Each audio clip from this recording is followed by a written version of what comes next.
Hey TM, how are you? Sorry, my voice is a little shot. I went out for my birthday last night and yeah, our voice is pretty gone.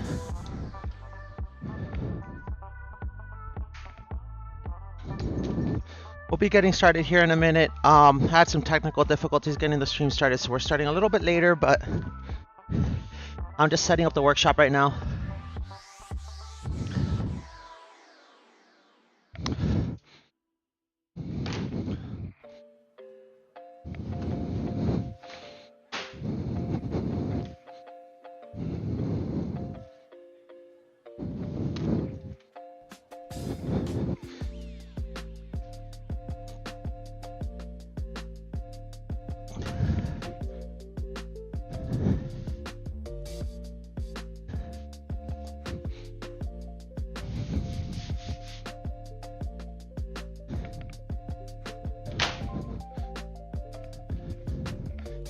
How's your day going?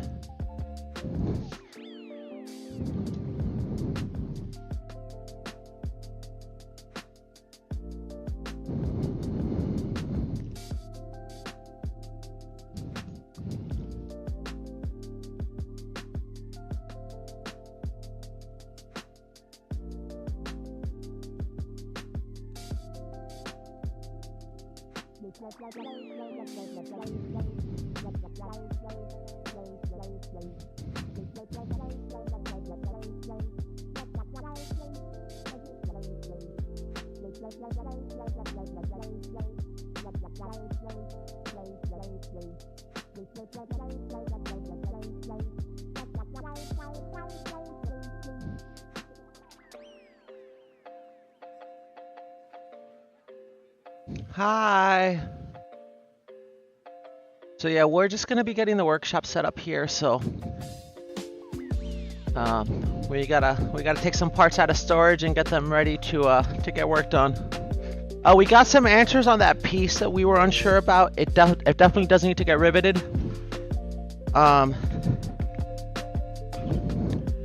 It definitely does need to get riveted. So we're gonna go ahead and take care of that, and then we're gonna move on to the flaps. That's gonna be the goal for today. Is we want to get the flap, basically the torque tube that actuates the flaps. So, not quite the flap linkage, but it's what the flap linkage and the wings will attach to once we have those installed on the wings. So this is where we play Tetris in my garage. I usually do this off stream, but since you're already here, TK, I figured, why not? Why not? The tail of the plane is just tall enough that I can fit it standing up, so I don't have to give up too much garage space, but we're just gonna scooch this back and then tilt it forward. And this is actually significantly a lot easier now that we've riveted the turtle deck, because now I can lean on the turtle deck, whereas before I had a bunch of like temporary fasteners on the turtle deck and it was a problem.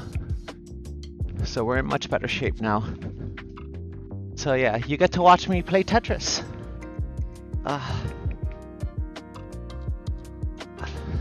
But yeah, we went out for my birthday yesterday. Some of my girlfriends cooked me dinner. My birthday was Thursday, but some of my girlfriends cooked me dinner, and then they basically, and I almost dropped the airplane. We need to scooch forward just a hair, so we're gonna do that real quick. Yeah, they cooked me dinner, and then after they cooked me dinner, they basically got me like a cutesy little sash. It's on my Instagram. They got me a cutesy little sash, and then gave me some drinking money and sent me out to the to have a fiesta. So that was an experience, but it was fun. Okay. Oh, we dropped something. I don't know. Oh, my foam roller. Because allegedly I have a gym in here too. Aside from an airplane factory, I also have a gym here. It's so weird how unstable this is now that it's like on a rounded edge, and I've got to remember that. And I've been so used to not having rounded edges, so. Okay, we're gonna scooch this over this way. And then we're going to lift and twist. And then put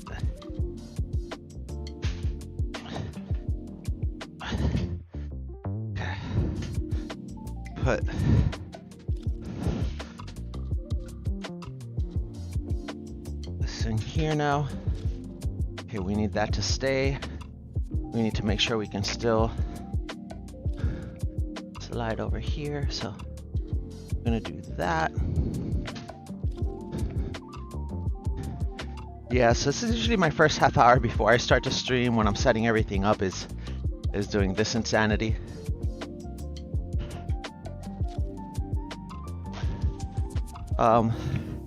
Just so I can get to this point right here where we're ready to stream, we're ready to start building and doing our thing.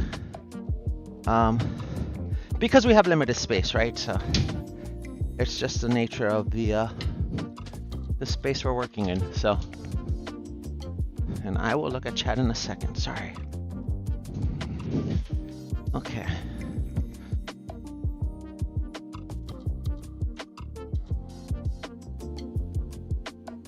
Oh, I do every time, just for space savings reasons. I don't keep it out all the time. I usually do that off stream, but I pack it every stream basically. At the end of every stream, I pack everything away. So, sorry, I'm a little out of breath from last night. Like I said, we went dancing. We're a little tired, but this is the part that I was talking about that we weren't sure whether we needed to rivet it or not, but I got clarification from the factory, and then I also took the time to print out the replacement pages for the next 2 pages we're going to work on. So we have the newer versions with all the drawing revisions. We'll double check the drawing revisions, but we have the newer pages with all the drawing revisions when we move on to that. So I'm going to set up some tools, then we're going to rivet this, we'll rivet the other side, and then we'll be ready to move on to the flap linkages. Yeah, that's another thing that takes it a little bit longer to build too, is because I always put it away and stuff. It adds time to my build times. But again, just one of those things, right? Like the nature of our setup and what we're doing. And see, I think our camera will be good there so you guys can see the other side. Let's just spot check that camera real quick. How does that look? Perfect. I think we're good. They basically update the plans periodically. I told them that they needed to make some updates to this page that we were working on because it didn't call out the rivets for that side section, and also that there's a count here on this piece that says 24 rivets, but it's actually 26.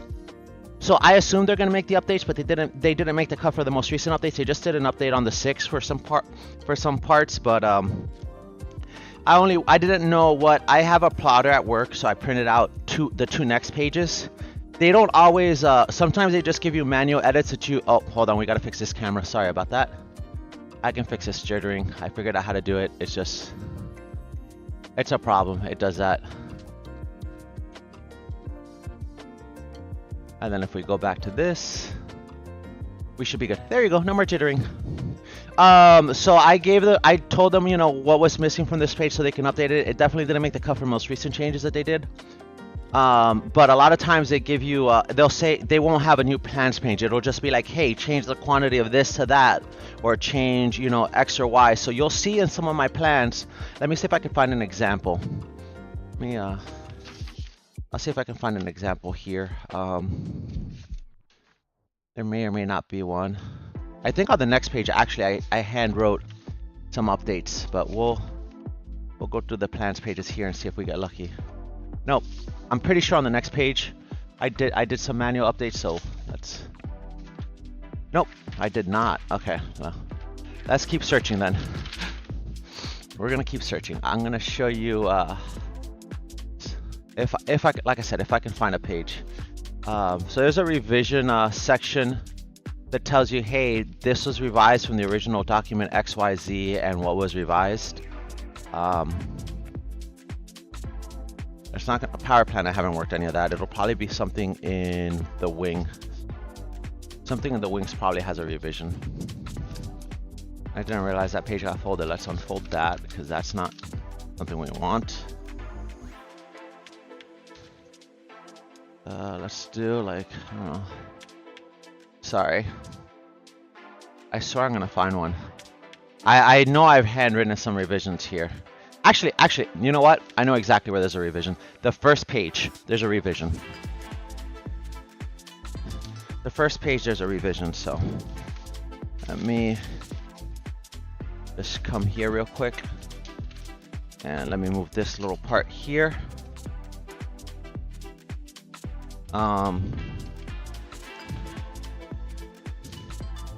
So if we come over here to page 1, right?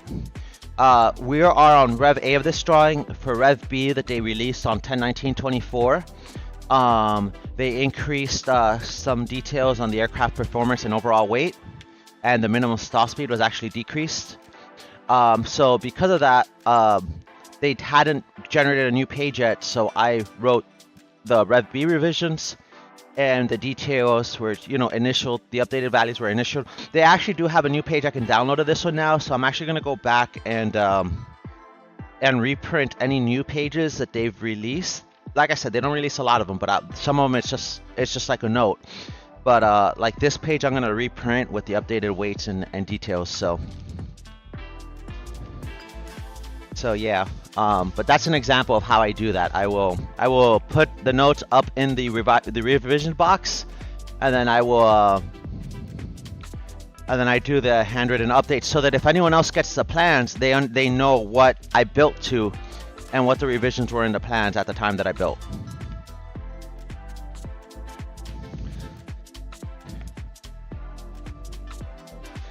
What I really need to get though is I need to get one of those. So architects have these like clips to hold plans together, and I need to get one of those clips the next time I'm at like Staples or something, because I want to unstaple this and put it on and replace those pages instead of having the old pages. I might still keep the old pages, but I want to staple the I want to unstaple it so that it's all bound together neatly.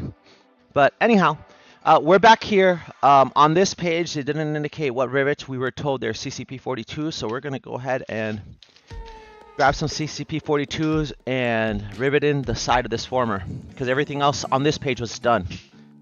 So I'm going to just move over here and set up some air tools, and then we'll be ready to do about 15 rivets. Should be super easy, and then we can get to figuring out what the heck we're gonna do with the flap, finding the parts that we need, and then figure out how we need to install that flap tube.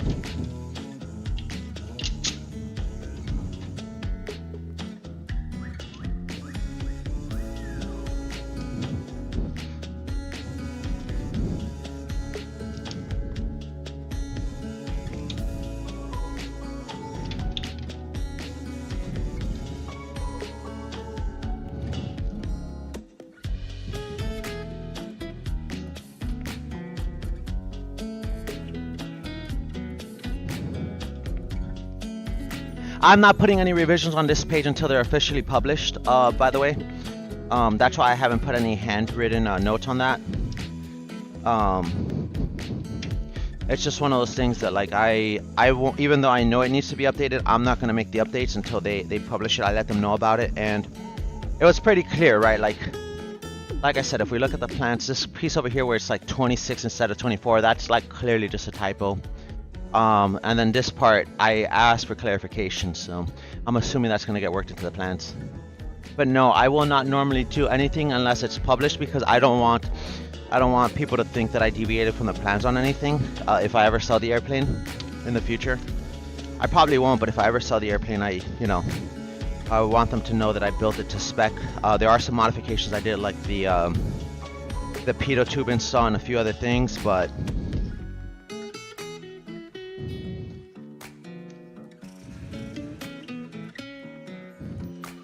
I actually have to, technically, if you sell the plane, you're supposed to give the plans along with the plane.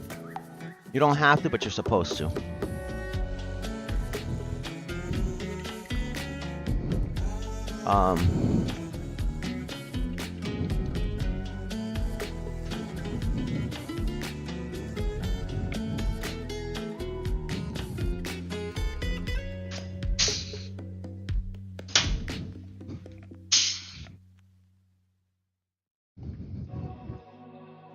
Although technically I paid for the plans, so I purchased the plans, so they're my plans, but you should give, whenever you do an experimental aircraft, you should almost always get the plans along with the aircraft, if it's a kit plane.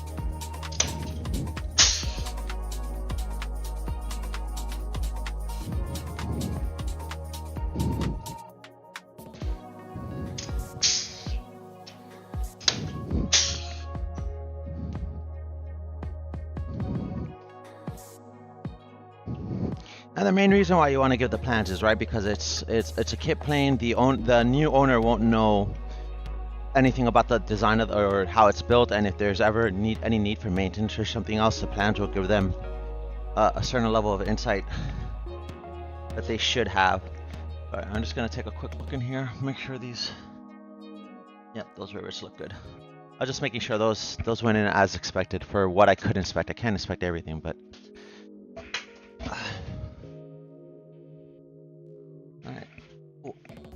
Those look good. I was just, like I said, a little worried just because of the nature of how they went in. But let's keep grinding, chat. Let's keep grinding.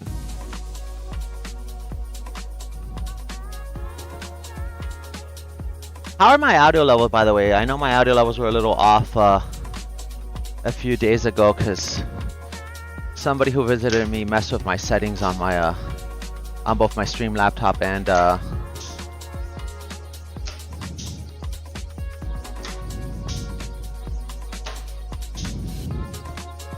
another device, so my settings were a little off. And we're gonna leave that one in for now.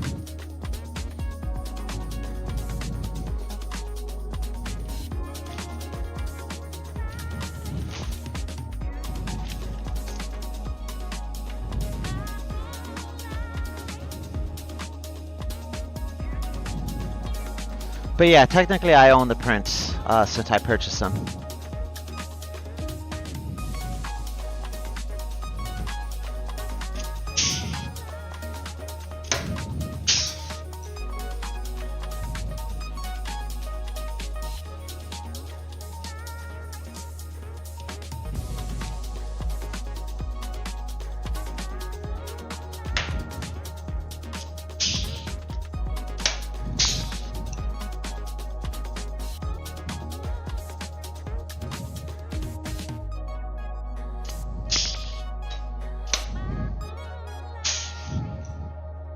I've got to figure out where I am going to put the static ports. What I suspect is I am probably going to draw out one rivet in one of these side panels which is part of the reason why I'm also not riveting in the bottom half, the bottom skin of this section until the very end, because I want to have the access for putting in the controls, but also like I need to put in my some avionics equipment and other stuff, so I want to have access to that part. So we're not gonna. That's something we're gonna defer. We're gonna defer putting in the bottom half, the bottom as much of the bottom as we can, basically. The lower skin.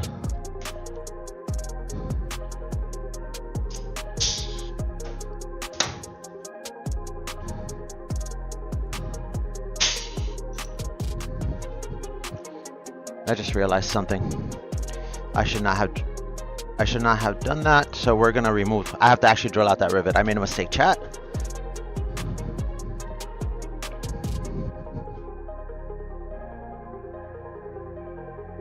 I made a mistake, chat. So we're gonna have to remove this rivet here.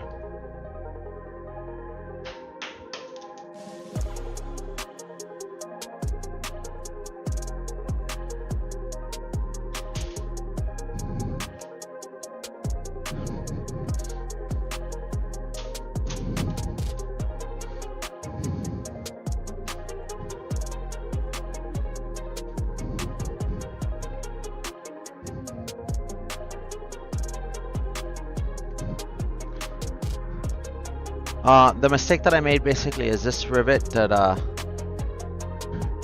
rivet that's installed there actually goes into the longeron, so I am like 95% sure that rivet will be a different rivet size.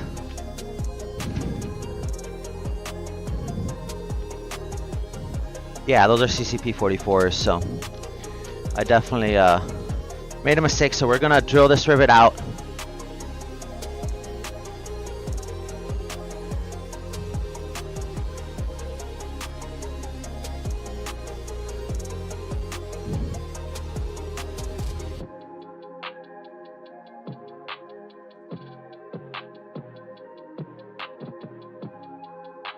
Yeah, that's always really disappointing when people don't update, but you know, they will. The other thing that happens sometimes too is they do silent updates. They don't always rev the drawings for like minor like typographical errors, so like the 24 to 26 might get fixed without a rev, but hopefully it gets rev. But yeah, I made a mistake. I shouldn't have riveted this rivet yet. This top one right here is not part of the pieces that hold the substructure, so we're just gonna do a quick drill out of this rivet here.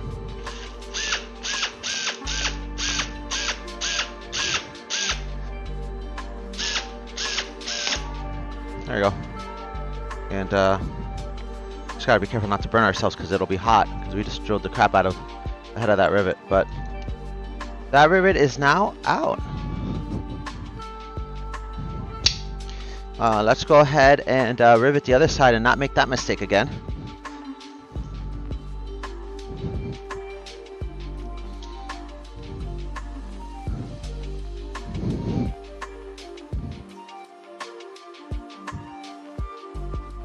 Oh, okay, well, the rivet's not completely out. The rivet head is out. We gotta punch the rivet out though, so we will probably do that with a little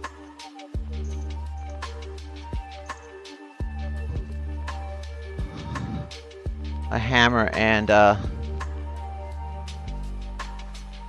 that sucks.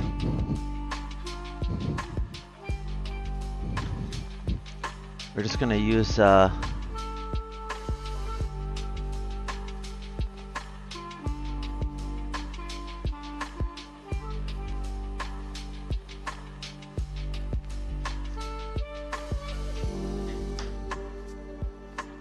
can probably, there we go.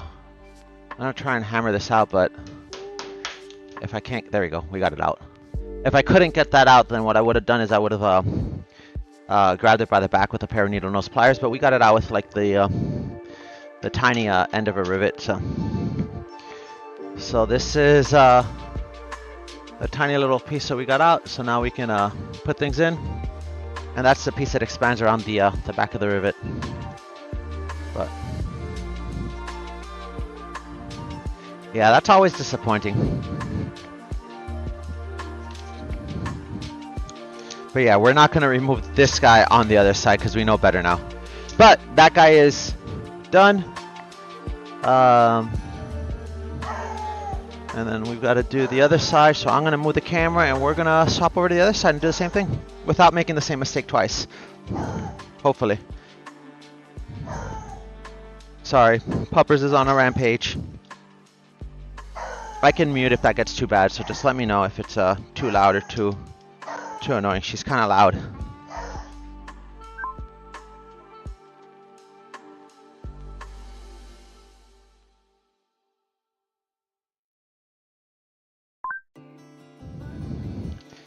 Yeah. Okay.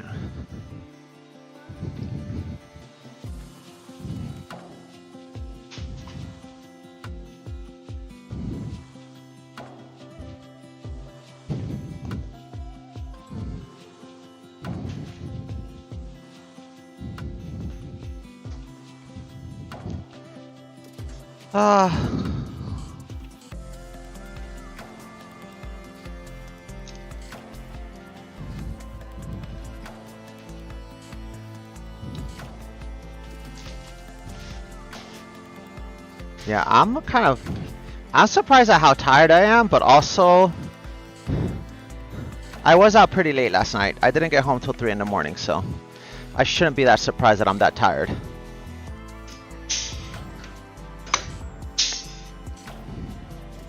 Because I'm not 20 anymore, as much as I pretend I am.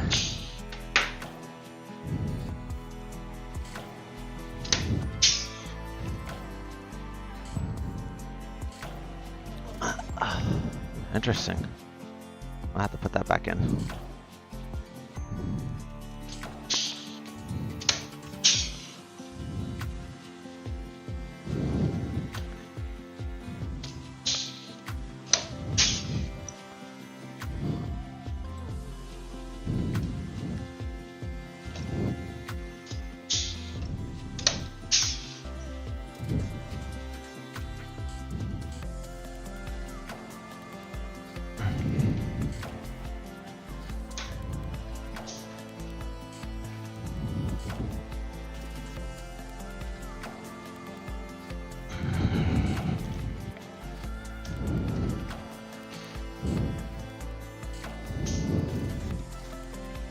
Getting old sucks. I don't recommend it.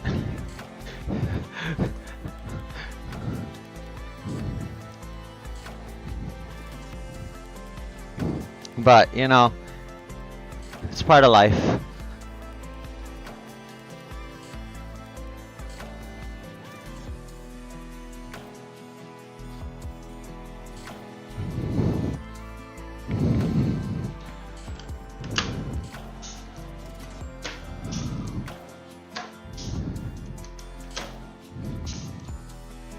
Okay.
Okay.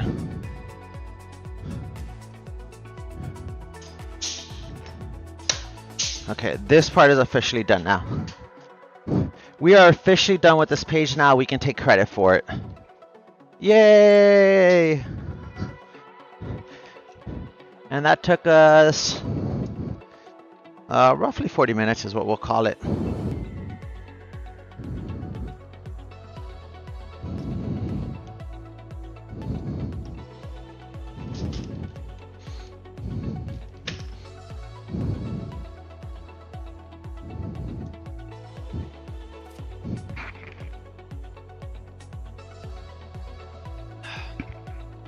Oh, tasty, delicious. Pepsi Zero Sugar. Oh. Okay. So let's go to our next page, which we printed out a new one of. So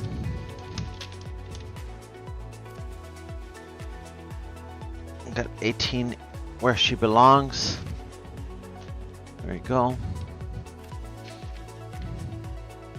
Okay, so here's the original C, Rev A. Here's our new one, Rev B. As you can tell, it's very, very different. And the main reason for the difference is that they changed the type of electric flap actuator that they provide us now.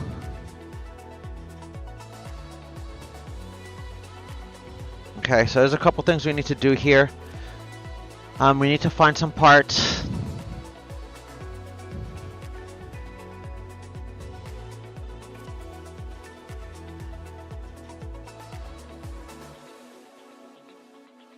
Interesting.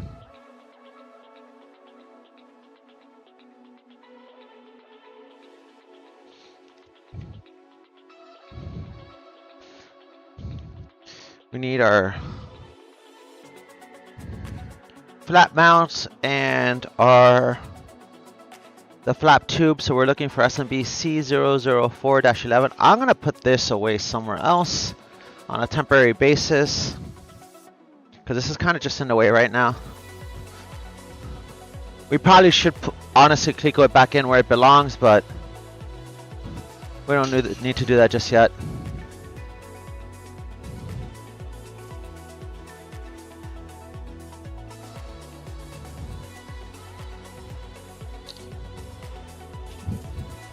So let's collect some parts. What do we got on this page? C04-11. Let me see if I can find that. I think that's this guy right here.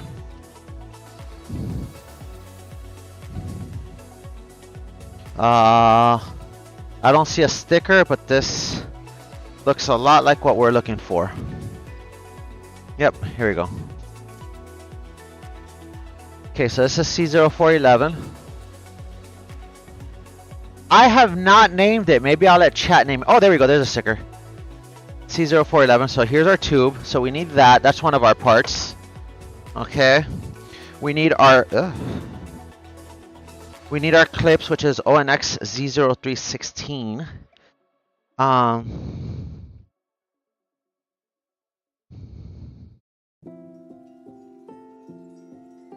And we need a flap drive handle, SMB C0506. Okay.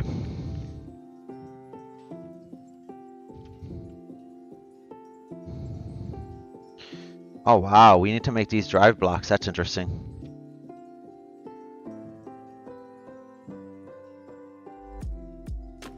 Yeah, we gotta produce some parts here, so.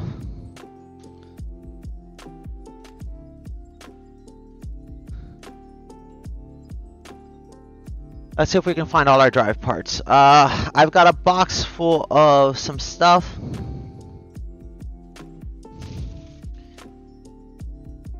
Okay, it's not going to be that. I think this is going to be in our big box of items. Like our machine parts, I think is where, I could be wrong, but this is where I think this is going to be.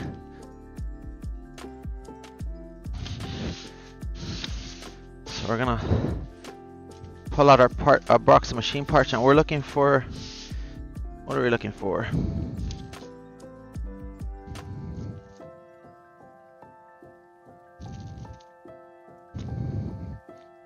We're looking for some brackets. Shear plates. Bidding kit.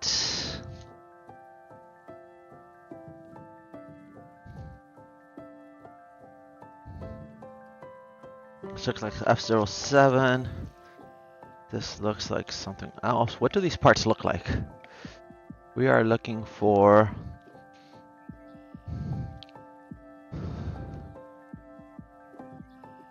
C05 drive bits. Okay. ONX C03. Okay, C0316 we have to make, so that's fine. We're not going to find that because we have to make that. Okay. So we'll look for that. The flap actuator, I know where that's at. The drive angle I need to find. That drive angle I need to find. I don't know where that drive angle is. So we need to find the drive angle.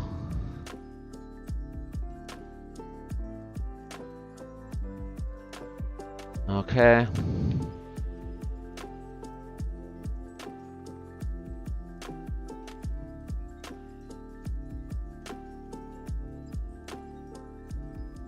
The bolts we can get, that's fine.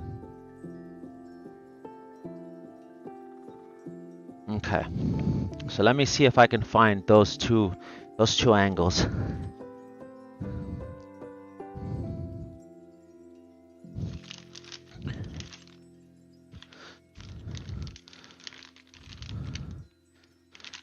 It's not here.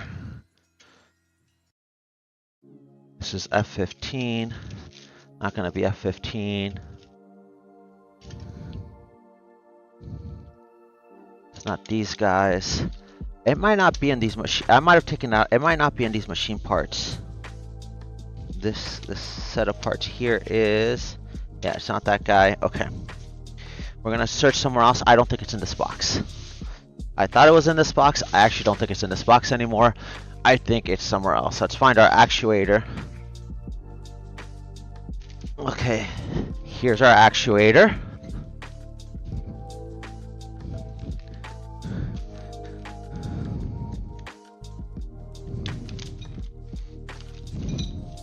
This is C0511.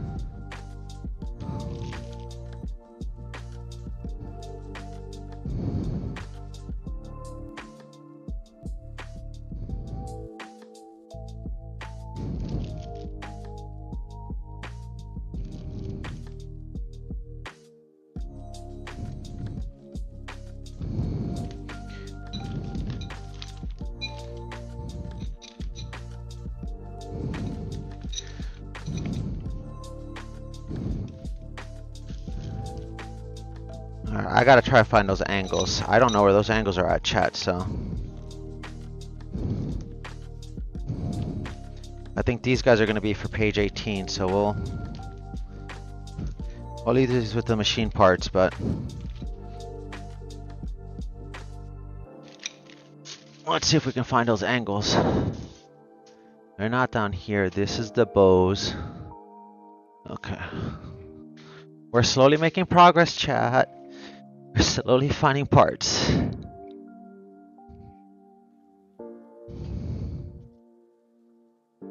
The heck is...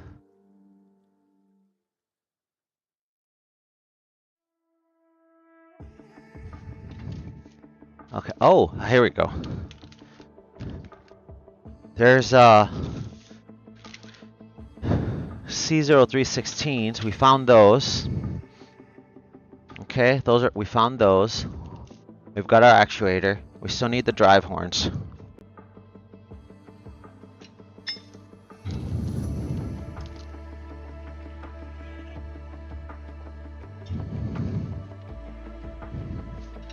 See if I can.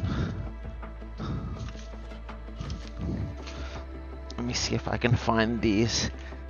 I'm looking. So far, I haven't seen what I'm looking for, though.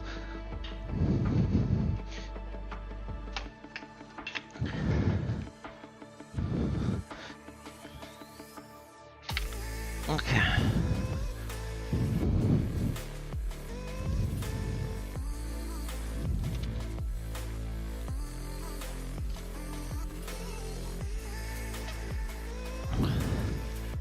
Okay.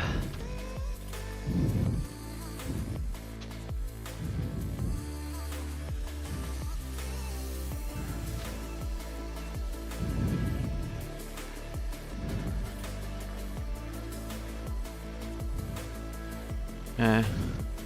Another sheet. I think this is our tri-gear. It's not going to be that. Nose gear retainer. It's not going to be that.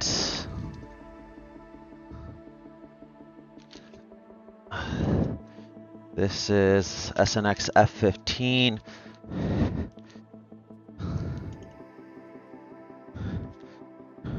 This should not go there. Let's put this over here with some parts over here. Sorry, Chad, I'm looking. Ah, I found him. I found the parts we were looking for. Here we go. C0502? Here we go. Yep, C0502. There we go. There's our angles right there. There's one.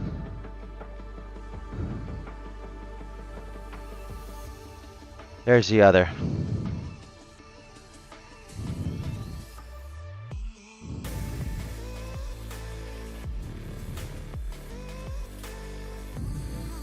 Okay, there's right and left. We got those. Perfect.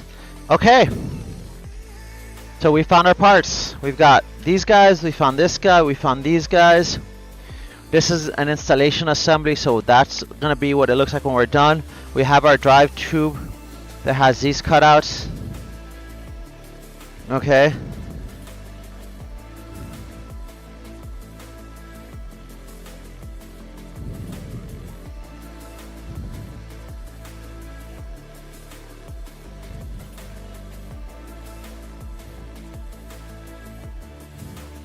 Okay.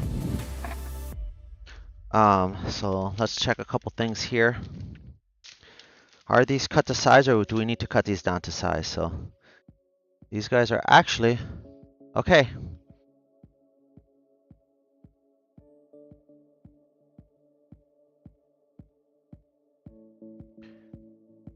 Okay, no, these guys look like they're already cut to size, so this is actually perfect. Yep. We'll check all of them, but I think they're all... We don't actually have to make them. I'm assuming they include them in the kits now, and these used to have to be made. Is what I'm assuming. I'm just checking them real quick. Make sure that... Because these plans are actually 1-to-1, so when the plans are 1-to-1, it's actually kind of nice because you can literally just fit the pieces. Make sure that everything lines up as expected.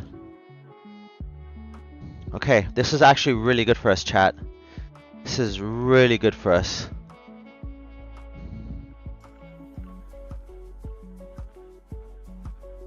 Perfect. So we don't have to manufacture these. I thought we were gonna have to make these because it says they're made of. You have to make them from black Delrin, but this is one of those things where it's like, hey, they included the pieces, so we'll take the win where we can get it. Okay, so we have those parts. So here's what we're gonna do. We're gonna go ahead and flip the airplane on its side so we can get access to parts, and then we're gonna follow the build instructions that we have in the bottom corner of the sheet, which are like right under my head right here, which basically gives us an order in which how to build them and whatnot, and go from there. And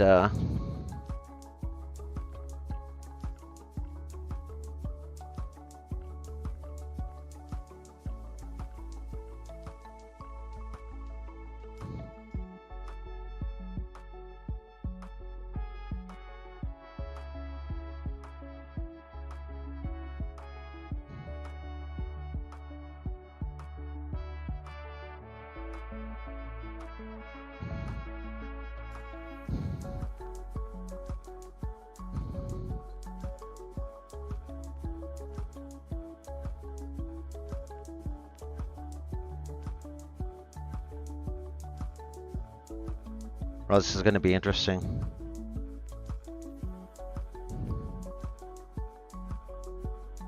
We need 3/32 spacing from the longeron.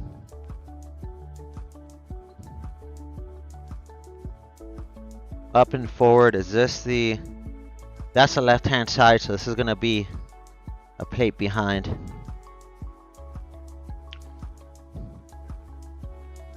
This is the left side shown. I don't know what this is relative to though, right? Because this is...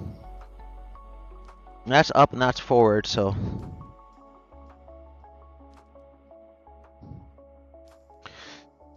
So here's what this is gonna look like. We're gonna have, oh, okay, I got it. Okay, this is what this is gonna look like. We're gonna have a set of blocks with a screw through them, right? Like that. And that set of blocks is basically gonna hold this tube, right? It should be able to freely rotate.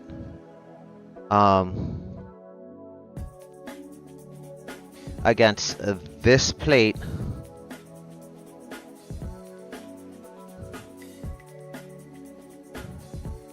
which has this angle here. So I'm actually confused.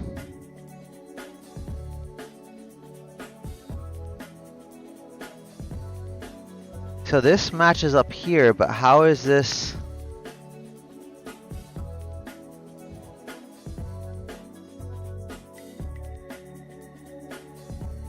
What does this plate attach to?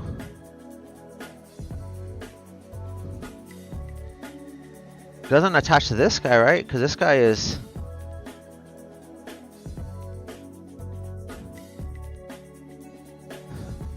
So this is the left side. So this guy should be facing the front of the plane. Or towards the rear, actually. Right? So... And it's got the...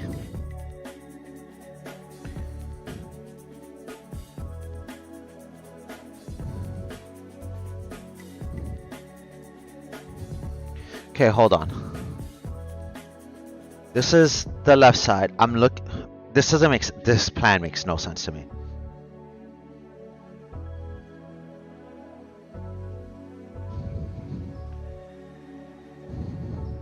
Oh, the block is already there. Okay. The block that thing attaches to is already there. This is like an extra reinforcement block that goes, I think, between the skin. This doesn't make sense. This is the left side, but this is the right side of the plane.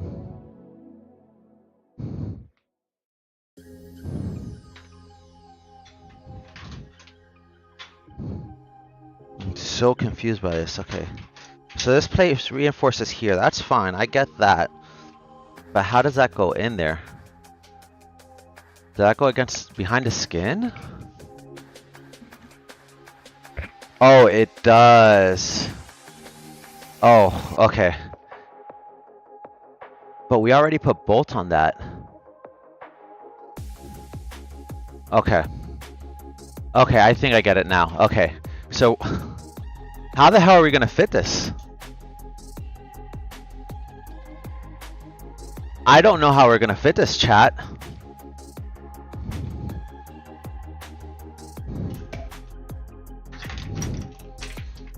That currently does not fit in there.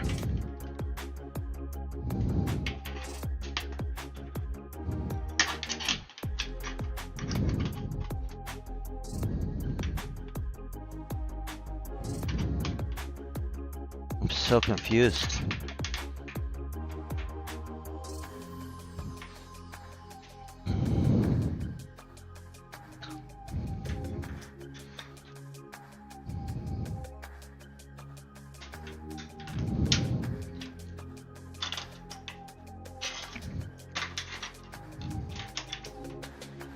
Unless this goes back here, but if that goes back there, how the heck do I even get that on?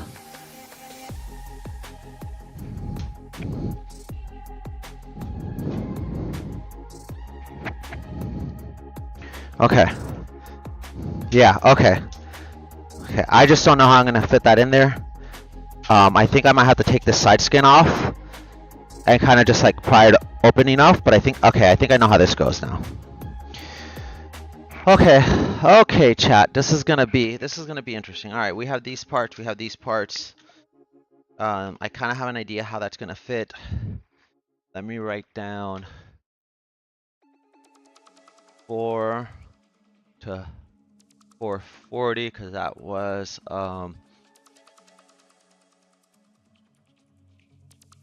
one lower time, and then the rest of this is this work.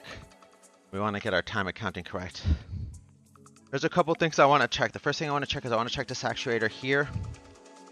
We need to make sure that we have the right hole spacing here.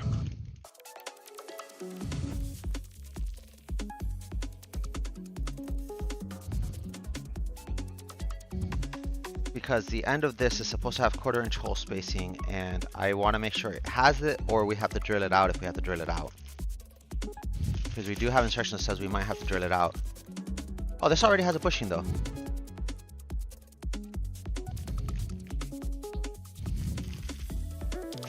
This already has a bushing, so I think this already came prepared because it already has a bronze bushing in it. So we're just gonna do some checks on that piece to make sure that makes sense. But I think we're good there. We may not even need to do anything there. So this might actually be a lot easier than I think it is. It's just going to be putting in those 2 brackets and then installing the tube, but we'll check. So let's get our calipers. Okay. And is it dead?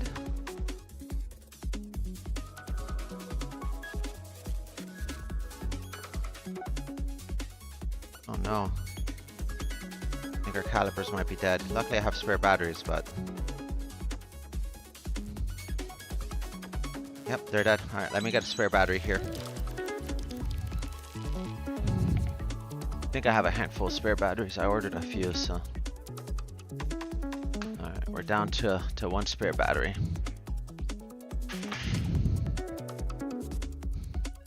That's why we ordered extras though.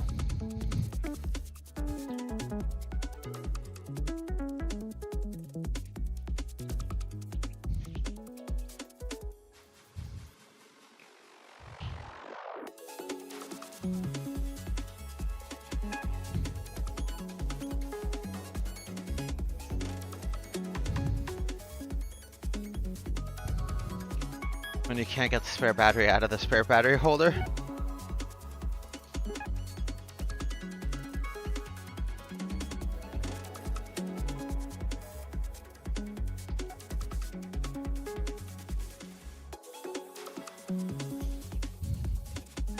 I swear I know how to open a battery chat.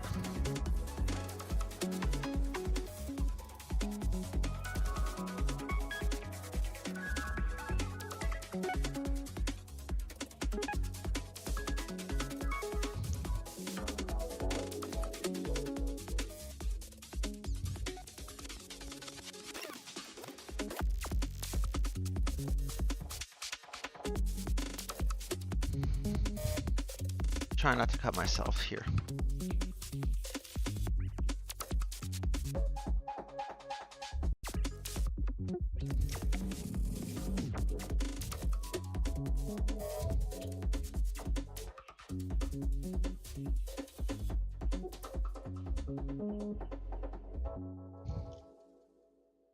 That was way too difficult to get a single battery out. Yep, there we go. Yeah, it was definitely dead. Okay.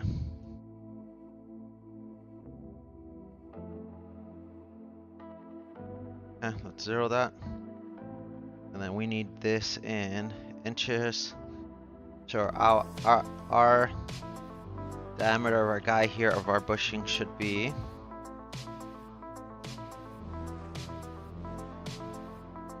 quarter inch ID, is it?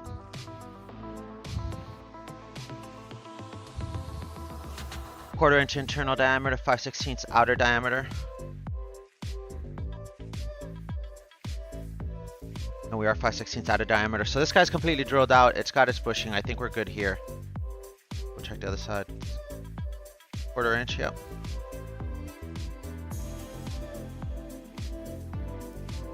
And then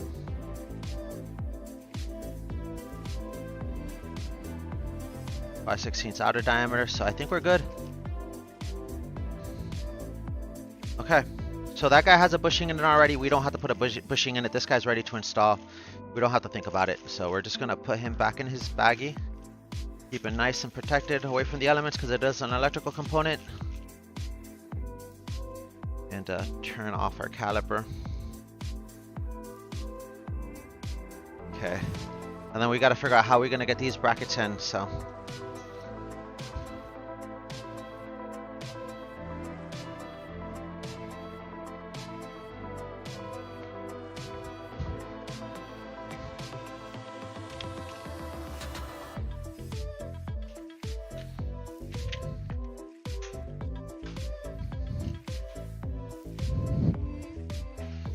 To do that, I am gonna turn the plane on its side, I think, so I can get that lower skin off. So we're gonna prep to do that.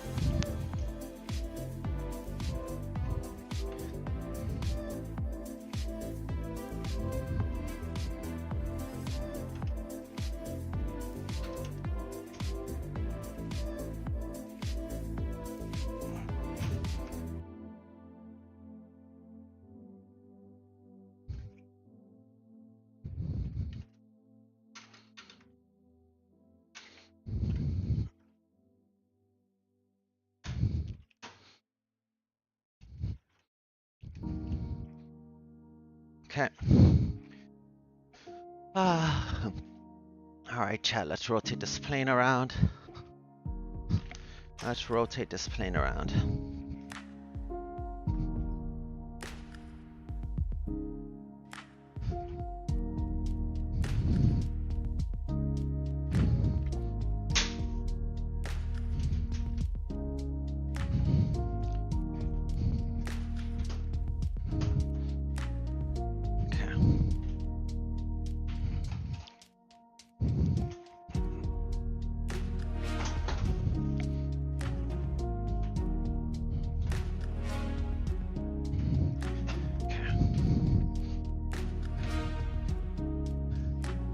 Okay.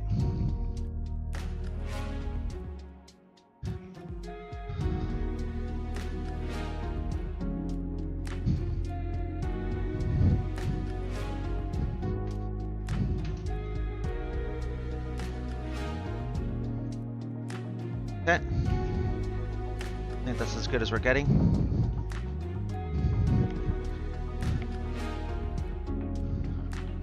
Honestly, we're working up here.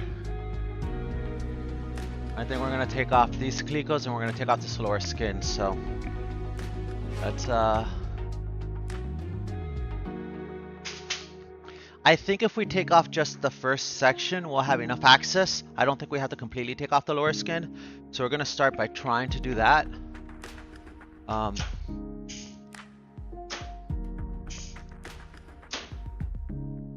Oh, that's not good, but it's fine. We're committed now.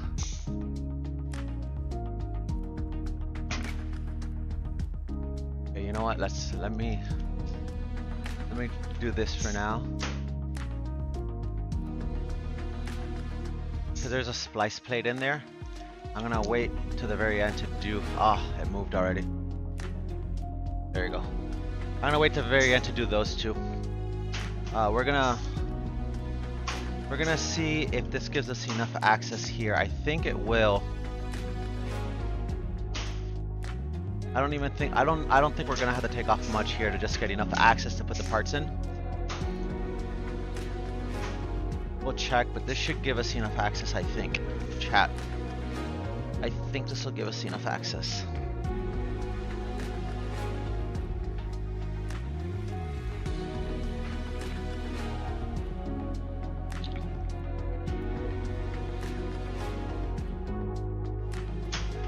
There are some bolts in the side of this, so I don't know how much this is gonna do for us here, but we want to have enough play with the side skin that as we can.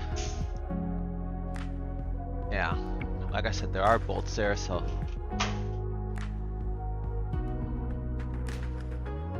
well, let's see if we get the lower skin off where we're at, actually. No, I think we're gonna need this space here. I'm gonna take these guys off here. We can always put these back on if we need to. I just want to have enough space here to be able to lift that a little bit. Okay, and then let's see after we remove this guy here where we're at. There's gonna be that that splice plate that's in there. Okay.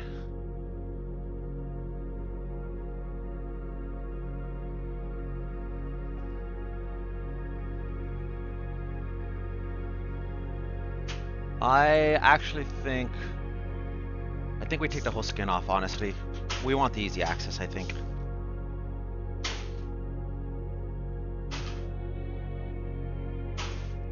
I I think we're gonna take the whole skin off. We want the easy access, chat.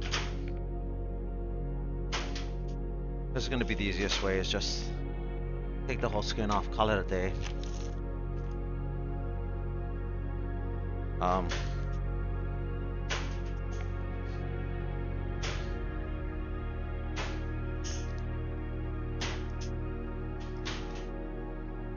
Like, why do we want to struggle, right? Like, why do I want to have like a piece of metal there kind of just flapping away that realistically I don't need it to be flapping away there?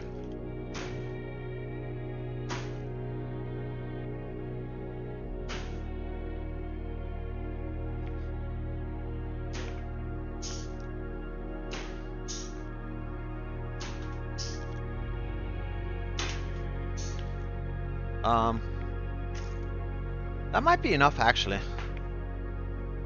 Yes, that's actually, yeah, okay. Perfect. That's actually exactly what we need. That's actually exactly what we need. Let me see if I can get a mobile camera in here that you guys can see a little bit better.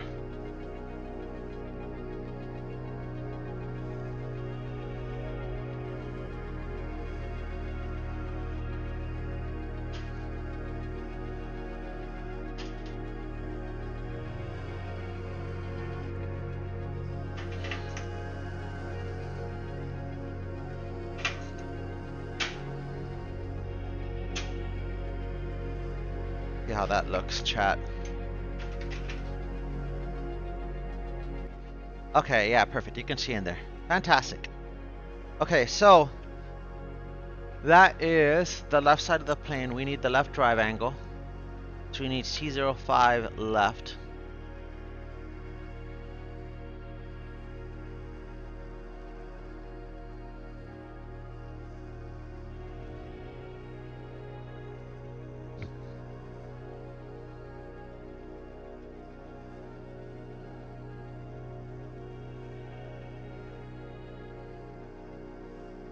Square sides here.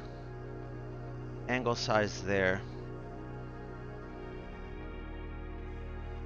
This is looking for, okay, that's why, because this is looking from the left side looking in, so that piece goes like that right there. And then we need 3/32 spacing. We need 3/32 spacing. So basically the way this works is this fits in here. I think it fits like, does it fit behind? I think it fits behind.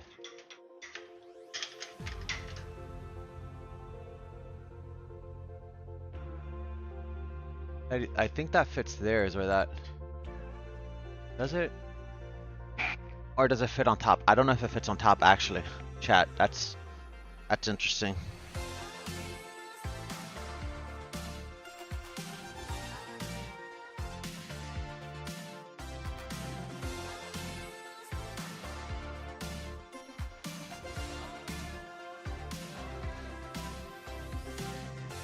So it should be flush against the skin, but I can't really tell from here.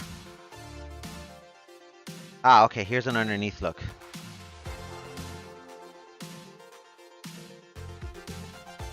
This is from the top looking down. Yeah, this is from the top looking down at the right hand side, right? And if you notice, the plate is flush against the skin. And then it goes underneath. It's going underneath. I actually...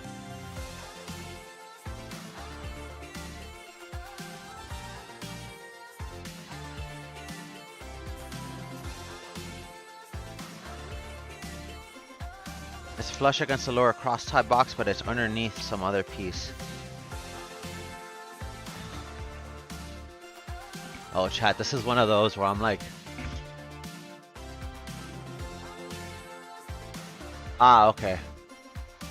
Yeah, I don't know where it goes relative to the bracket, but I'm pretty sure it goes flush against the skin here. But I need 3/32 spacing.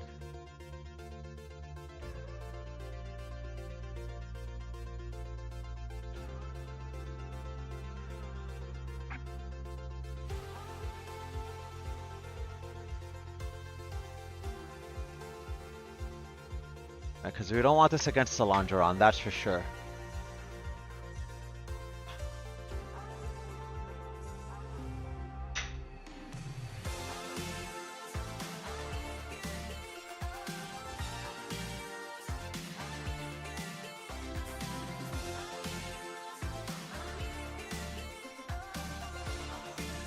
I don't know how we get that spacing though, chat. That's...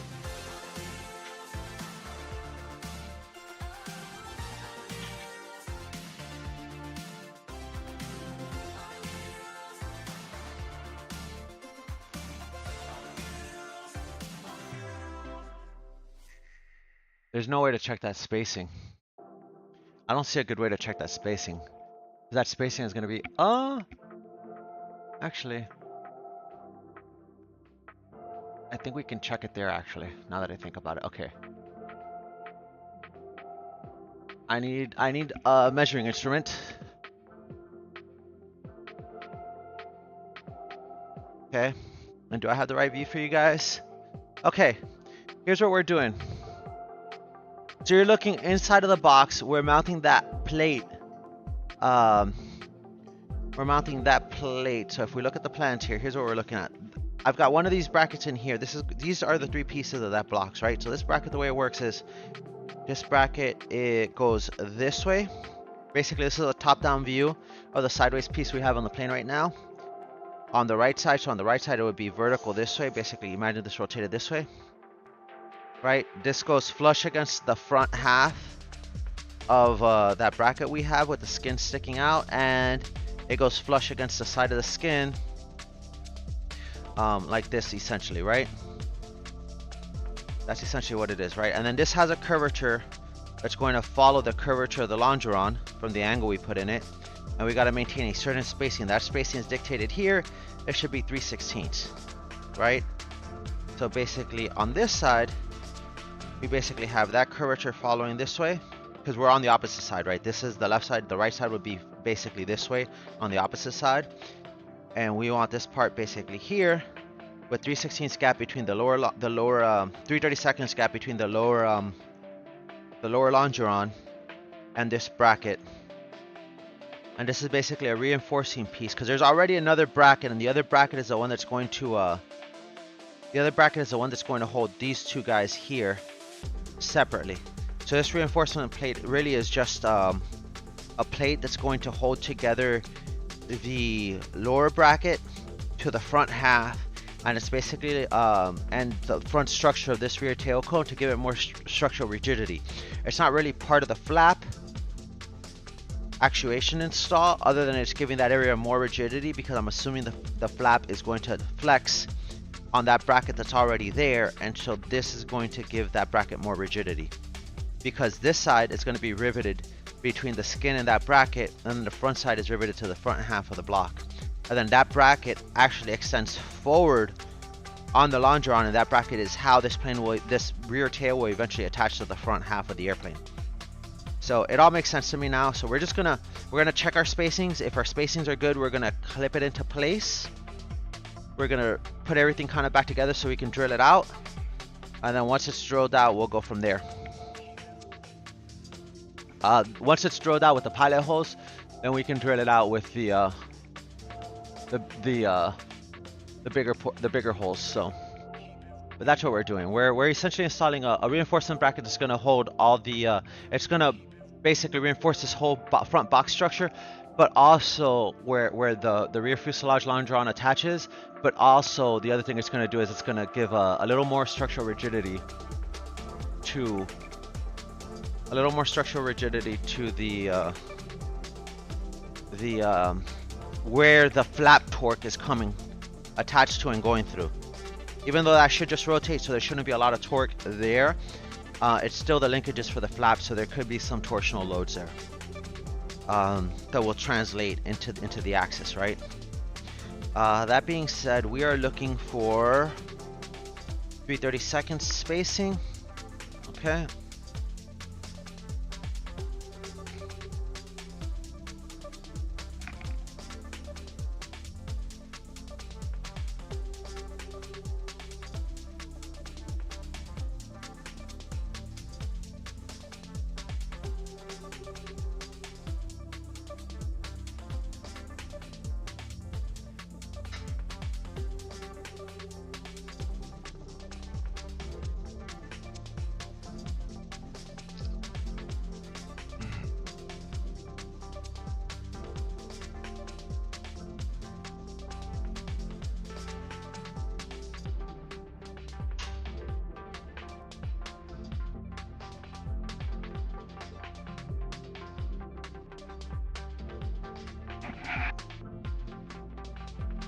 Sorry, I'm taking my my FAA mandated pictures, and it's not going well.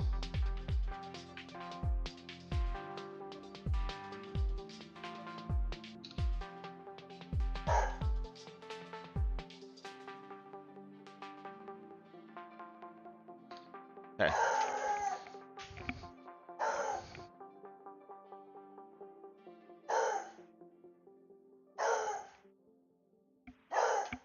Put that there. That's where this structure is going to be, right here. That guy is there.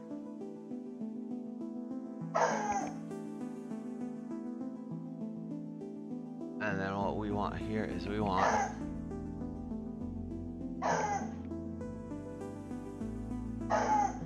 about right there.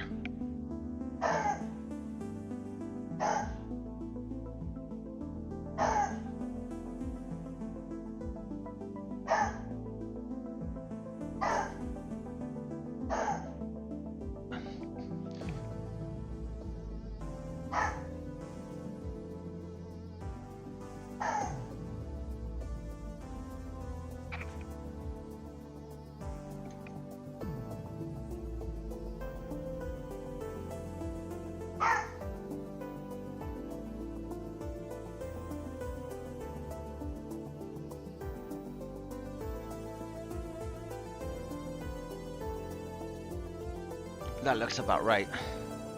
I want a slightly better light in there just so I can see a little bit better. So let me do that real quick.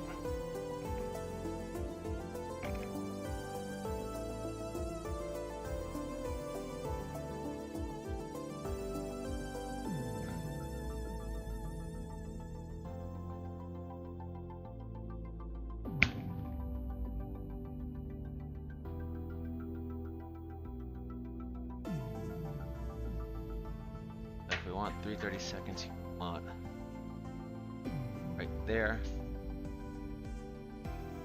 We need to come out about another 30 seconds, so just a hair more.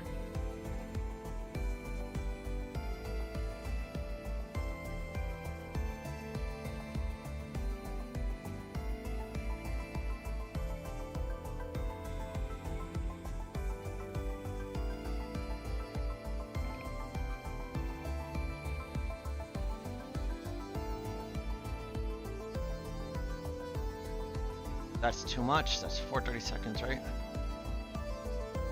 Yeah, that's 4 or 5 30 seconds. So that's a little much, so we want to go in just a hair.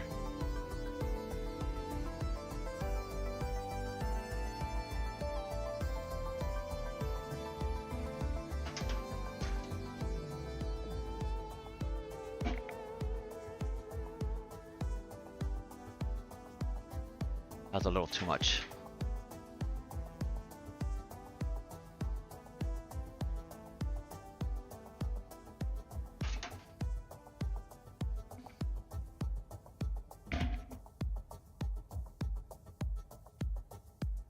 That's perfect there. Okay.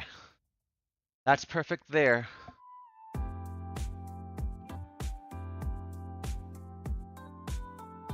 Now we gotta look at the other side here.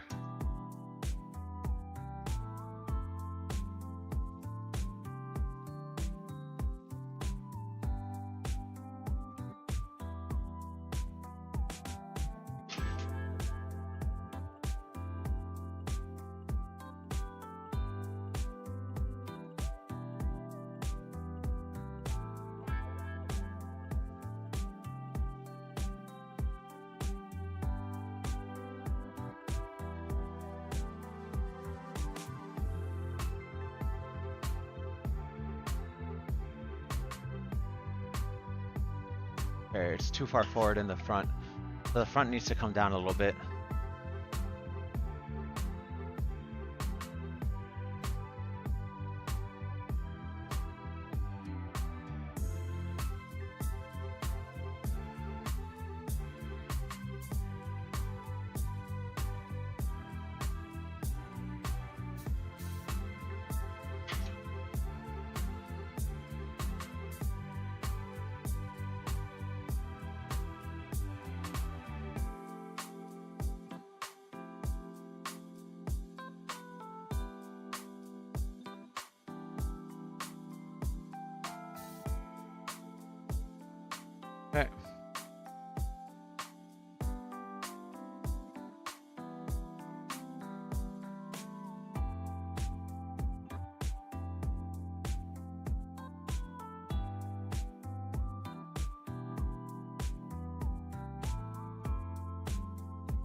Okay.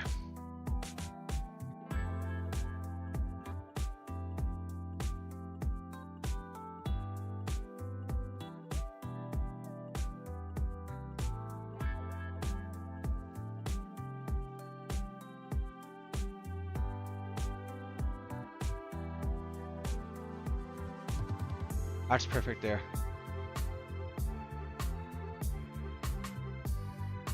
Now let's look at the rear.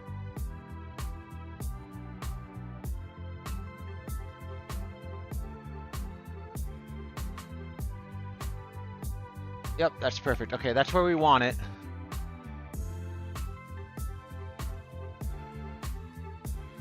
That's exactly where we want it. So we want to put a clamp on there now. So we can hold this guy in place and then drill him out.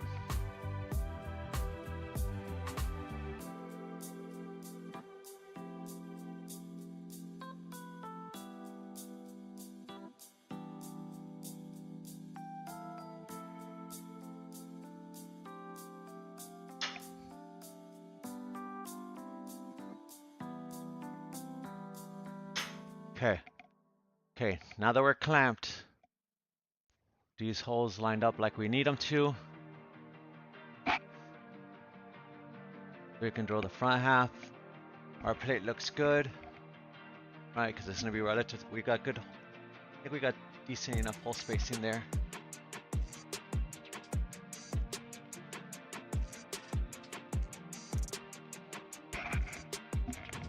We'll double check.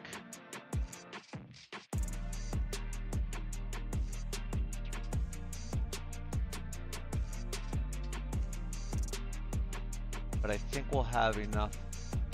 I think we'll have enough hole spacing there. I think we'll be good there. Let's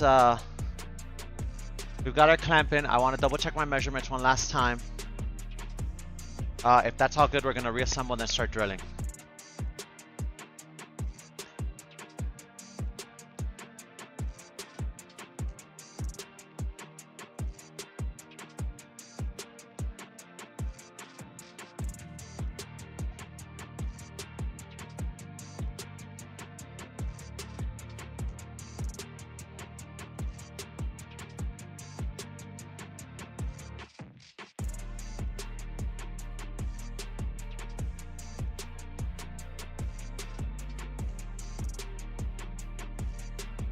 Yep, that looks good there.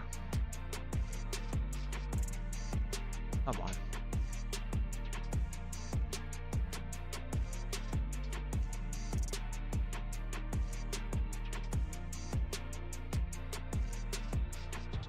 Yep, that looks good there. And what about on the other side?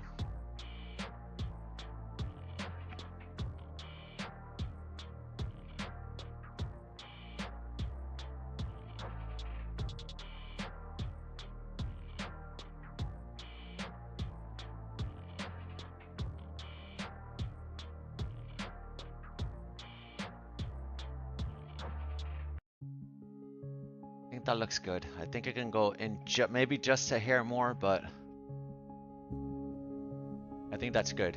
Okay, let's reassemble, chat. Time to take some pictures.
Try not to hurt ourselves here. While we take some pictures for the FAA.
Perfect.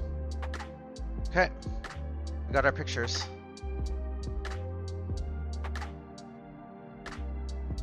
Okay, cool. All right, we've got good hole space in there. We've got our pictures. Let's go ahead, and what I want to do now is I want to assemble these parts together so that they're flush so we can drill them out exactly how they're going to be mounted. So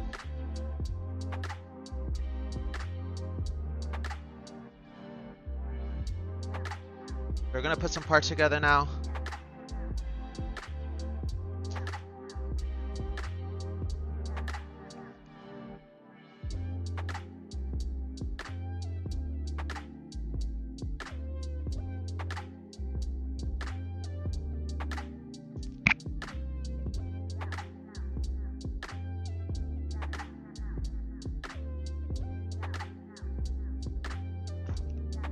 All right.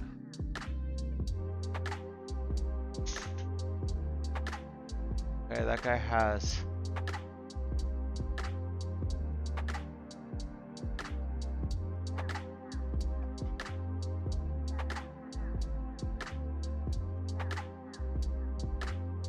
Okay, that guy has his spacing as we expect it to be.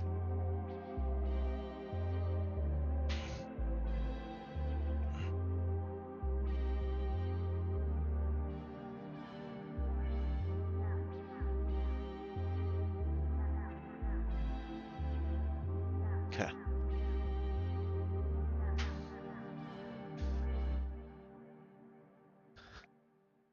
Now what we want to do is we want to mount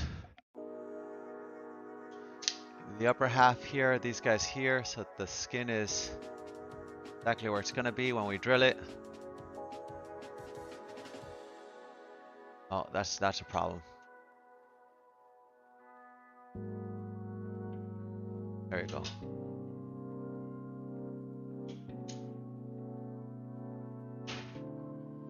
Alright. Our skin's exactly where we expect it to be. And then we want to make sure our other bracket that's getting attached is also where we expect it to be. So we're gonna do some of these gold guys right here. That goes right there.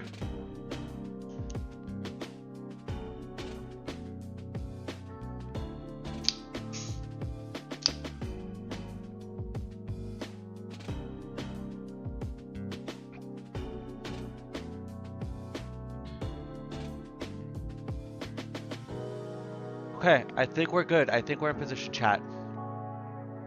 I think we're in position here. We're ready to drill.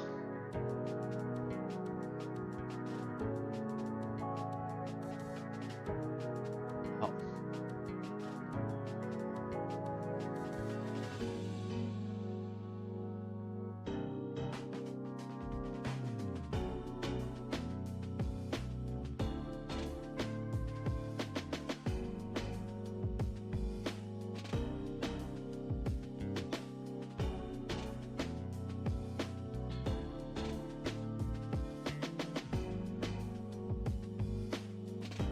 That guy's flush, so I think we're good there. We're happy with where we're at.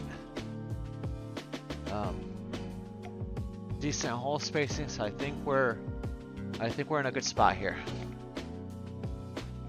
So now we drill. Drill, baby, drill.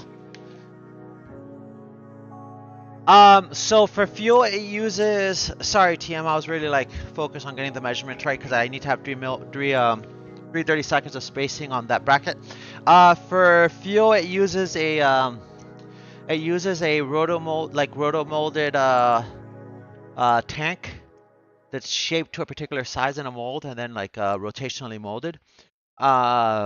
We'll have to put some bulkhead fittings on that, but the fuel lines are gonna be solid, probably solid aluminum with probably like some stainless steel braided lines for some parts or others. But I think in the fuselage typically it's solid aluminum lines that they use.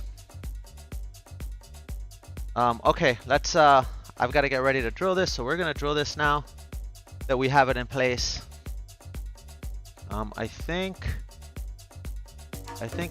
this view makes more sense because we're going to be drilling from the front half, maybe? Yeah, we're going to be drilling from the front half.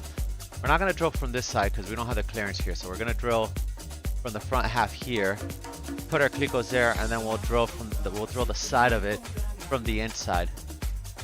So I think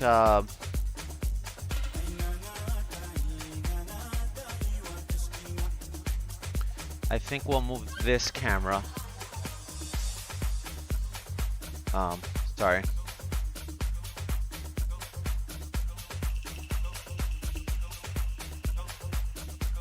We'll put this camera here, because where this makes the most sense.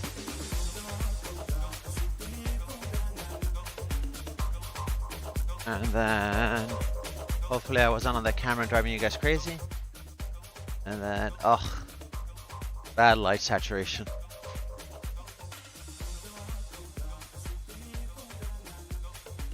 See if that'll get better exposure. There we go. That's better exposure. Okay, cool. So we're gonna be drilling that little section there next. But yeah, no soldering. So solder breaks. Solder cracks under vibration. So we typically don't solder anything on airplanes. Like everything will be like crimp fit, and then maybe like soldered on top of that, but you don't just straight solder like things.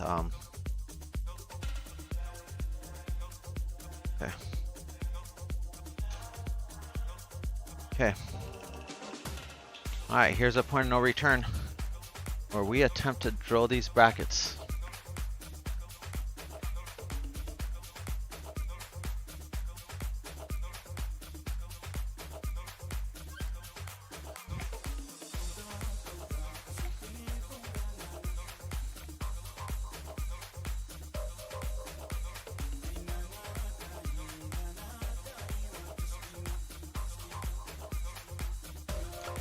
Actually, before we drill that, I think I want to put a clamp in here, actually, if we can fit it in. I don't know if we can or we can't.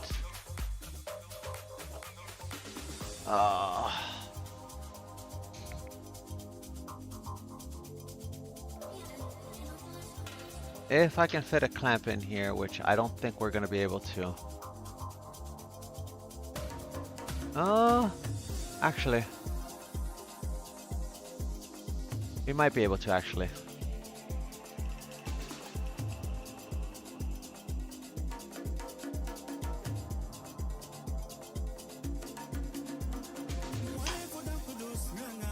Just for a little extra guarantee that it doesn't move.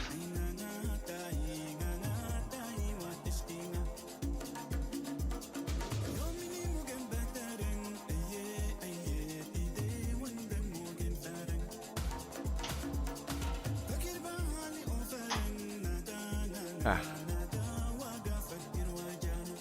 Okay. Yep. I feel better about that now. Because I really don't want this thing to move while we're drilling. That will ruin our day.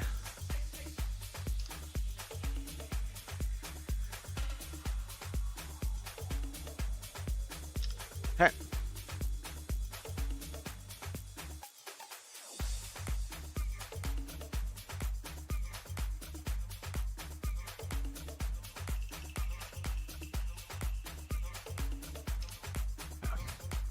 Alright. Now we're gonna drill, baby, drill.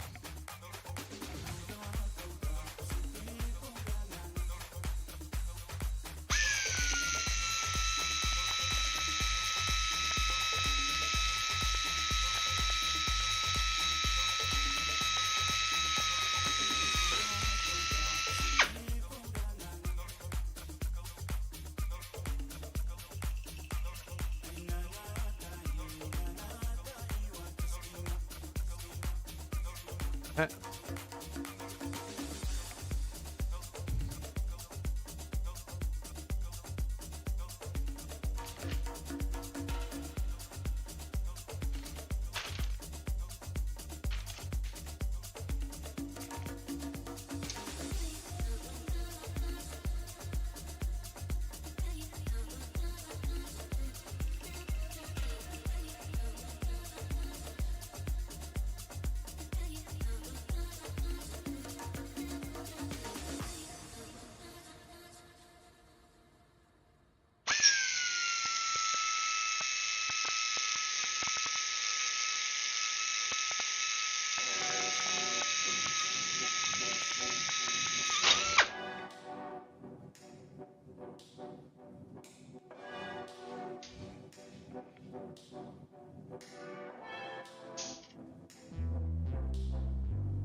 Am I on the right camera view?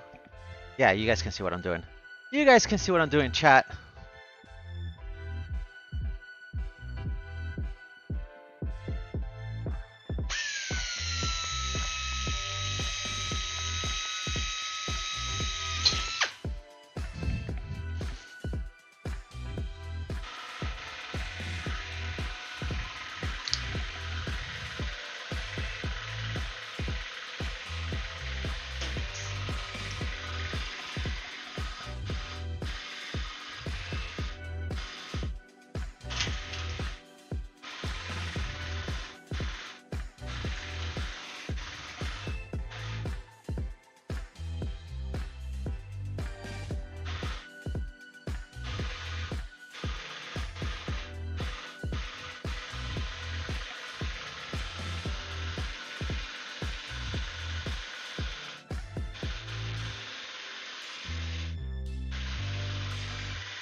Okay, cool.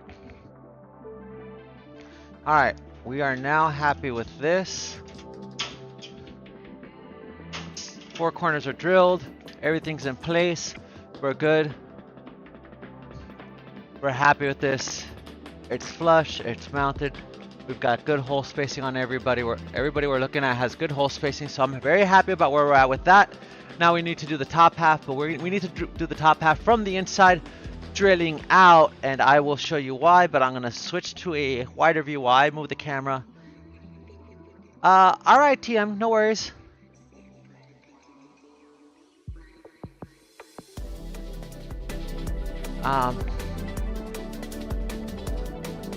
Just let me know when you're back.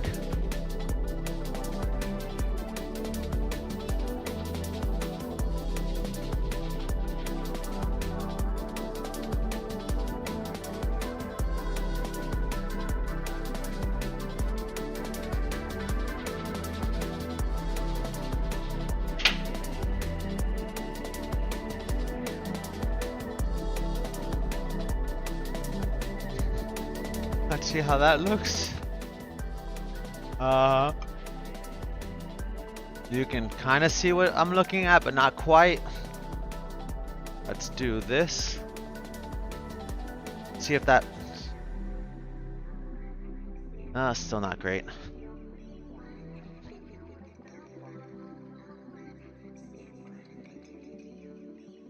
There we go. That looks a little bit better. Yep, okay, perfect. Wait. That's not facing the right way. That's facing too far back. Let's fix this real quick, sorry. 1 second. How does that look? Yep, okay. You can start to kind of see what we're looking at now, right? So, alright.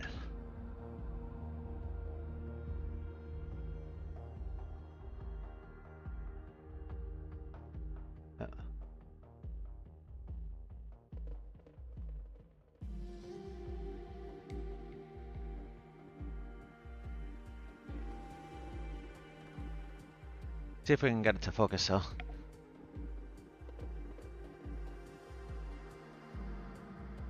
We cannot get that camera. Let's see if we can get that camera to focus now, chat.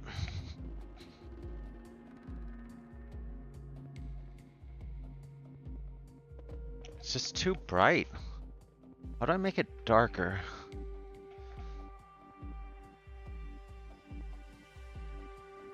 Let's see if this will work. Will that work? Nope. Ugh. 1 second, chat. Let me mess with this camera.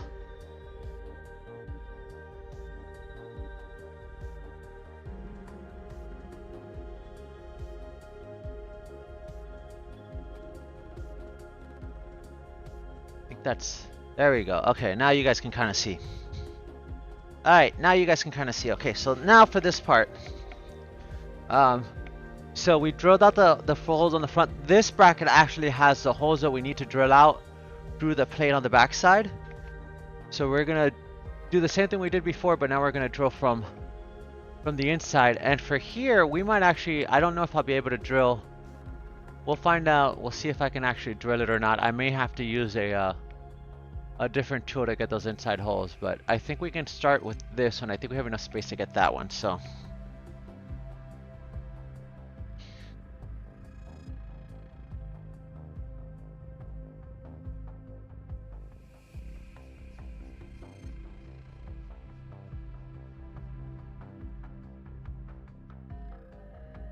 Let's see if we can make this work.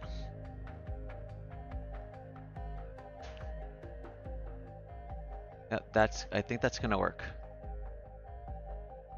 Yep, perfect. Okay, I think that's gonna work. Okay. I'm gonna get rid of this because this just isn't gonna work. I don't want that piece to fall.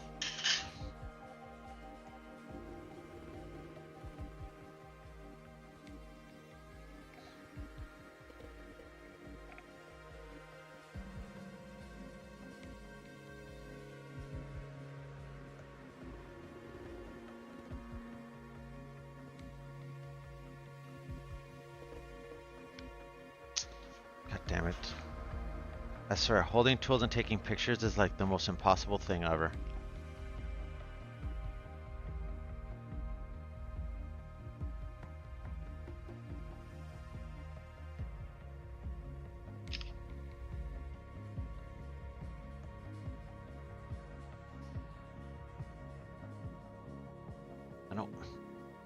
I need you.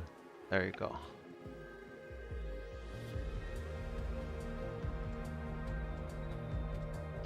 Okay.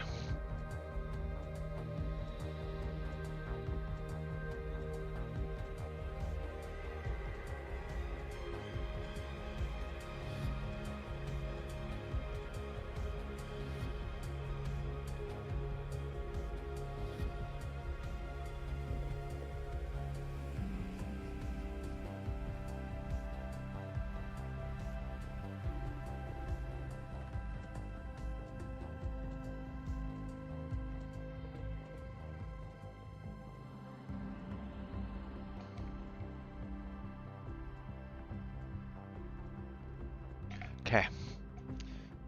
We want to just hold parts together with keeping our fingers out of the way so we don't get ourselves in trouble here. And let's drill, baby, drill.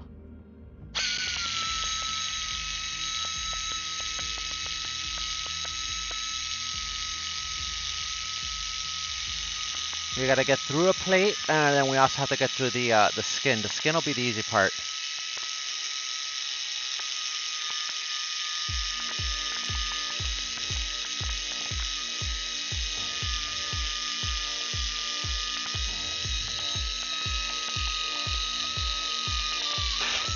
There you go. Alright. That's our first one. That's our first one, chat.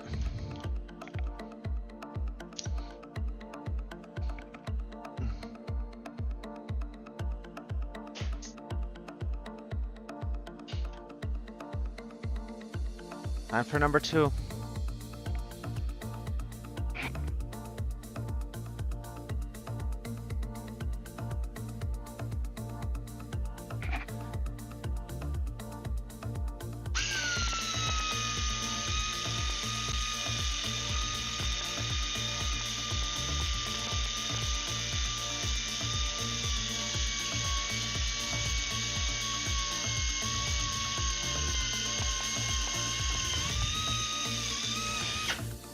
Okay.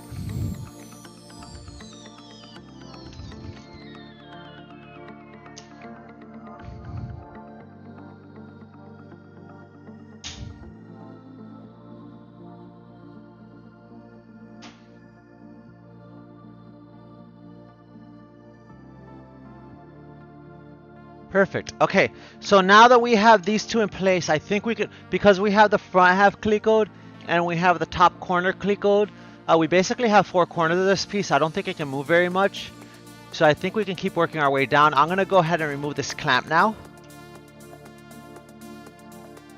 So you guys can see we have the rest of these to go drill through, but I think we're good now.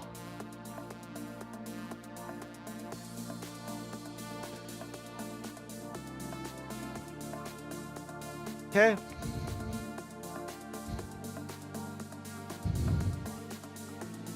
Let's freaking go, chat. Let's freaking go.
Now, this last part, I don't think I'm going to, I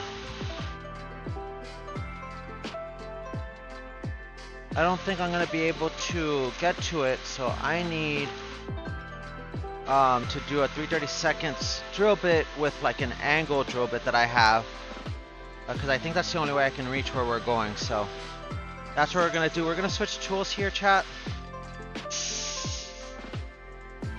We're going to switch tools here, because I can drill them from the outside once it's already drilled, but the initial drilling I have to do from the inside. But I think I have a 3/32. We do.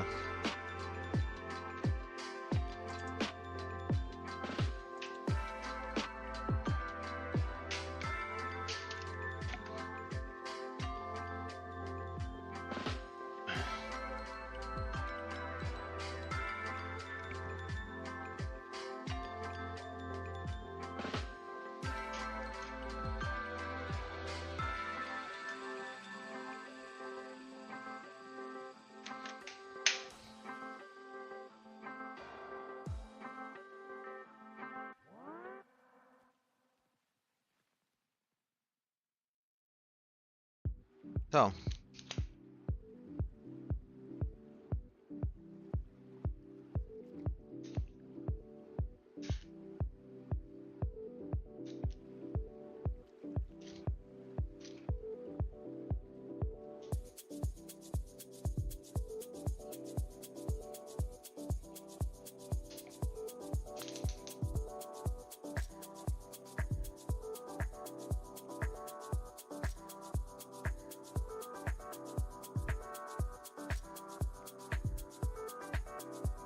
okay, so for this last piece, we're gonna use this little guy here. Try and get in there. I think that's our best bet here.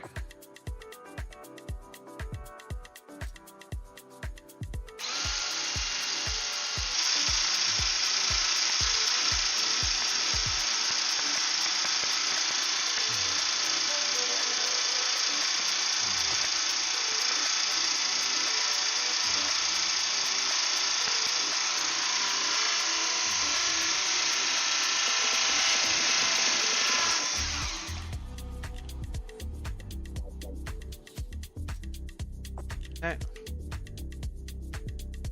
All right.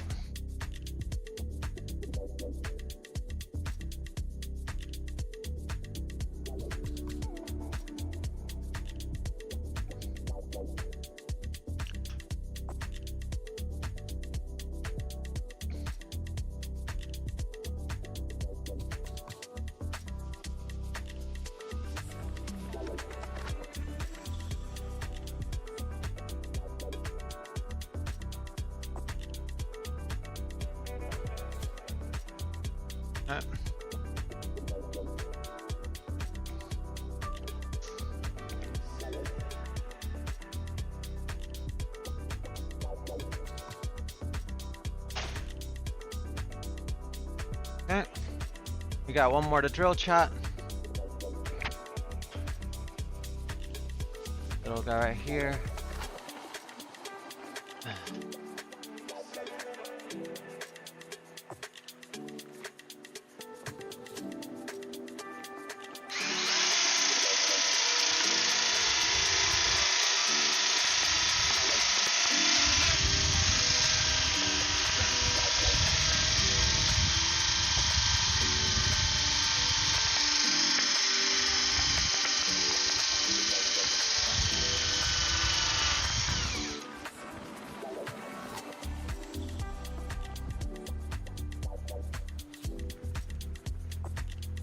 Okay.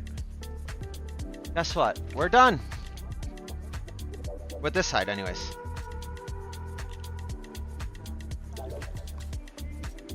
We're done with this side.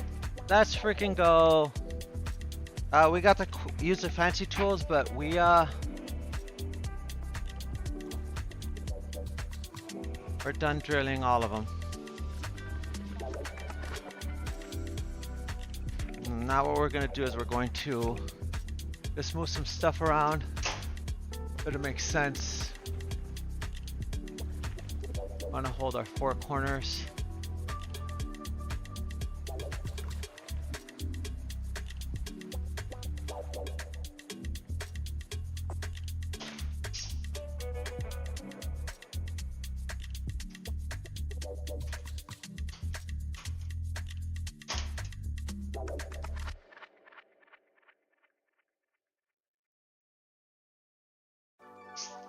Okay. Okay.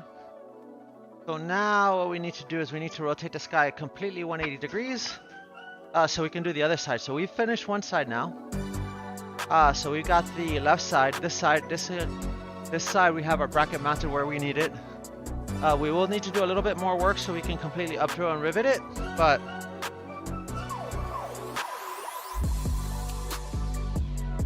drill and clico.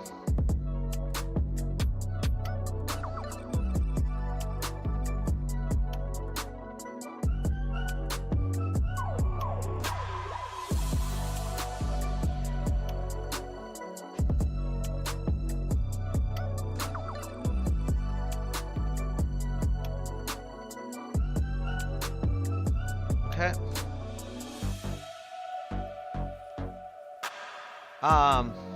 So what I'm gonna do now is I'm gonna take some stuff apart to put some stuff back together. Just enough so I can have this lay flat.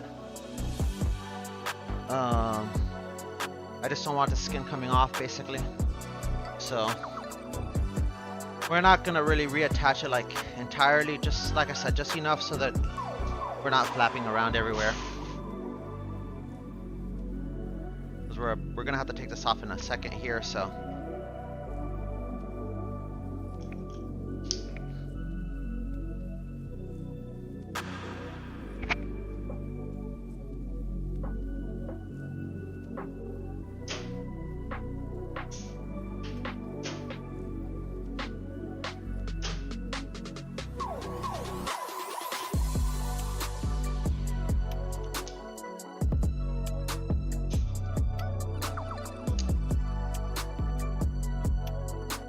Put those three on there. Put like one over here.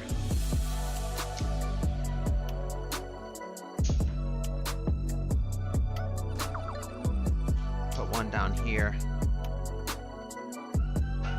And one of these gold ones down here. Like I said, just enough. We want just enough so it's not, like I said, flapping around. Because now we've got to flip over, so I'm going to take the camera out of here real quick. And now I got to rotate this whole thing 180 degrees, so let's get ready to do that. Move this to this edge. Move this that way so it can rotate. Try and make sure this doesn't fall. And let's rotate.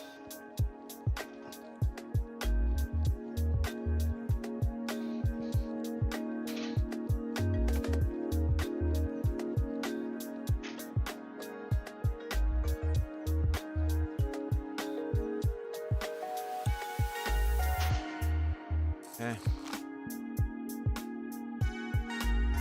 All right.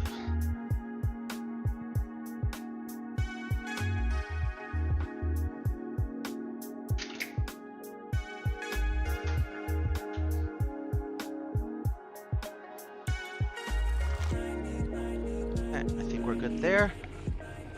Let's do it again.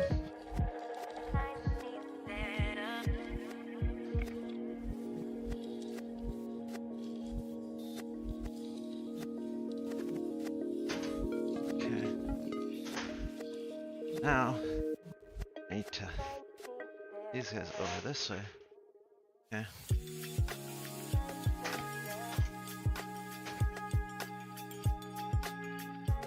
Okay. There we go. Okay. Okay, we're rotated again. Now we're on the opposite side. And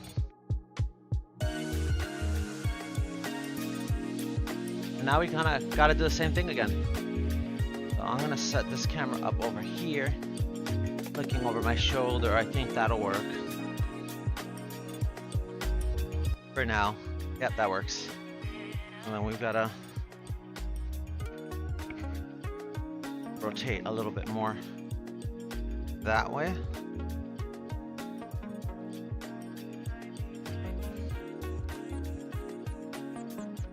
Yep, perfect.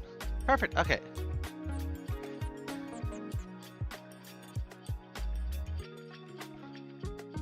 Now we've got to do the same thing with the other bracket on this side.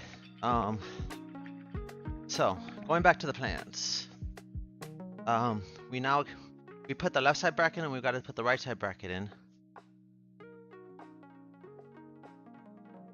This curvature needs to follow the long drawn, so this is basically what we're looking at, the opposite side. This is the inside of the left side. We basically want to do the same thing on the right side, where this bracket's kind of just going to sneak in. And then we need to make sure we have our 3/32 clearance between the lower splice and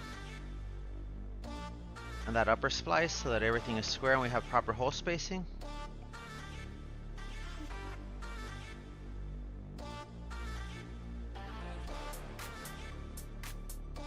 And that's 3/32 from the long drawn, not from the bracket, so.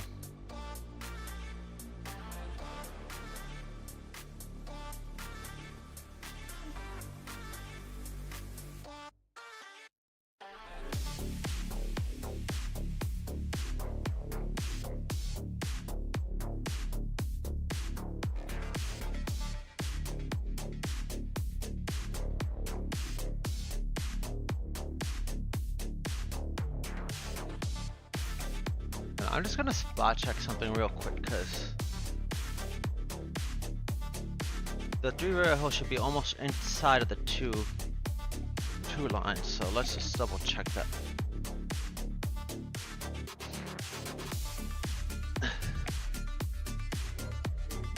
Yep, they're almost just inside. So that's actually perfect. How we did that, I think, was perfect.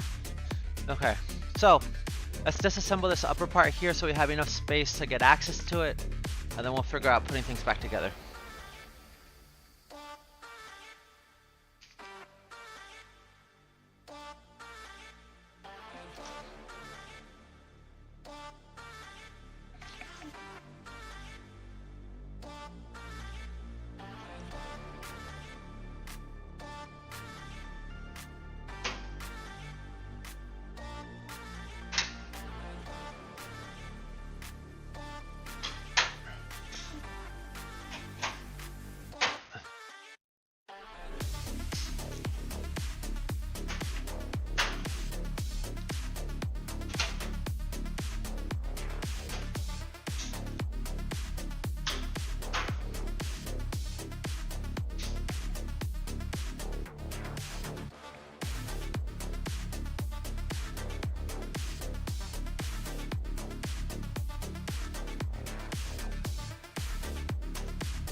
Okay, now we have access, and now this part can kind of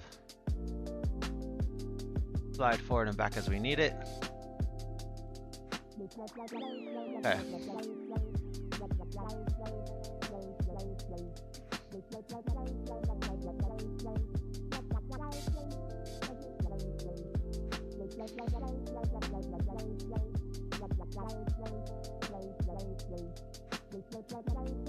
Okay. Now this piece needs to go basically this way, so that this angle matches the curvature of this guy, but on the inside, and then this flat part gives us the flat part for these screws here. So if we just separate it and push in, we should be able to get that in. Perfect. I know where we want it. Now we need to get our spacing, and that's the hard part. The hard part is getting our spacing.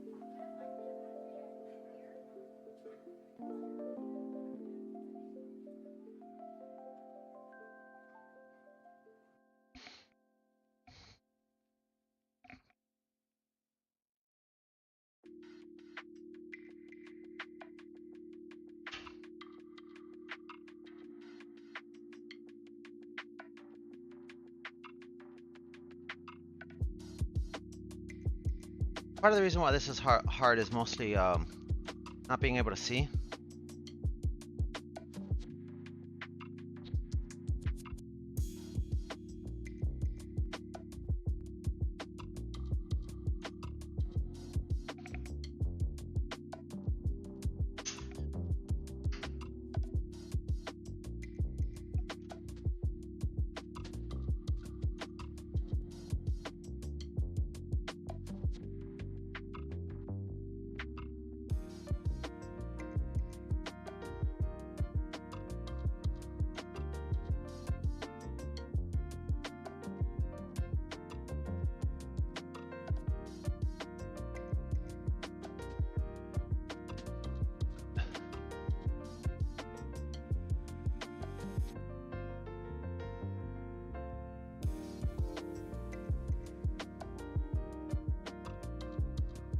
Yeah, that's double the spacing we need, so we need this to come in significantly.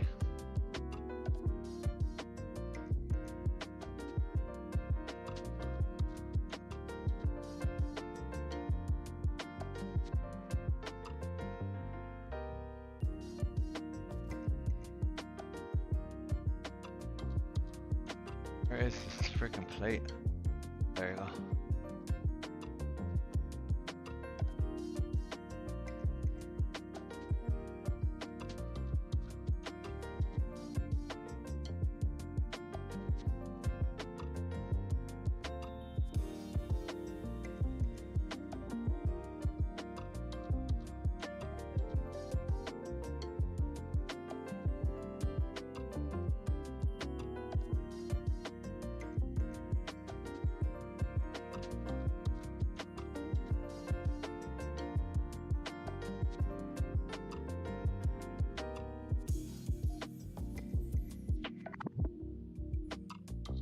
That's better there.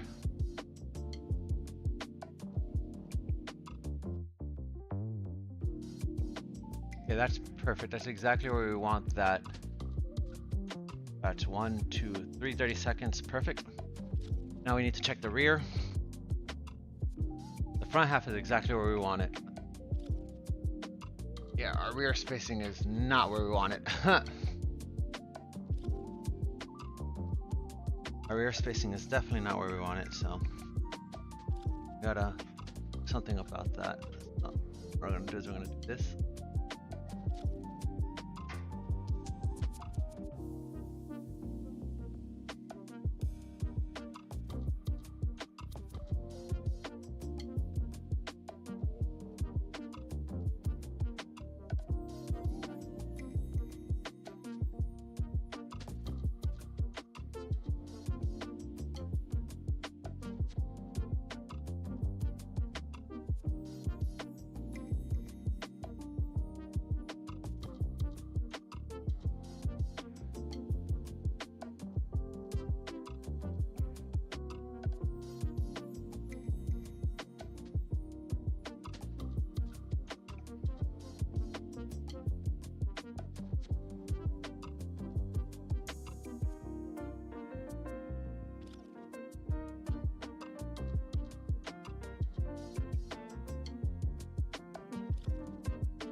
That's perfect. Okay, that's perfect there. All right, we've got our spacing. Let me make sure my spacing is good here on this front half again before we, because remember we always measure twice, cut once, right? Measure twice, cut once. Or drill once.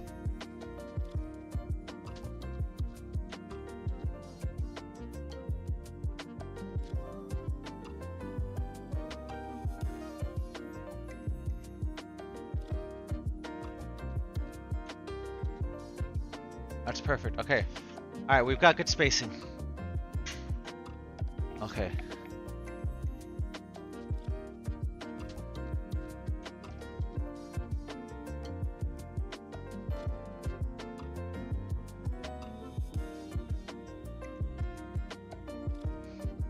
So now what we need to do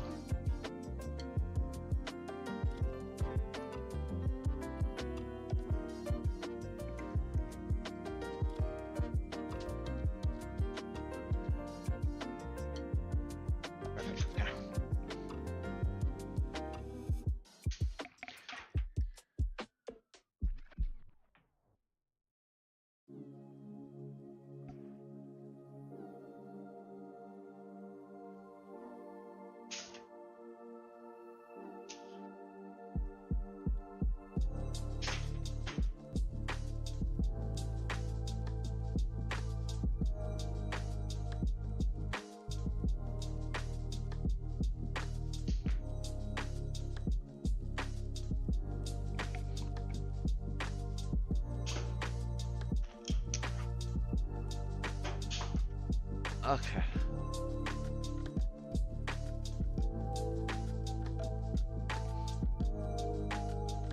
Hey Moxie, how are you? Hi TM. I'm measuring twice, but yeah. I mean, I guess in metal you should measure 3 times, unlike carpentry, because you know, it's wood. But let me see if I can. I think this one I went with this one up here before. Let's see. Is that? I think we'll go here. Okay. I'm happy with that. Let me see if I can set the bigger one on the front. Let me see if I can set it from here, because this would actually be better if I could set it from here. Perfect. Yes, I can. Okay. Okay. Okay, our bracket is now in place. If I look at the other rivet line, it looks like it's going to be all right for hole spacing. Now that I have everything in place here, I'm just going to take one final look at our spacing, because you've inspired me to measure a 3rd time. If I can find my phone and my writing instrument, or my measuring instrument, sorry. So over here, where's our 30 seconds? This is 30 seconds, perfect. We'll just slide this in right here. And if we put this right on an edge line, we should be 1, 2, 3, perfect. Okay, we got a 330-second spacing there.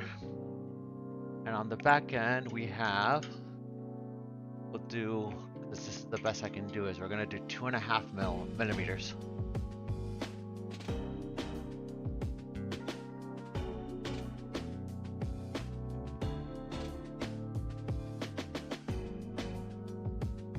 Yeah.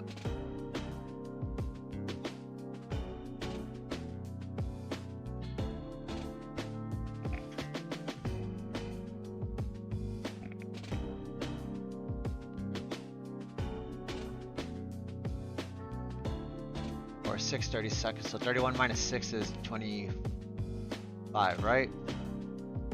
About the 31, perfect. Okay. Our spacing is perfect. Our brackets are in place. We're just gonna spot check with our eyes. Oh, sorry. Everything looks. I feel like we will. I don't know. I don't know how I feel about this one. I feel like we will have.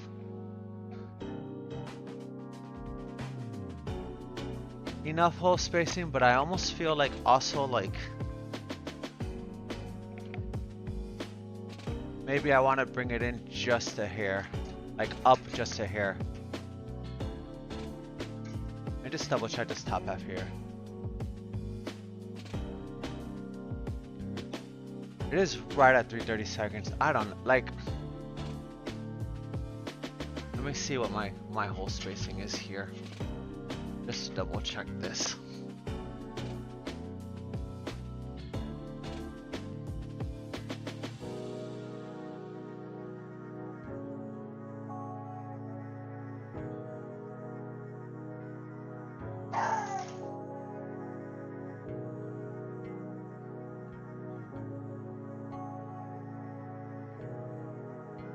Will I have 1/4 inch hole spacing?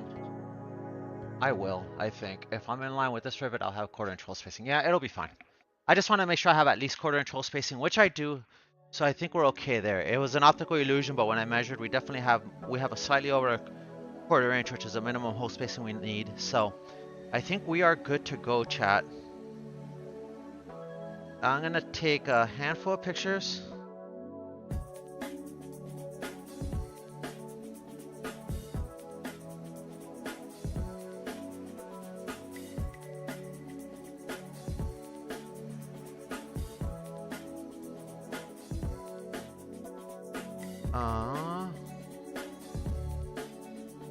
Yada yada. Where's my light? Where's my flashlight? There we go. Okay.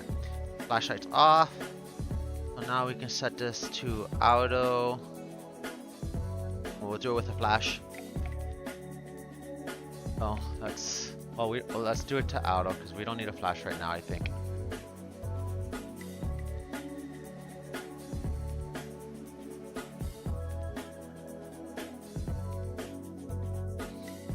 And then let's do...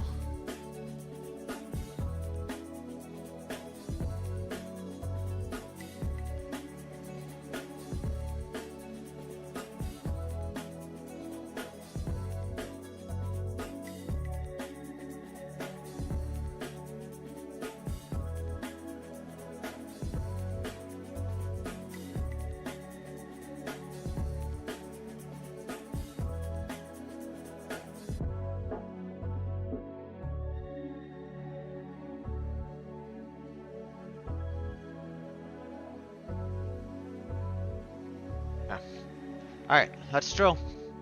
It's time to drill, baby, drill. Can you guys see okay? I don't know if there's a good view I can give you guys. You can see, kind of see the front there.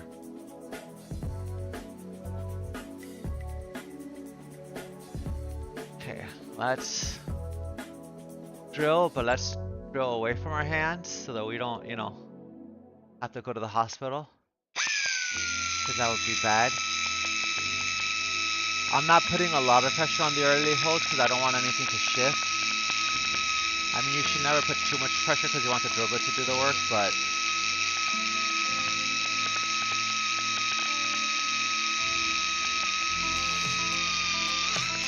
Okay.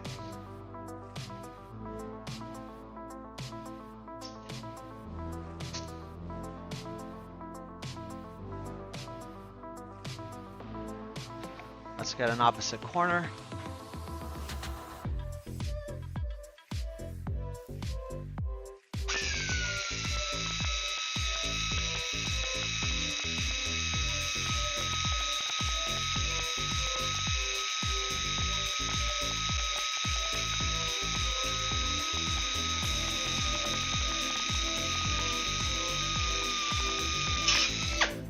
Okay.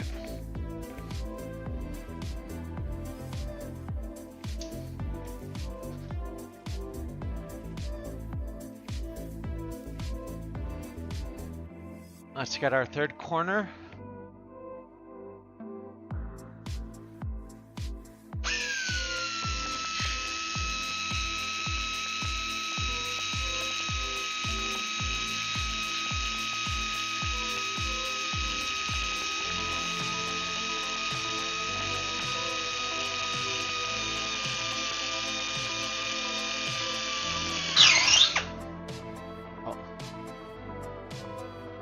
Okay, well, we got the third corner.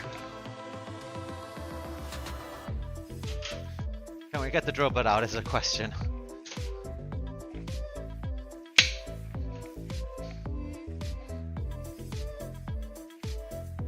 without breaking it.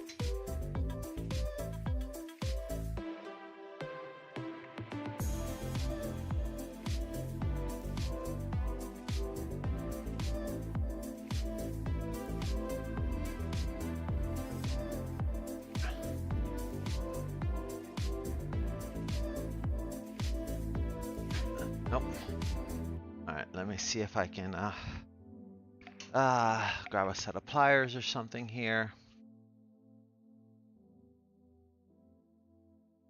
Very gently pull at this guy and rotate.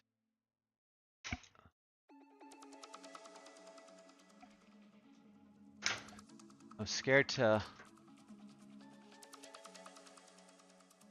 break this drill bit in here. There we go, got it. Okay. Okay, so drill bit is out. We now have 3 corners. And if we have 3 corners, basically I'm not worried about this front half shifting while we drill the last corner, the last 2 holes. I think we're good there. And that is the hardest one to drill, is that top corner. Because that top corner is right next to the bracket that that grabs everything, so I think we're okay now. I think we're okay now, chat. Moxie, how's your day been going?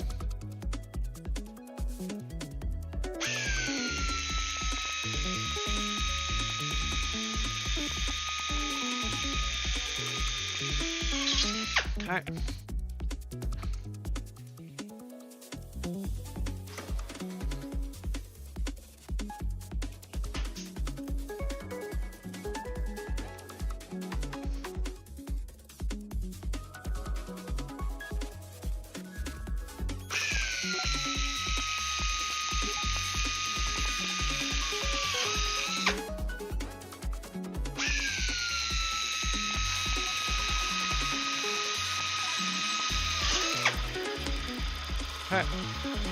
That guy's secure, and if that guy's secure, really the other half shouldn't move. But I'm just gonna spot check one last time, make sure we didn't break anything. Yep, that looks okay. I'm gonna move the cameras. Oh no! Chat, I unplugged the no, the dog unplugged the camera. Oh my god, chat. I'm so sorry.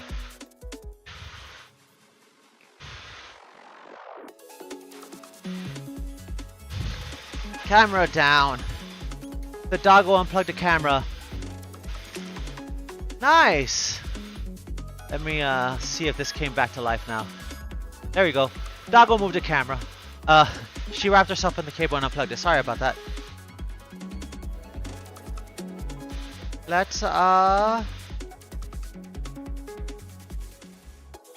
Let's switch to this view temporarily. I'll just give you a view of the clans. I'm gonna move that camera and then we'll be back once you have a better view, and hopefully the dog doesn't unplug it again.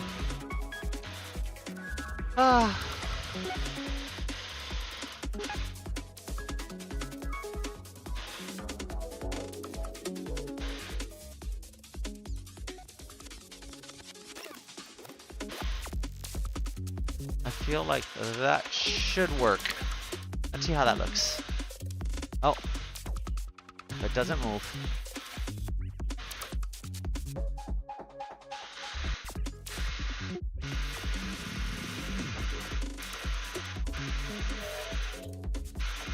Okay, I think that works. I think that works. Yeah, that looks decent. That looks decent enough. All right. Sorry about the compressor sounds. The joys of using air tools. Okay.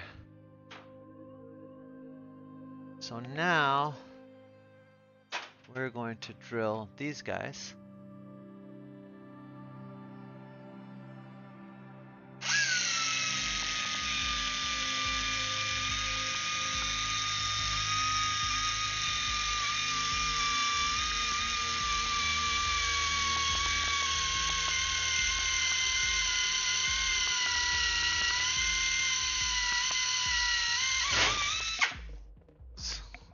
Always fun because it's going through true plates and then the skin of the aircraft.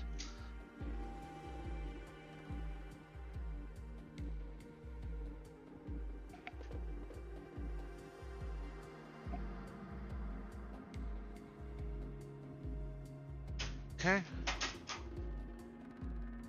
And then we can get the last corner.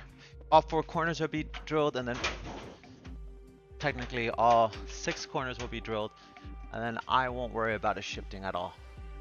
So.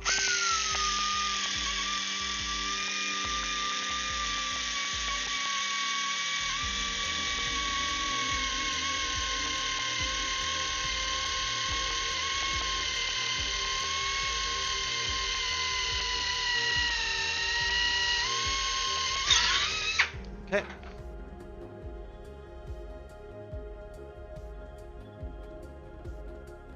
And with that,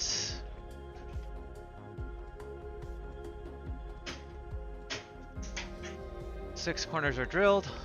We can take this guy off, and we can just slowly work our way through without any more brackets or any more pliers holding things together.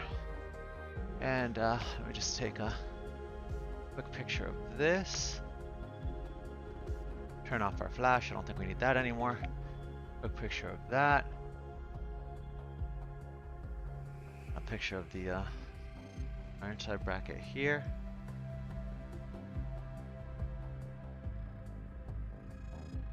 All right, and let's keep doing our thing. Let's keep doing our thing.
All right, 4 down.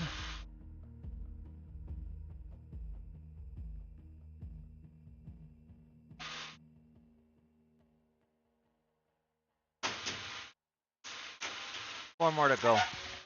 I think we'll be able to get 2 more with the drill before we need to switch to the right angle drill, but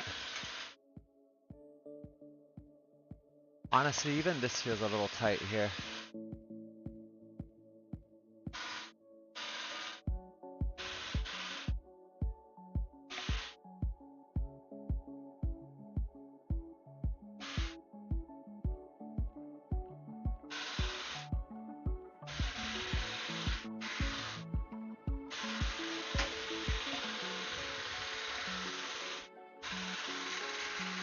Oh, I just realized something, and I hope we didn't screw this up.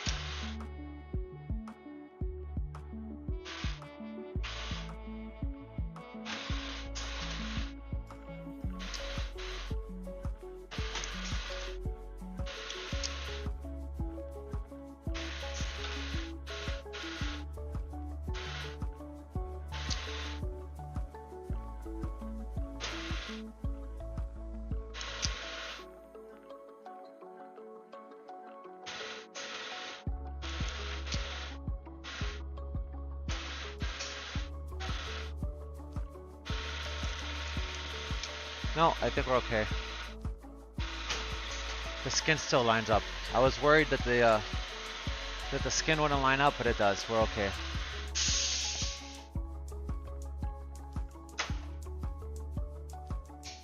We're okay.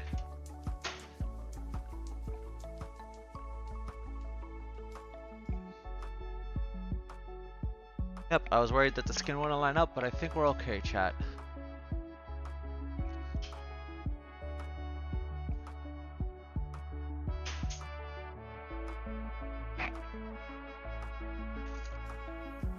Because I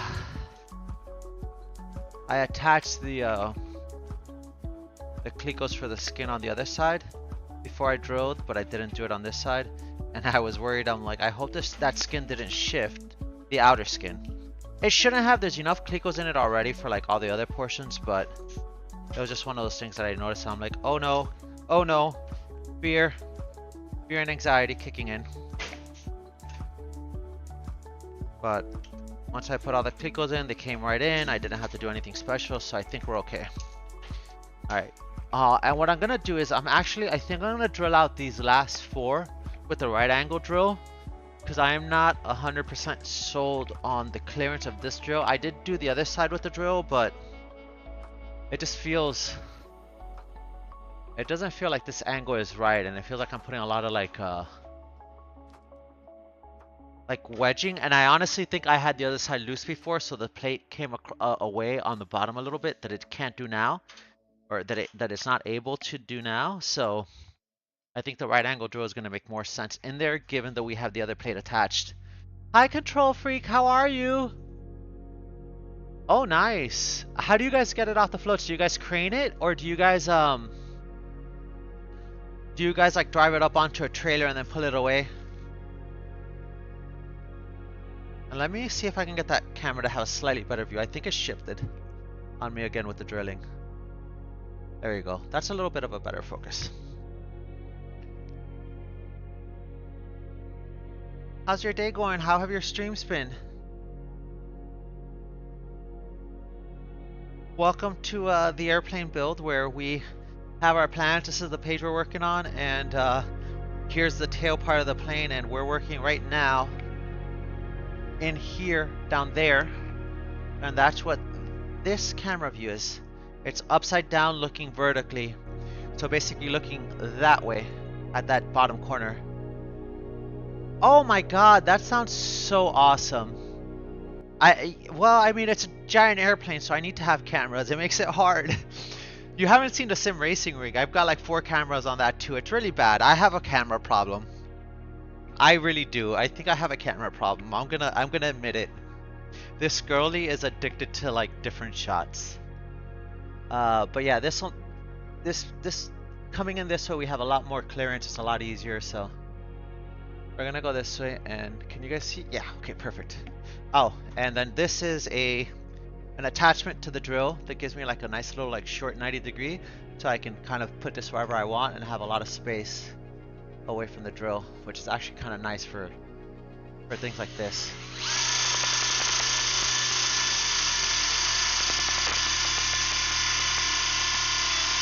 I'm sorry about the noise.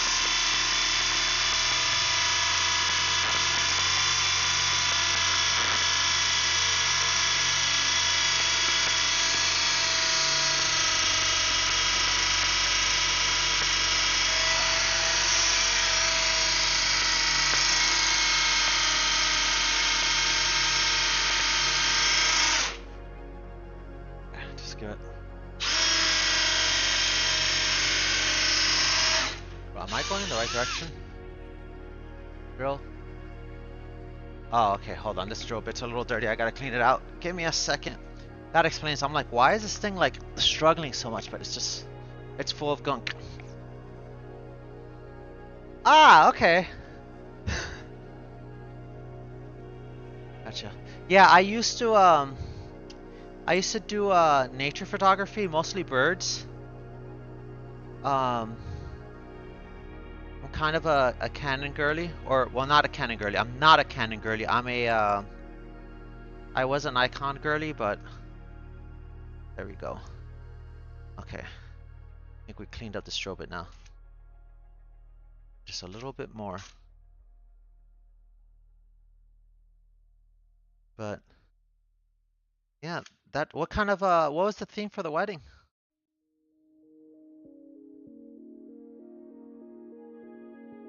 I love weddings. I have I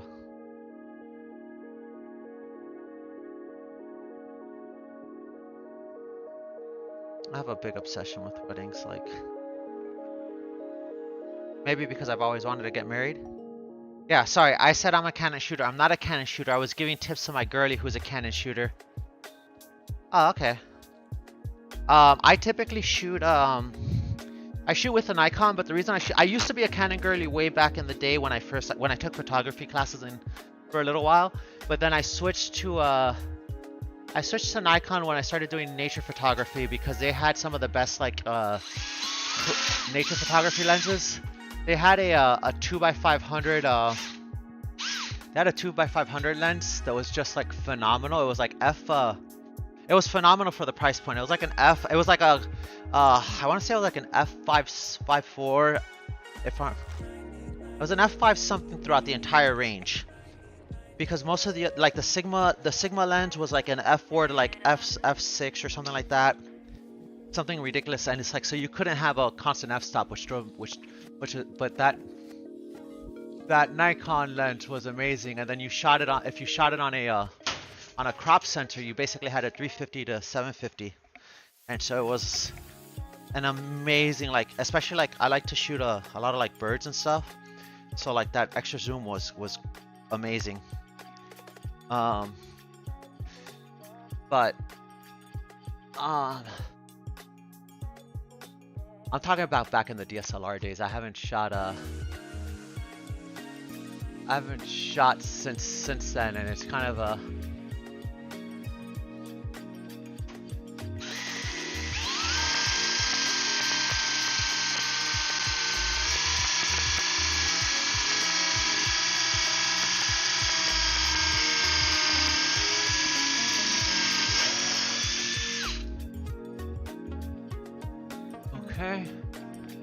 slowly making progress. Now with the mirrorlesses, honestly, like they have a nice prime 400 on the mirrorless. That's really nice. It's still reasonably economical, but that 2 to 500 I think was something like $1,500, which for a constant f-stop like zoom lens with that kind of zoom is kind of budget, to be honest with you. It's like a really good budget setup. Yeah, girl, it's so expensive. Camera equipment is so expensive. But yeah, I've been wanting to go mirrorless for nature photography because it's like it just makes so much less noise, so you scare the wildlife a little bit less. But like I can't afford it right now. I'm building an airplane. I've got too many expensive hobbies. I got some medical bills, so like the struggle is real.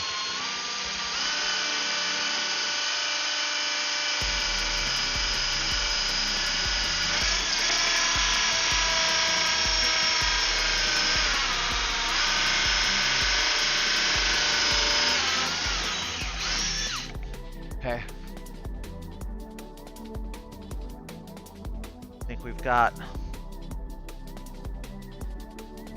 one more to drill, and then we can kind of assemble everything and put this in a different position. Once I get this last like pilot hole drilled, we'll reassemble everything to get our final fit, make sure everything is fitting well. with all the pieces where they're supposed to go before we drill it up to the bigger size.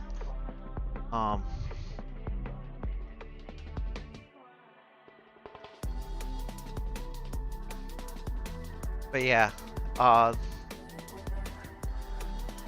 another one of those things that I really enjoy, but I didn't have the courage to take the financial leap to really pursue is photography. But I can still frame a decent shot, and like, it's kind of funny. One of my friends is like started shooting with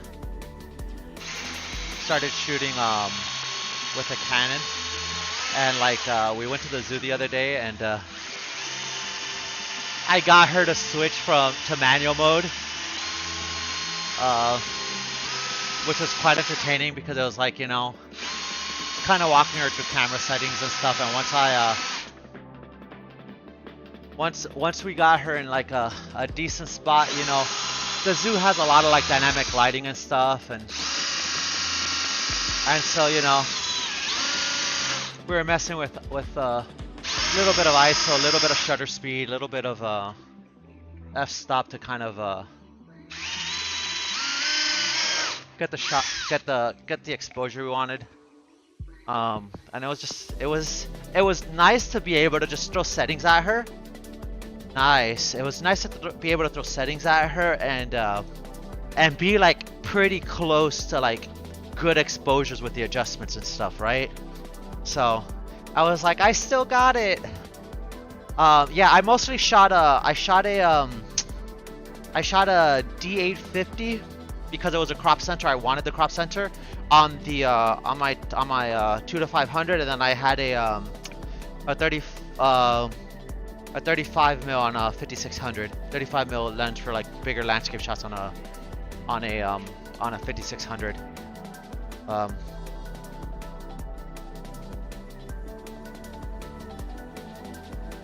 But I don't know what I'm gonna do. Once my medical stuff levels out and I'm not spending money on building airplanes, I will probably buy some new camera equipment. We'll see what we do.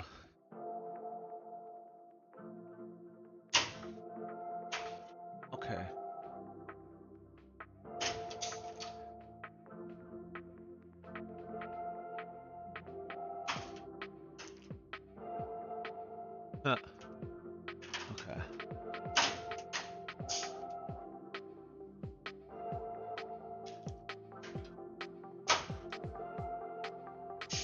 Okay. Okay. Those guys look like they're in a good place. Let me reassemble a bunch of parts here. And then we're gonna rotate some stuff. I'm gonna go to the wide angle shot just because I'm gonna move that camera. You're not gonna be able to see what I'm doing, unfortunately. Well, actually, I can fix that. 1 second. The one problem I have with this mobile camera that's on a 25-foot USB cable is occasionally the puppers will get tangled up in the cable and she'll unplug it. Just kind of entertaining, but let's see how that shot looks. Yeah, that's close enough. Good enough for government work. We'll just drop this angle just a little bit there, and we should be good. All right, perfect. Okay.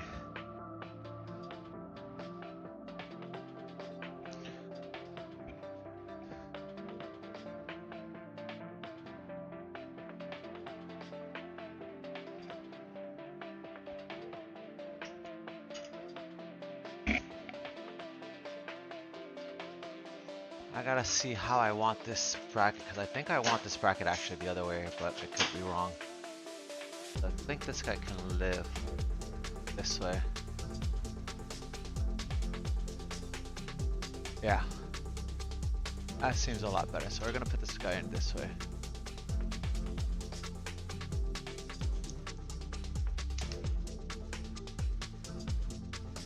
Let's take a look at spacing. That spacing looks much better. What are we doing with this guy down here? There's some little brackets in here that kind of these guys right here. There's these little brackets to kind of do a little bit of spacing. For me, I'm gonna move you guys. Sorry. They go in here, and then depending on how you rotate them, they'll fit better or they'll slide in better with the brackets. So I'm just making sure the way I put them in makes the most sense. And I think that is how we want it. So I'm gonna go ahead and just put that guy in there for now. This guy in here for now. I think that's as good as that's good enough for government work. All right, now let's start putting some fasteners on here.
Okay.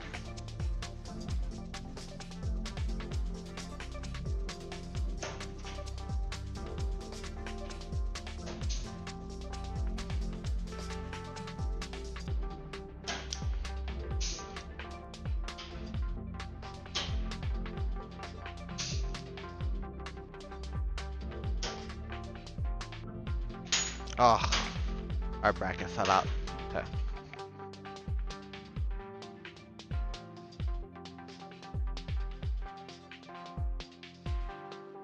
Okay.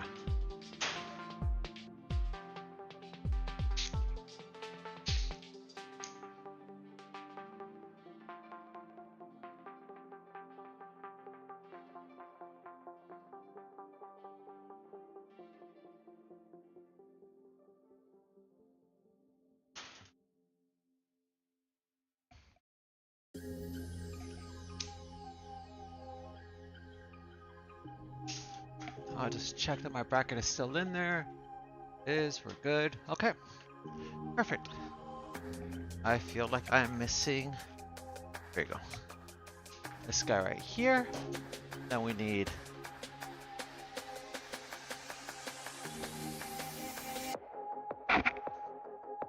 need 8 more of these guys.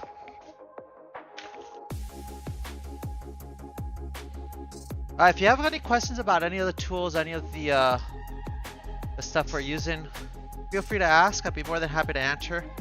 Because of how large these pieces are, there are some times where it takes me a minute or two to get to chat, but I will get to them.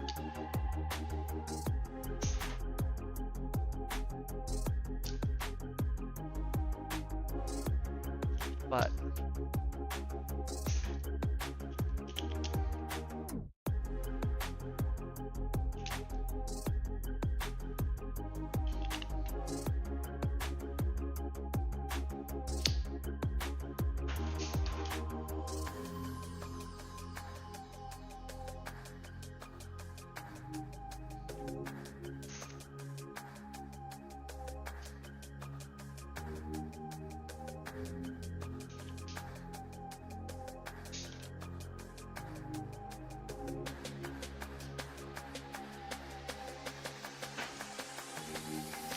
and we had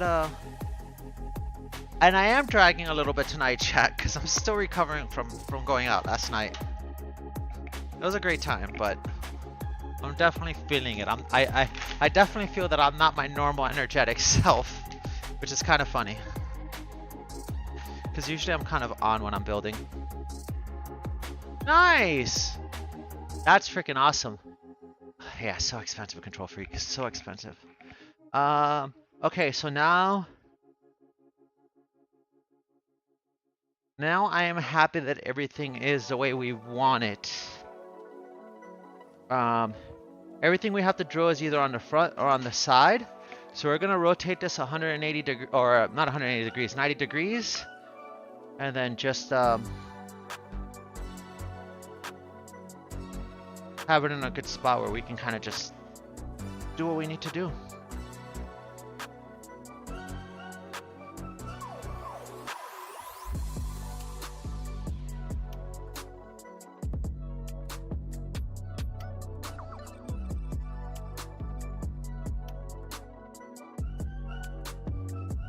Okay.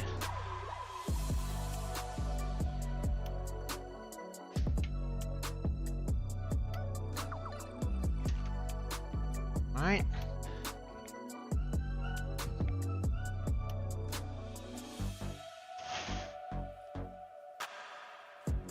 Oh, I knew I forgot some. I knew we forgot some clicos somewhere. I didn't get this front half of the lower skin.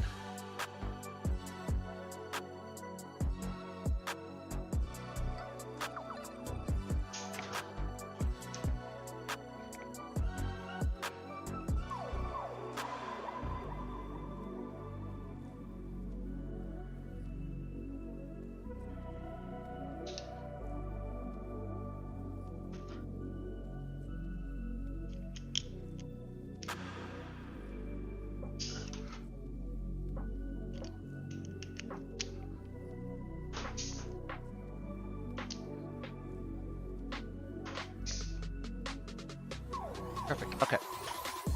There we go. Okay. So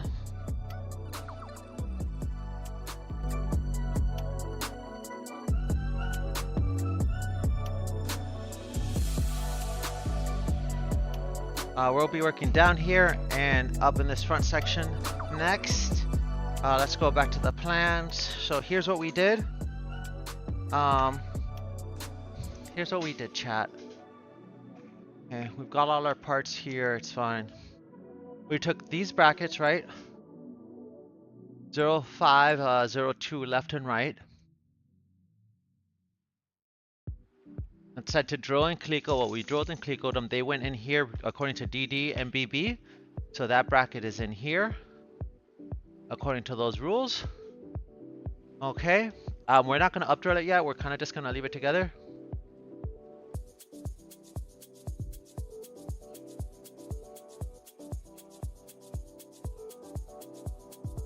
We need to mark the center of two things. We need to mark the center of this pipe, this tube. Hey Orange, how are you? No, we need it to work. We need to mark the center of this tube. I need to find some painter's tape because I think that's the best way to do this. Because it's the black powder coat. And I think I have some somewhere. I don't have blue painter's tape, but I have green tape, so I think that'll work.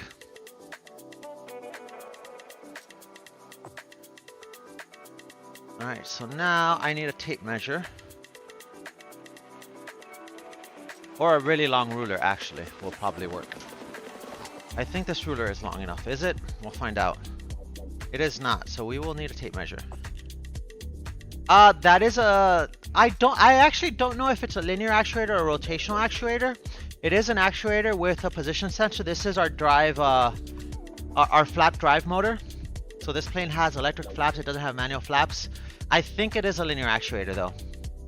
Well, sorry. It's definitely a linear actuator. I don't know how it's driven. It's 1000% a linear actuator because it operates on a single axis, right? But I don't know if it's driven by like a worm gear or if it's driven by some other method. It's probably honestly a 180 worm gear. It's probably how it's driven, but I'm not gonna take it apart to find out.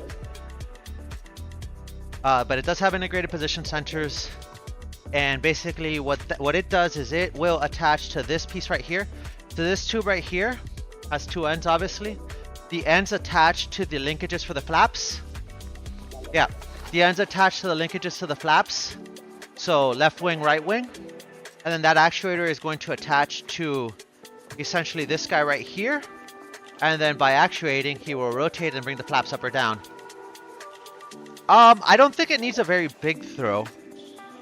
Because, right, like if you look at the edges of these guys right here, you can only, you're only going to get so much rotation, right? So I don't think it's going to, it doesn't need a lot of throw. The throw is probably going to be dependent on the throw is probably going to be dependent on the, but for scale, there's my hand, which is roughly about 6.5, 7 inches from palm to fingertips,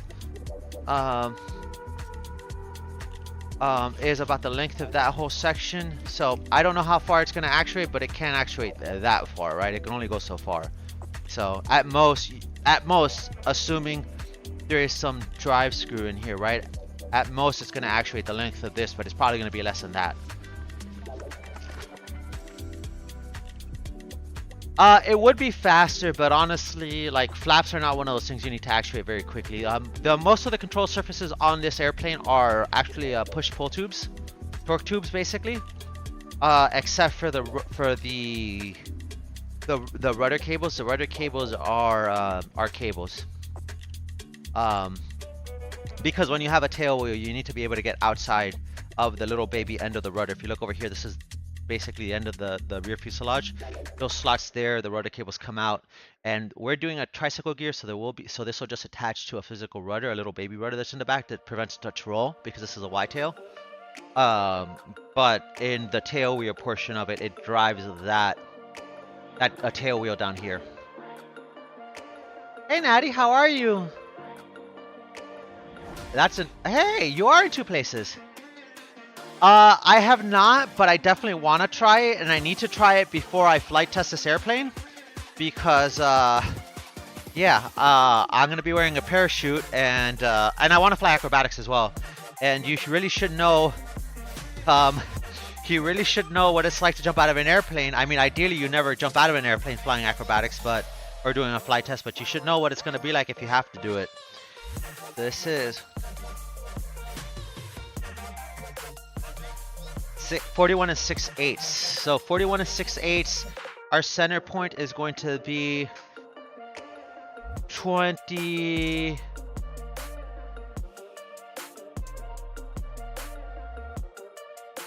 Wait. 20 and a half, right? Plus 3/8.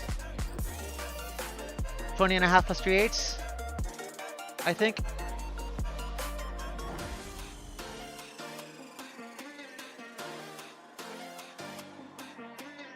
Alright, 41 and 6/8 is gonna be 1, 2, 3, 4, 5, 6. Yep. 20 and 6/8, we're talking 41 and 6/8, so 3/8 is gonna be half of that. Half of 40 is 20 inches, half of 1 inch is half an inch. So, yeah. 20 and a half plus 3/8, so 7/8. So 40, 20 and 7/8 should be our center point. Allegedly. I swear I can maths. I swear I have an engineering degree and I can maths.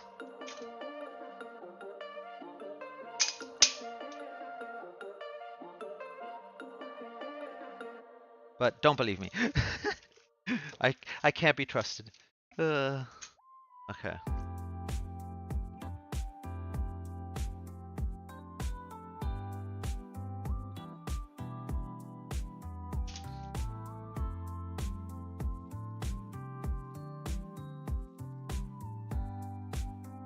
Okay.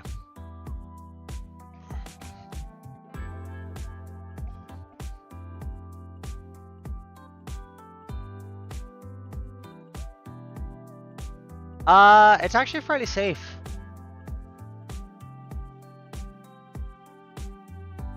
It really only gets unsafe when you start doing things like base jumping and other things, and even that, like, it's not unheard of unsafe, right? Like really, there's very few like actual parachute accidents. The majority of the accidents are really driven by base jumping and being a squirrel suit. Squirrel suit flying is not not that safe either. Especially when you start doing like terrain stuff.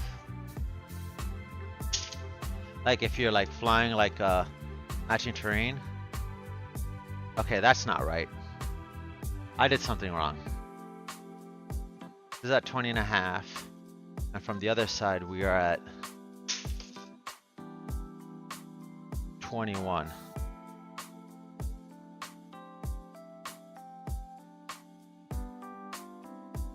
What's 8 plus 6?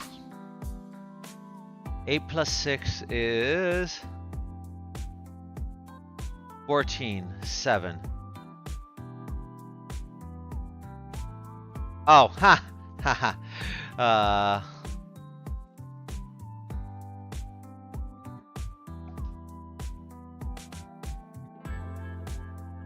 I did not put it as 7.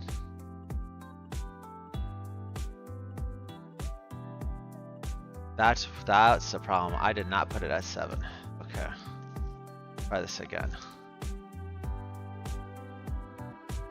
These are not 8s, these are 16ths, and I'm an idiot. That's why I didn't math so good.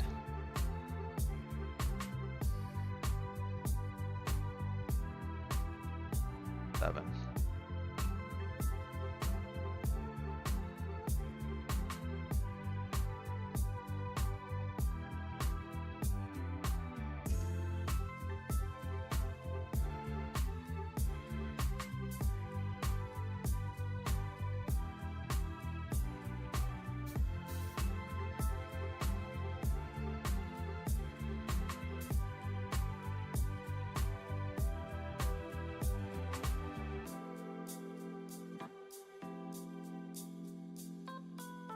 Okay.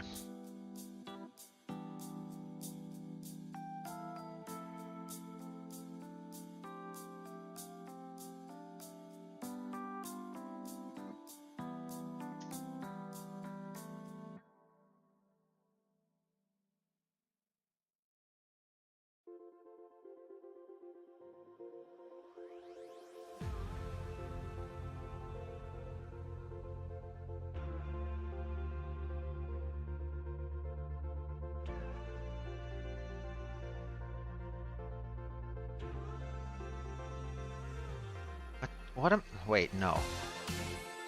Okay.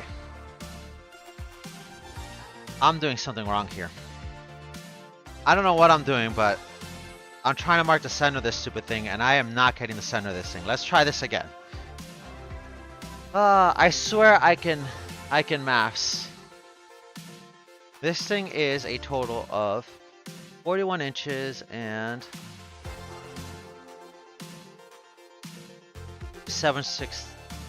41 inches and 1, 2, 3, 4, 5, 6, maybe 7. Yeah, 7/16. All right, 20.5.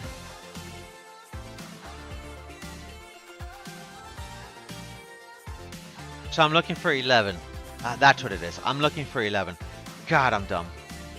I'm looking for 11. I'm looking for 40 and 11. Or 20 and 11, sorry. Not 40 and 11. We're looking for 20 and 11.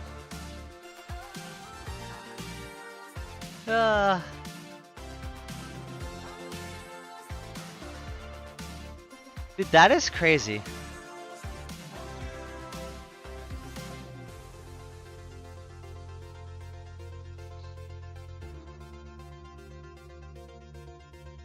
Okay. We said 11, right? 20 and 11. 11/16. Halfway between 11 and 12/16, actually.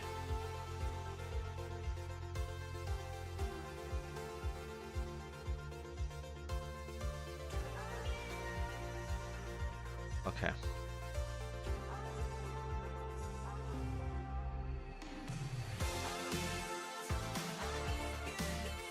Okay. That's our mark. And then if I go to the opposite side,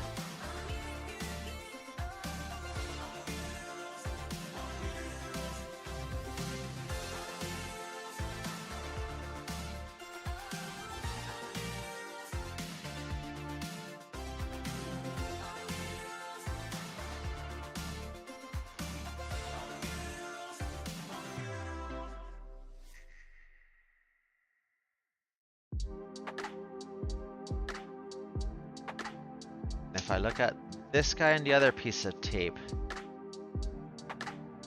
Okay, that's much better. They look like they're in line with each other. Perfect. Let's just double check this. We have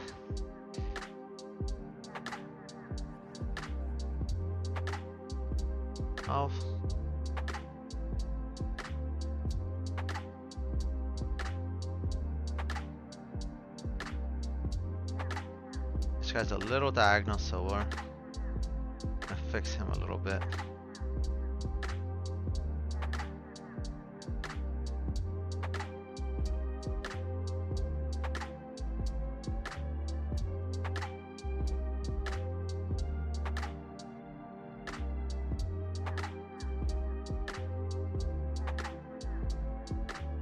Okay, and then from the other side, so if we measure from both sides, perfect. They're the same measurement now from both sides. That's what we were looking for. Okay, cool. Okay. This guy's measured now. We need to mark the center of the cross tie box, but that's actually a little bit easier because that we can do with the Sharpie.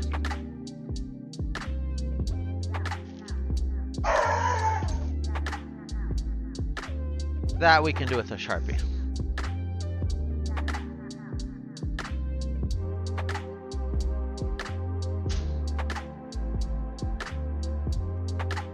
This guy is 34 inches. Tied, is it? Yeah, 34 inches tie to tie, so we're looking for half of 34 is 17 inches.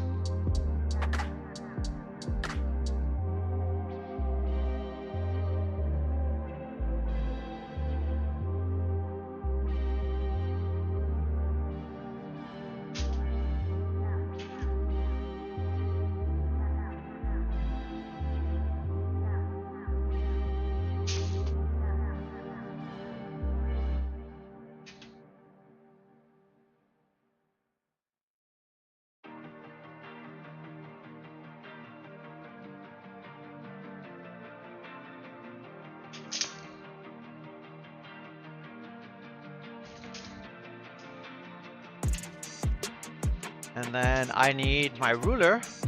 I swear I put my ruler somewhere.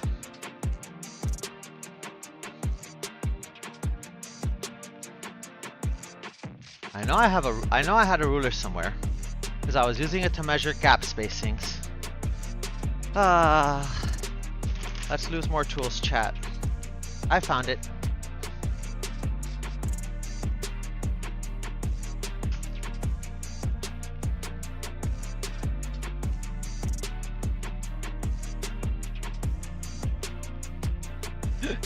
Well, I'm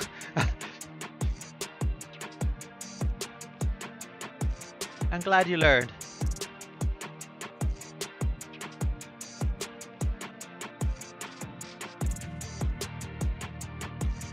Because that sounds really dangerous.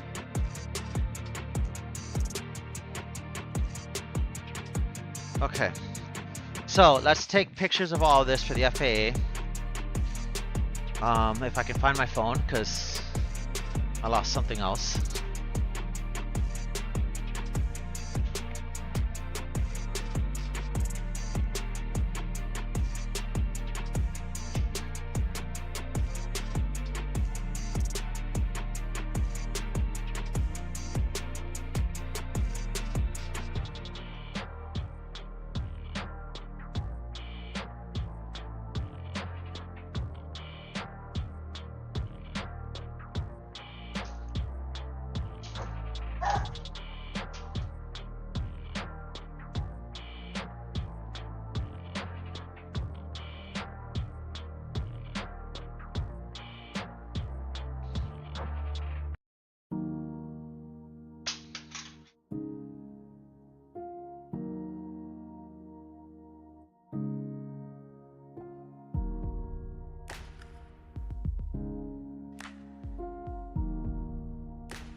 Okay, that's centered.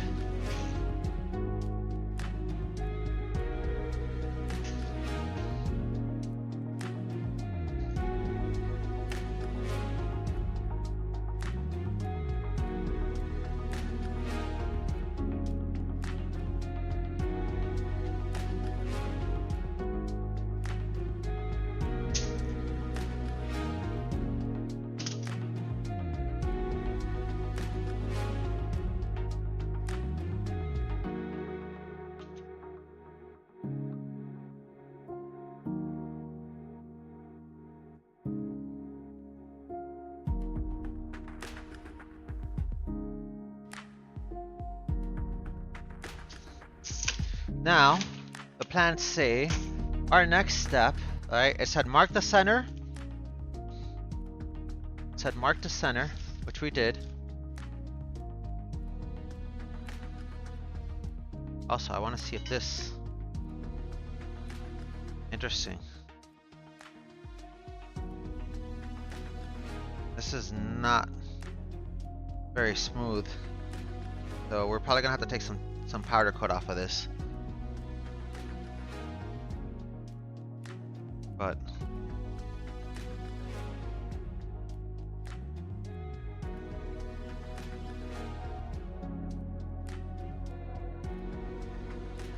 yep.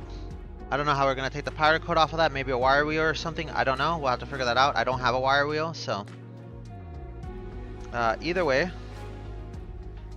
Remove powder coat in the proper fit between flap tube and mount blocks. Test fit prior to install an aircraft. Flat tubes should be snug but still free to rotate.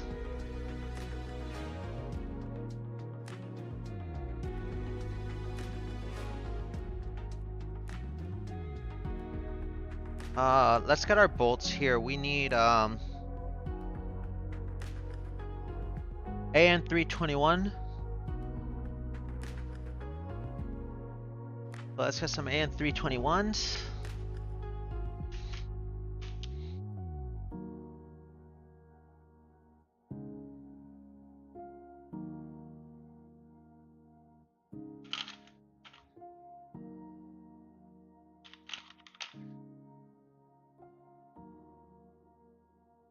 Here's our AN321As. That's not right. That's too short.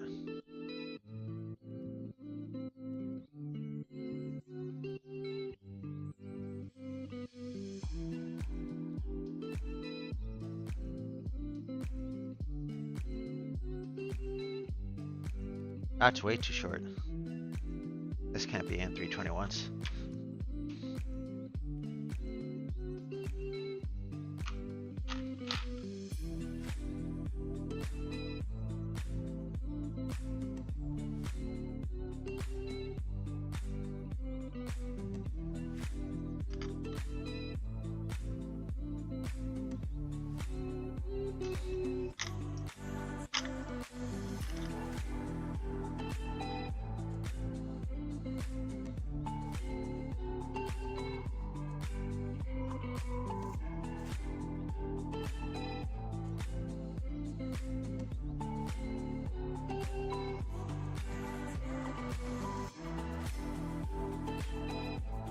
These are AN321s. Yep, there you go. Perfect. Okay. AN321s, and then we need...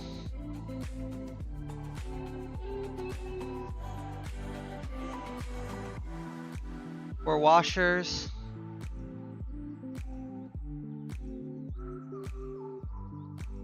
And 4 nuts. So AN 96010s.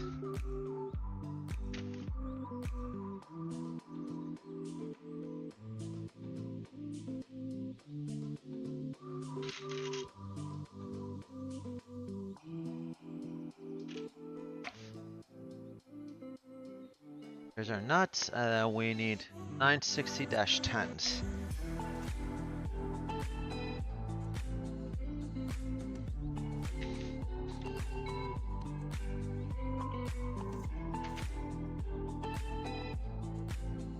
Uh-oh.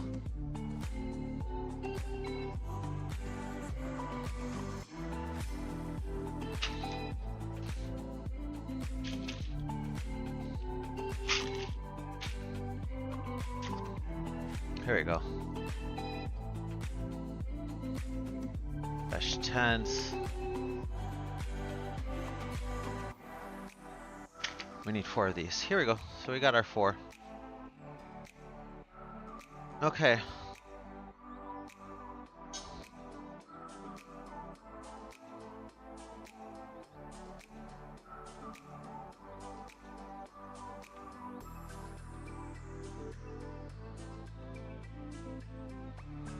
Yeah, this guy is not happy to go through here with the powder coating in there. So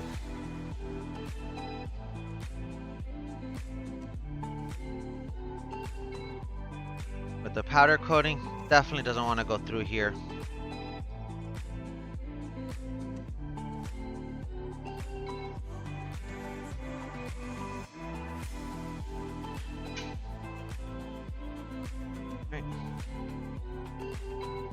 Because they should be snug, but alright, what's the description? Snug, but still free to rotate. And this guy's not squeezed. Wait. Oh, it is gonna go through a bracket, but these guys should be together. And as you can see, chat, that's a gap right there. Let me see if I can get you a better, maybe this way? Nope. Yep, right there. That's a gap right there, and we don't want that gap. And if we squeeze this together, it doesn't want to come together, so. Clearly. That's a lot of material, though. I feel like.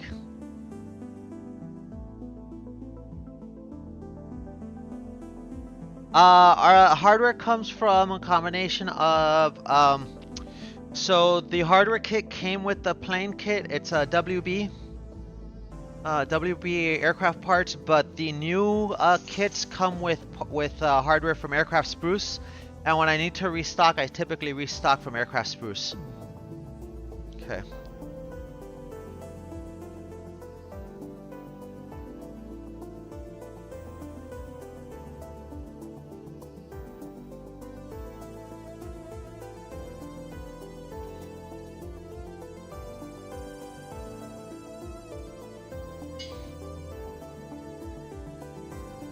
Let's see what the other side looks like.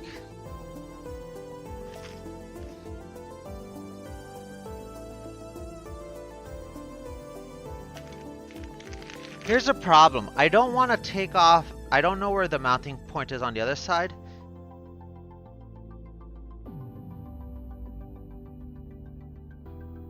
Right, like on this side.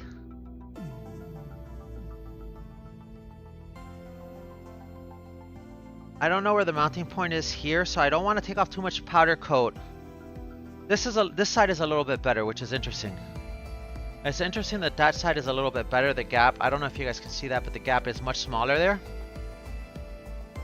This makes more sense than what I was seeing on this side. On this side, it's a little concerning how large that gap is. We're gonna see if we can squeeze it a little bit tighter. Okay. No, okay, yeah, we just needed to squeeze it a little bit tighter. So that gap looks, if I can get, that gap looks a lot more reasonable for the powder coating. The problem is I don't know where these guys go. So it says I should remove the powder coat before installing in the aircraft. So we're not going to install it. We're going to take it apart. And we're going to take it apart if I can, with the goal of finding out where it goes. On this side it's easy because we have the notch. There's no doubt about where it goes on this side. There's a notch in the part right here. Right? As you can see, there's a notch right there, so that's pretty easy. But on this side, we really don't know. So I'm gonna test fit it, to be honest with you.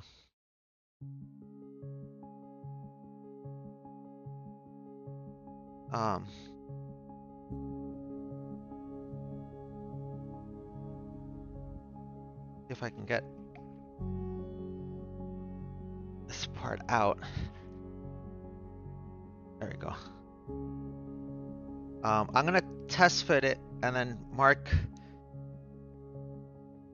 with tape where these parts are gonna end up, so I know where to take off the powder coat.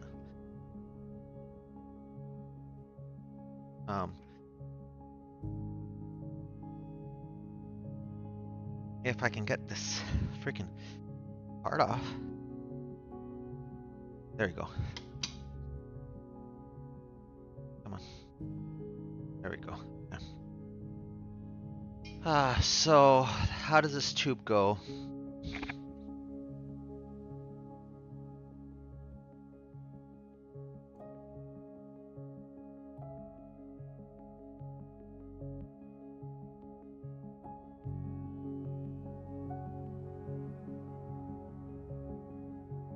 Where's detail C? Detail C is this side. Looking down. Looking down. So if we're looking down, this goes this way. Okay, so this is the right side.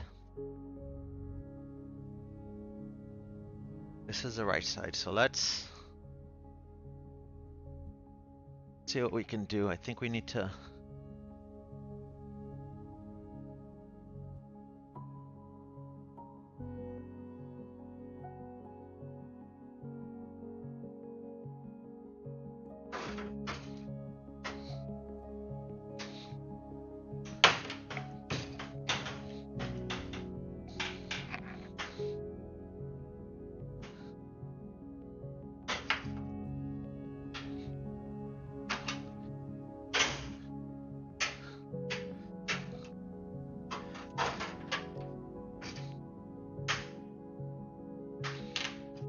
Okay, there we go. And this I can just go right through here. Perfect.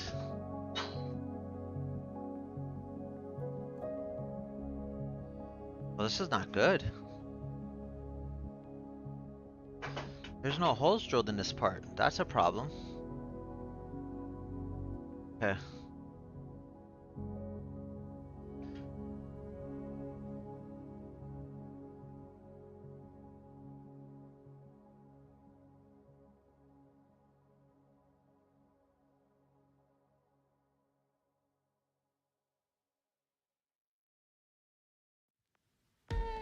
Okay.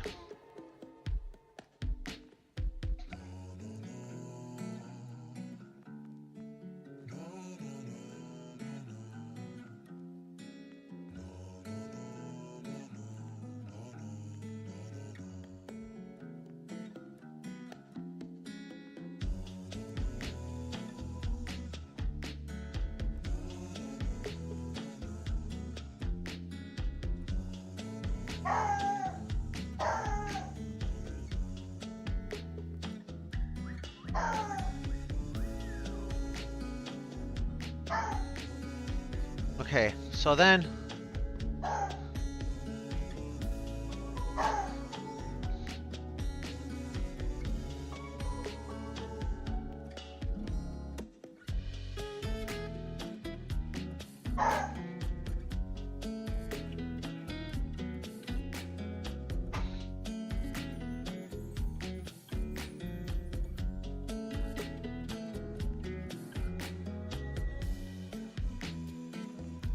okay. So now that that guy is where we need him, okay.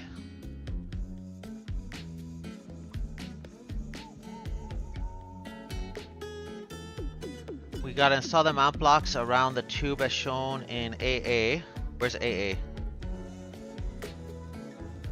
Here's AA. Here's the problem. There's no holes there.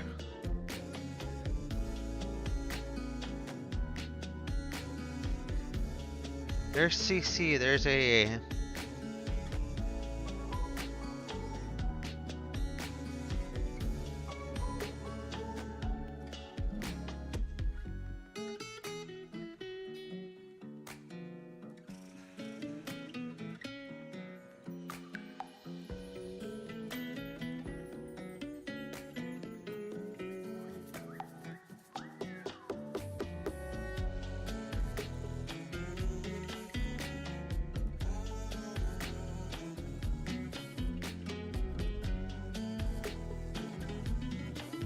Okay, this is a problem.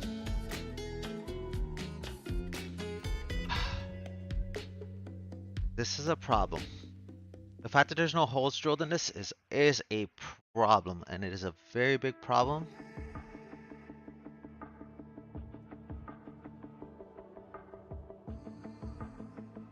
Because it makes me wonder whether I did not properly build that part. Because nothing in here says I need to... It just says install these guys, but I don't want to drill through these guys. These are A and 3, so it's going to be a 3/16 drill bit. But I don't really want to... These guys are supposed to be tight fit, so I don't want to drill through these blocks, right? And then screw things up, right? Because... Let me see where these parts... Let me see where these parts were made, which is way back, several pages back. So we're just gonna move some stuff over here. And we're gonna hope that we didn't forget to drill something, because if we did forget to drill something, it's gonna be a problem. Because I don't know that there's a good way to get a 3/16 drill bit into that area of the plane. So we might have to take apart a lot of things. Yeah, Spruce is kind of honestly, the best thing about Spruce is all of the warehouses that they have. It makes life very easy. So,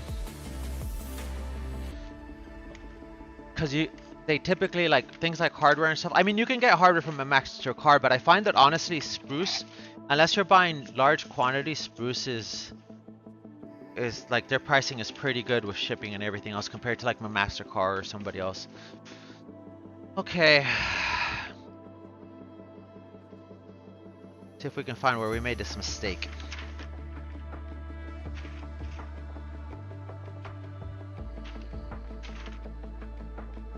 Okay. Here is A. Cutout A. Where's cutout A? Cutout A has a bracket. Underneath, drill per holes in splice plate and long drawn. That's fine.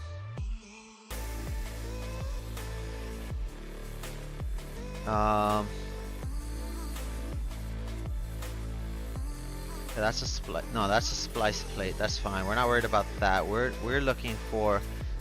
There's another subcomponent there.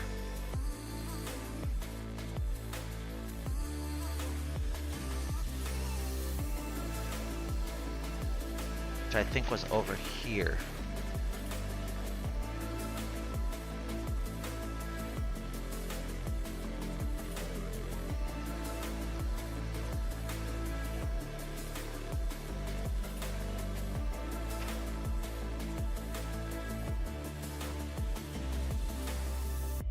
We made all of these assemblies. This is all fine.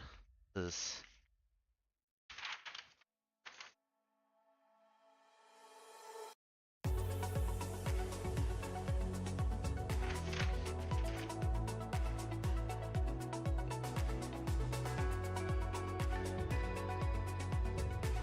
These are the pulleys and the brackets. We did all of this. This isn't what we're looking for.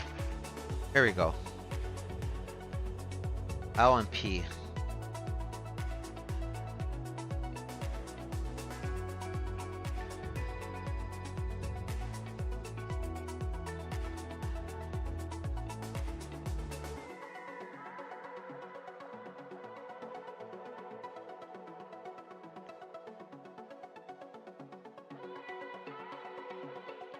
F2606.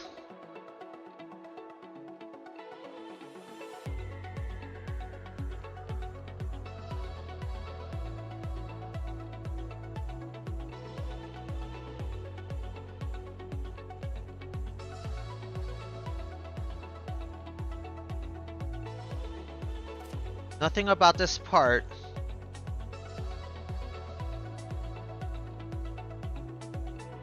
says we draw anything in the top half.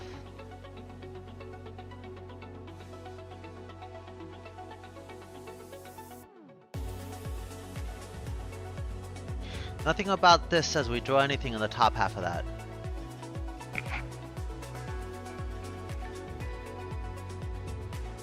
This is the upper splice plate. This is the lower splice plate. Nothing about this says drill holes over the top of this, which is scary to me. Because I don't know how I get... This is the side. This is looking forward. Right, so if we take...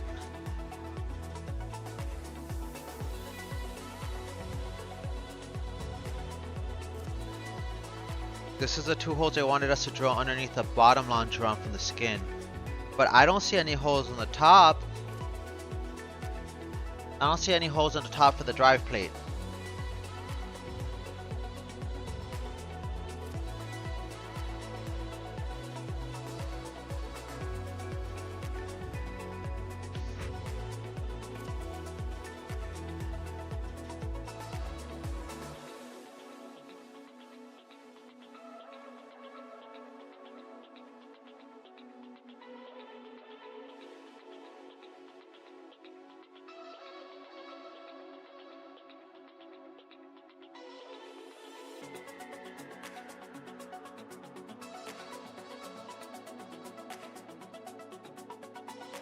Yeah, see, even over here, here's the lower splice plate. The top half of it has no holes drilled in it.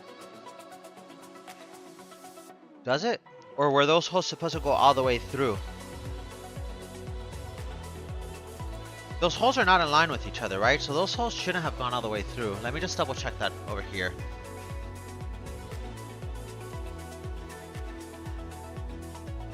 No, they're not, right? Because... See, this hole is not in line with that hole, so there's no way.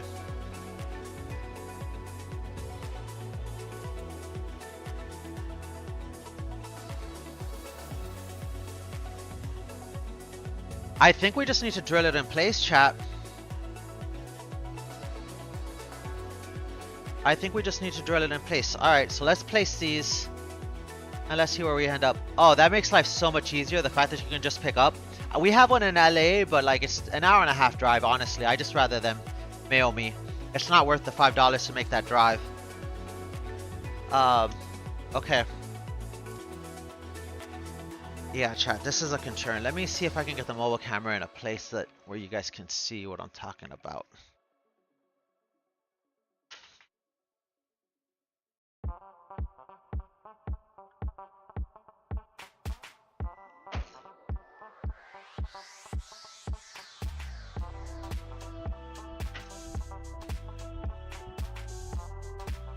Let's see how that looks there. That kind of works, but we need to get that a little closer. Okay, so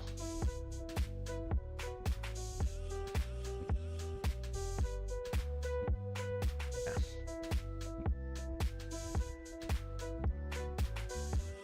Okay, so looking at this camera, right? You see that plate around the torque tube? In here somewhere, we need to have 2 holes.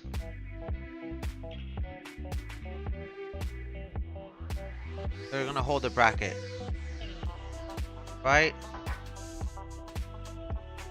And same thing on the other side, but there's no holes drilled into that. So we're gonna have to drill those holes out. So I'm thinking I'm probably gonna have to use that right angle drill again. It's just, you know, it's just weird because how do I drill those holes out when I don't even have the brackets like in place, right?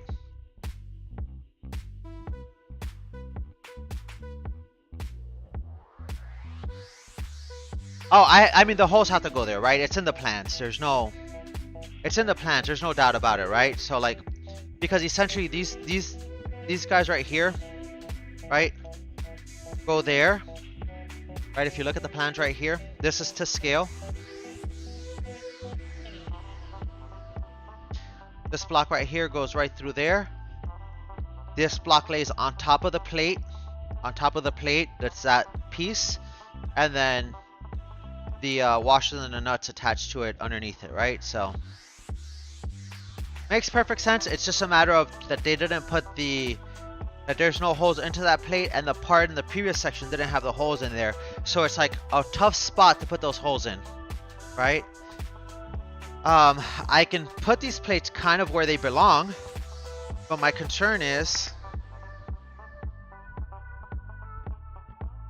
how do I drill to keep these guys to have a... I mean, these guys are going to be greased and they should be freely moving. So, I mean, if the holes elongate a little bit, it's not a huge problem. We definitely have to take the powder coat off regardless.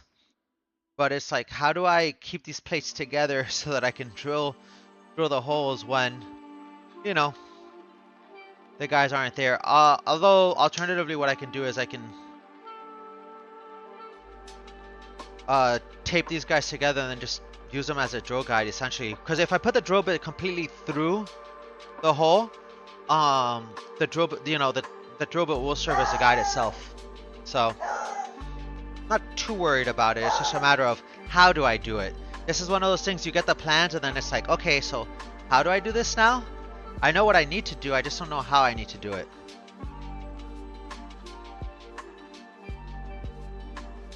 But what I do want to do first is I want to find out where I want to take off the powder coat, because that'll make life a lot easier. So we're gonna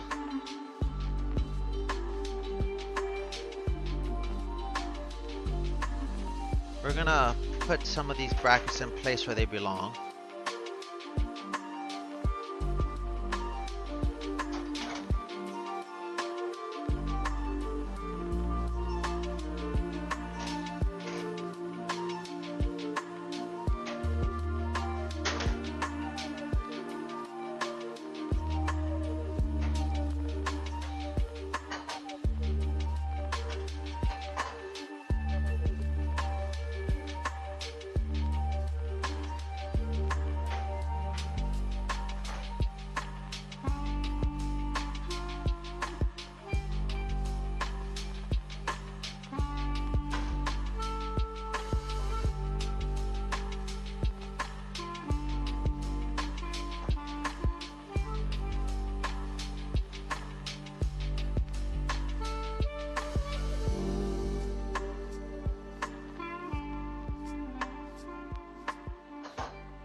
Right, because I can just fit that guy in fairly easily there. Right. And then it's just a matter of drilling through one side, right? Doesn't have to be perfect. If I take one of these screws out and then I put the drill bit through both, I can kind of just put it in place where it needs to go. Make sure that I'm centered, right, with the tube, and then just drill through one side. Once I have a hole in, then I can do the same thing with the opposite side. So it's not impossible to do. The side I'm more worried about how I'm gonna do it with is the opposite side, because I feel like I have a little bit more play on this side. I may need to enlarge I may need to enlarge the hole on the other side, to be fair.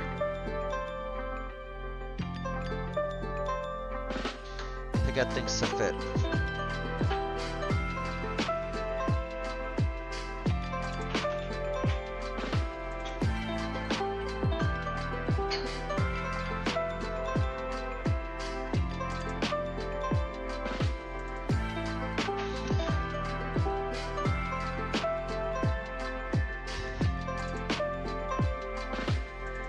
But if I get rid of the powder coat on the other side, I'll actually have more clearance too, so. Okay. I think I have an idea how I'm gonna do this. It's just gonna be not the easiest thing, right? Because essentially what we'll do is we'll get this piece, we'll have one screw out of it, and then, yeah, I'll show you let me show this to you outside. It'll be easier. Essentially, this is what we'll do. Okay? One of these screws will be out, right? The other screw will be essentially flush like this. And then if we put the drill bit in here, right? If we put the drill bit in there, that'll give us our placement. And as long as we're centered, we can drill one hole. Once we get the first hole drilled, then we can take this guy out, or put a screw through here, take this guy out, and then drill the other side. So I think that's the approach to it. The only place where this is going to be a little bit more difficult is on the torque tube side that's thick, because I haven't been able to get the brackets in. And I don't know if I'll have enough clearance until I take off the powder coat. It's like, or I mean, the alternative is I can file down that corner a little bit. I just need a little bit more vertical clearance.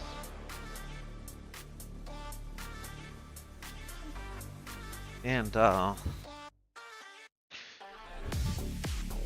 definitely have space to file that down a little bit. Because the hole is a little bit smaller than it probably should have been. So we're gonna go ahead and I will show you what I mean here in a second. We're gonna swap sides here.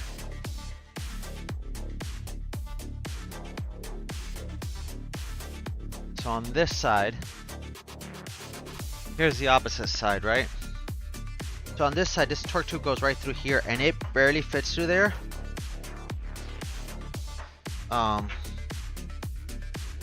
And if I have this plate in here, right where it should be, I cannot get this on top of the plate and through.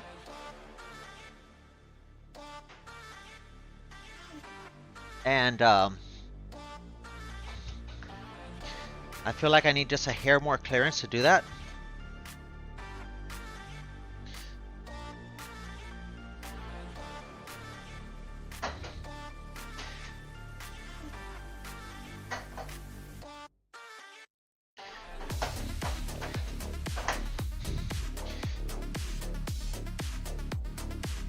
I just need a hair more clearance, and if I get rid of the material here, this will naturally sit more flush. Because right now it almost wants to pop out. So if I get rid of the material there, it'll naturally fit more flush. And then I'll be able to get this out. And this is...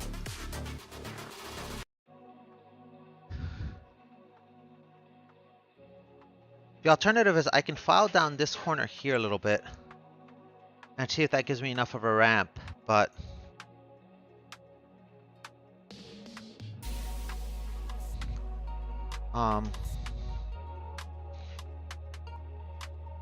let's just file that down. Let me see if I can get a good angle at that and file that down.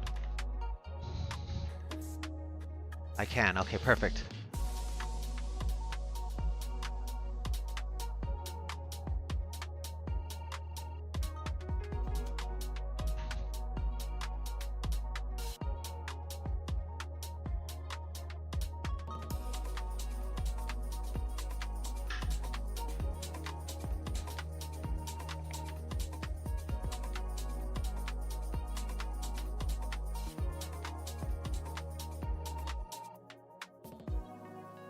So either way, I didn't like this corner that we had here anyways, so I wanted to round this out anyways, so. But I know I'm gonna get more clearance the minute I get rid of this powder coat.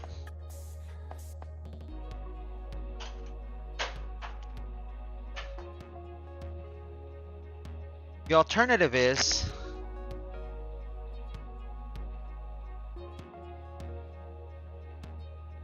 well, that's already screwed in, so the skin is not really gonna move much.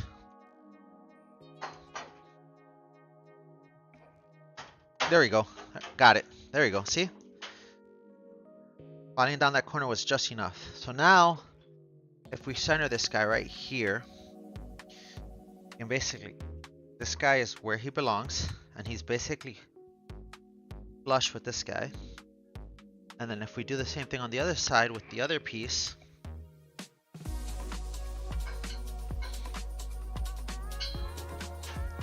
we do the same thing on the other side with the other piece, I think we can drill this guy out exactly where we need him. There you go. That guy's there. This guy's where he needs to be.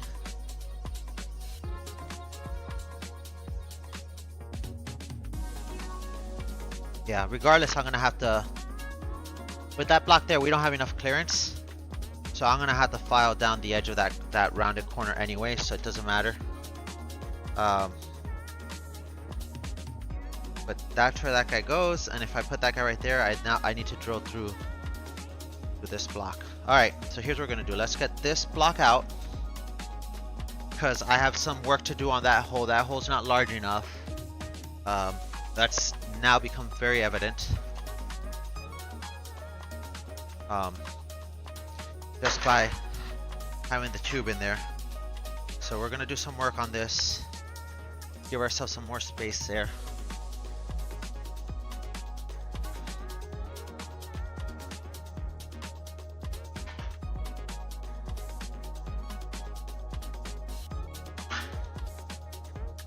Okay.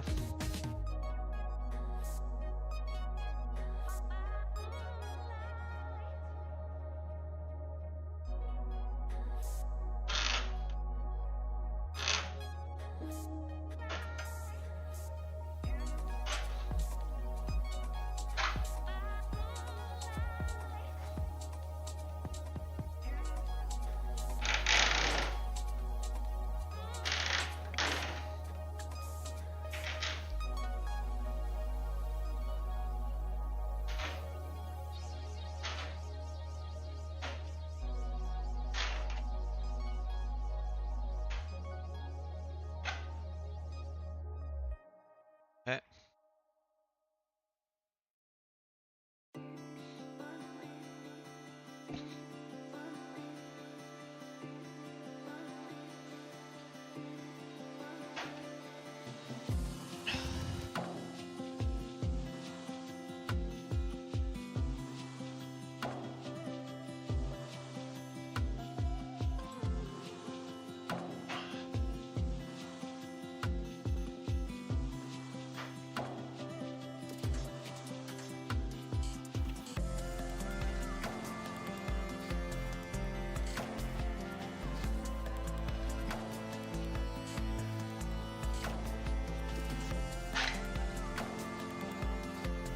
Okay, cool. I think we got more space now, and then I just want to file this clean here.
Okay, let's see how this fits now.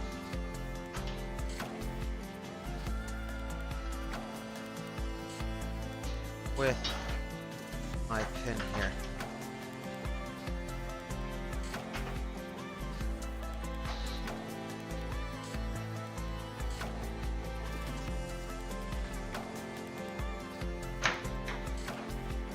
Yep, okay. Now, with this guy flush perfectly at half, yep, we're not getting any rubbing there anymore. Because we were getting a little bit of rubbing there. We're not getting any rubbing there anymore, which is what we want. Put a block on the other side just to make sure everything lines up exactly as expected.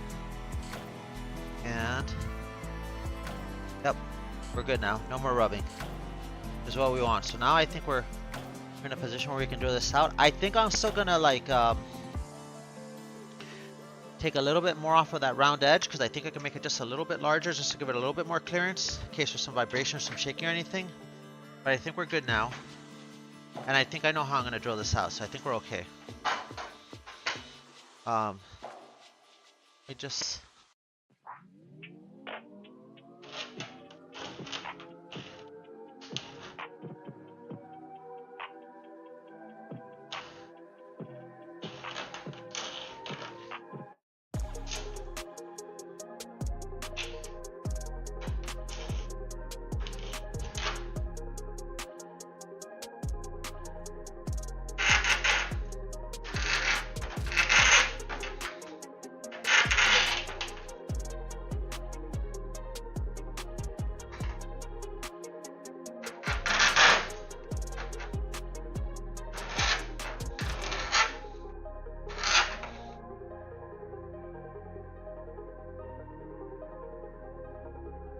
okay.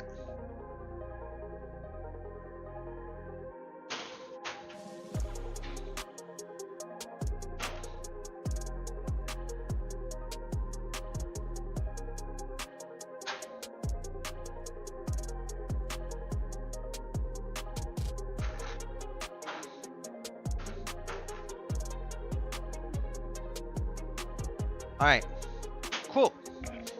And now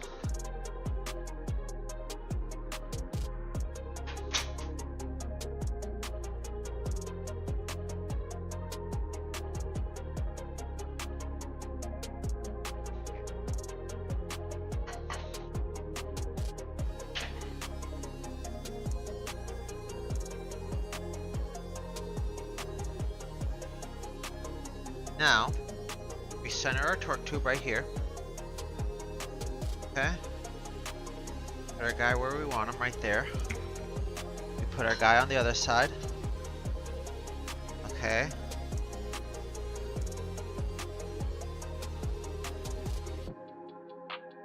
Perfect. He can rotate freely, no problem.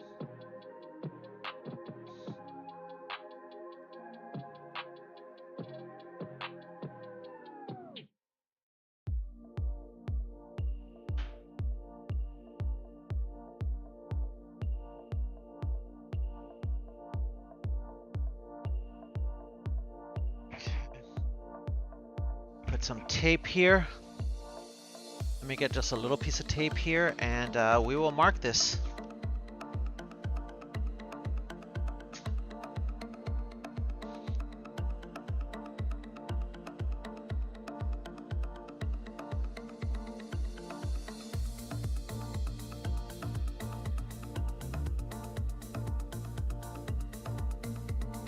Okay, I think we're good now. Let's get this guy out. Let's get this guy out completely.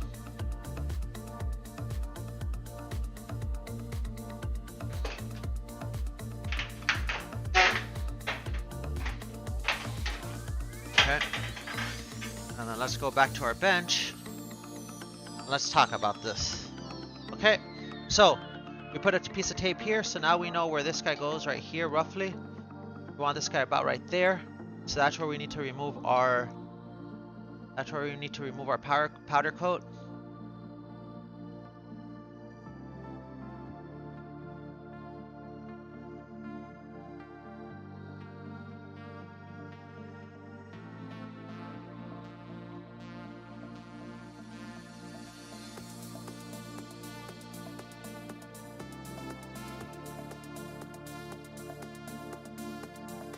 Okay. That's roughly where we need to remove our powder coat. Then on the opposite side is very clear where we need to remove our powder coat. I don't know what's the best way to do this. Probably a wire wheel. I've got to check if I have one. I don't even know if I have a wire wheel. I might have one for the Dremel, but I don't know if I have one for... I don't know if I have one for,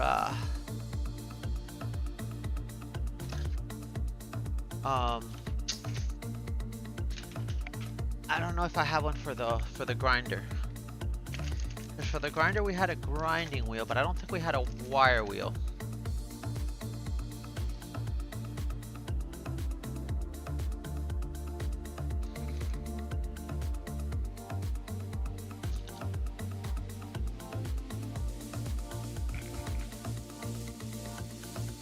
And I don't want to grind away at that because it's going to weaken the metal.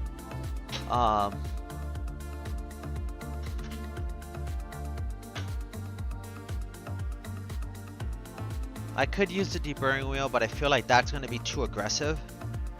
I don't know, chat, what do we think? Do we think the deburring wheel will be too aggressive? I feel like it will be.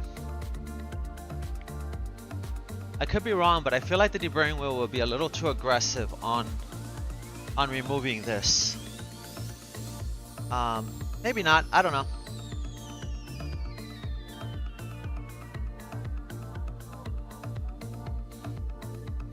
Let me do a quick Google search and see what the interwebs suggest for removing powder coat. I mean, we could just sand it, but I'm worried about the finish if we sand it.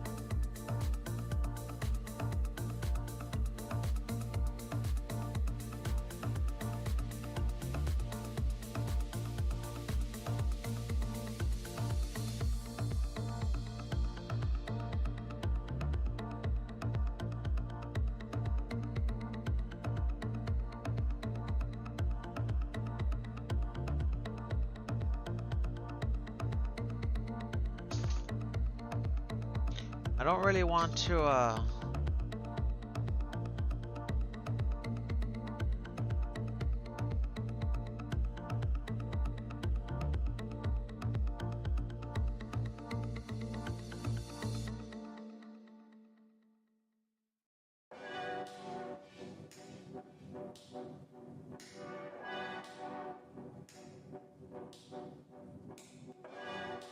I don't think,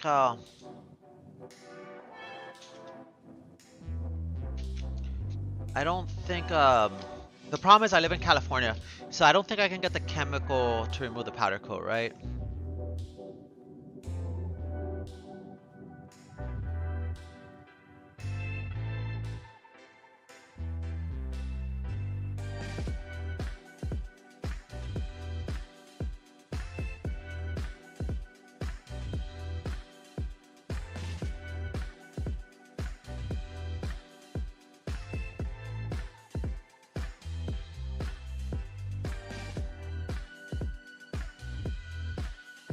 I'm pretty sure the chemical that will break it down is like one of those like really harsh things.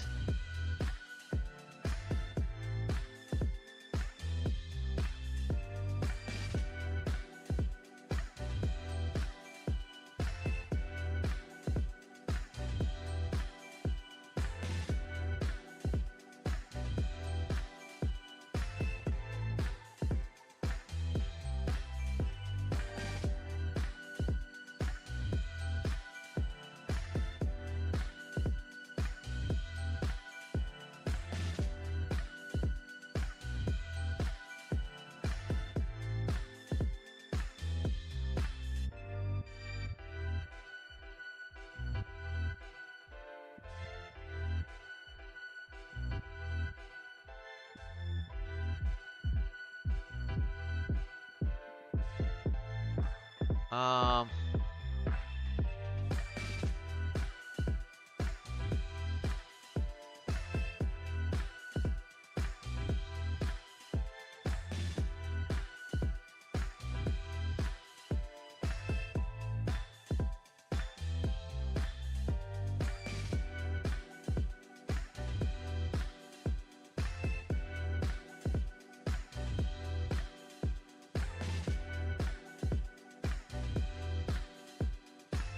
I also don't want to strip it because I don't want to get rid of the power cord off the rest of it, so.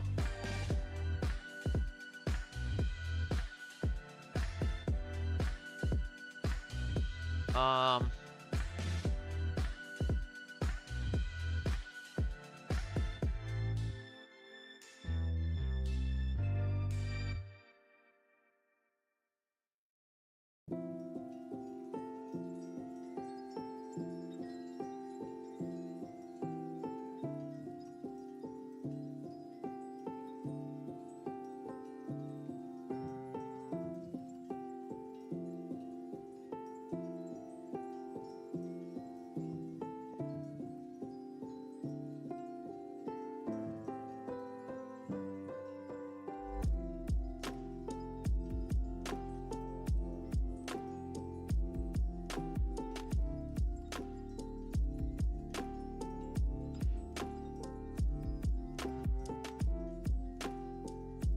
Hi, baby.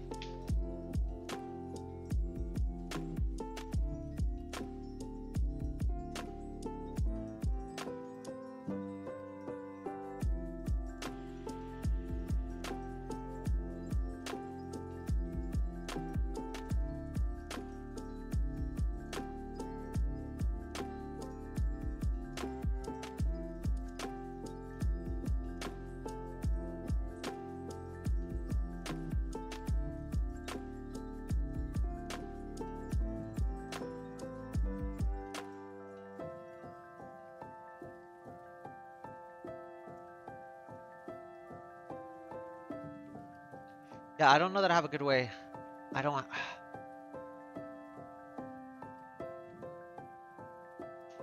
I mean, we're gonna grease this anyways, right? So let me see. I think I have a little baby wire wheel for the Dremel. I think we're gonna do that. Let's do that. Let's see if we can do that.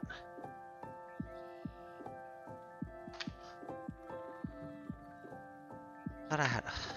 Yeah, I do have a little wire wheel for the Dremel. Perfect.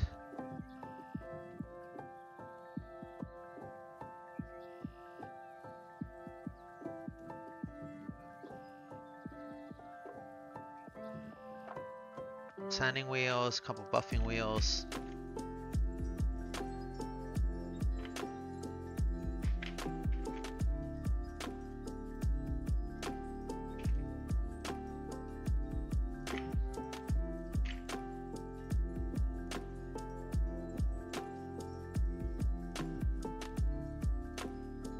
I think, yeah. We're gonna try and do this with the Dremel, chat. We'll see if this is a dumb idea or not. We'll find out. But we're gonna try and do this with the Dremel.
Okay.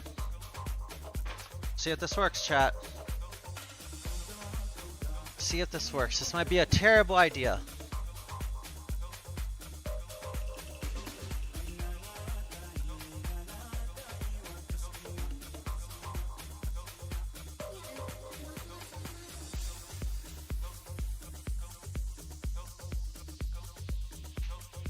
This might be a terrible idea.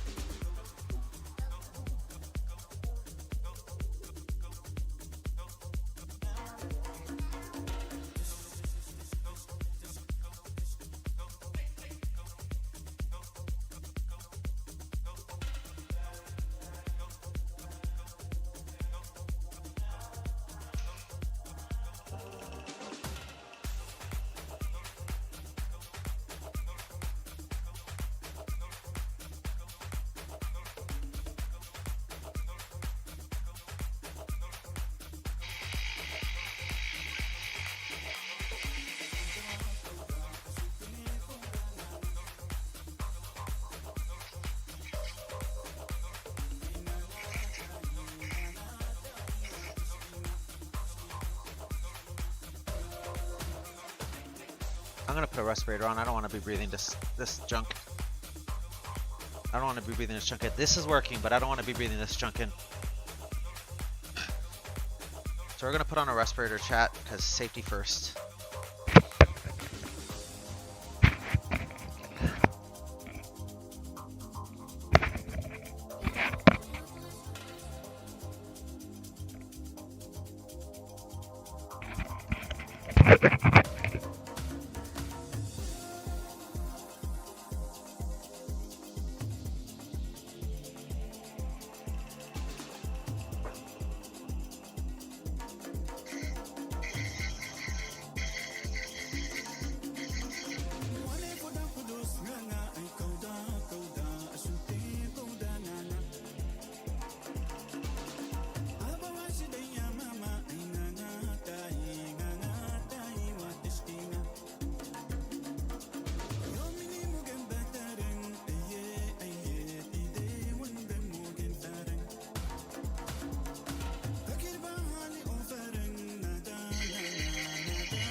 Let go.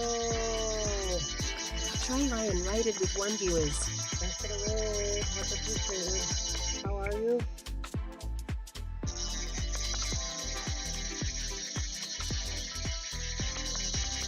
How's your stream been?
That's freaking difficult.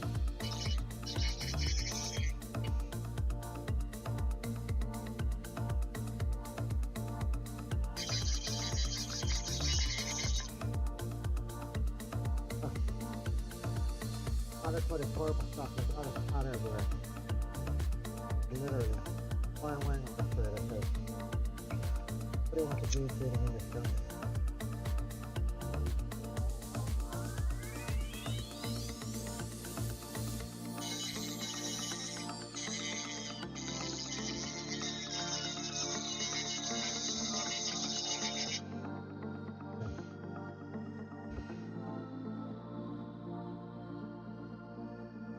Go to now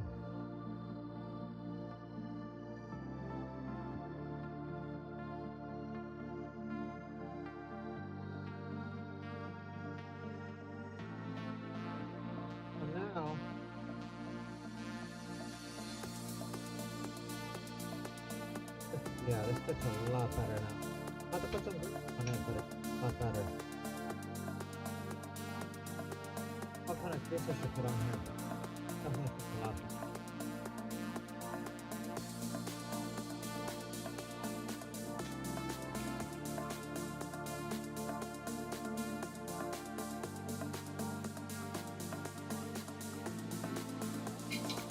Now we need to do the same thing for the other side.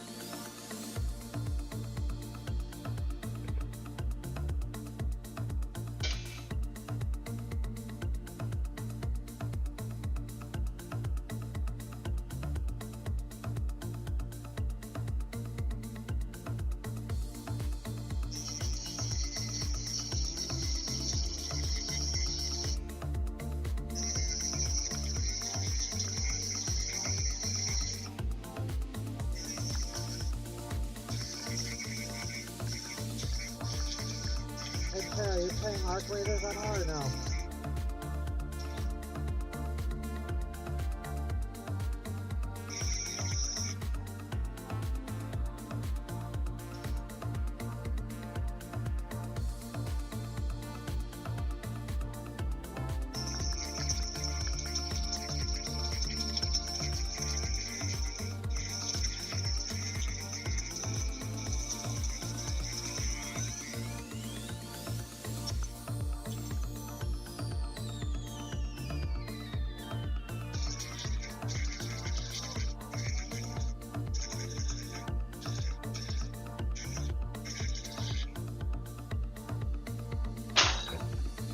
Oh, we dropped our demo.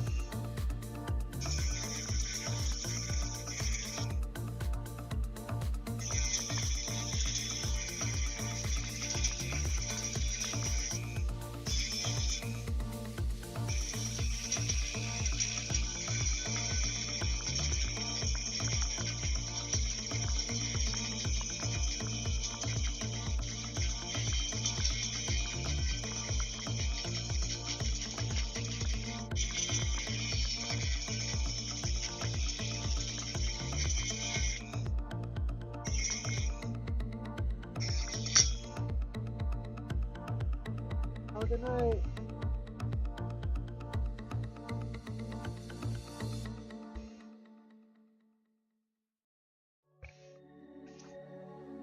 Not that thermal, that's a problem.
Alright, chat, we're back.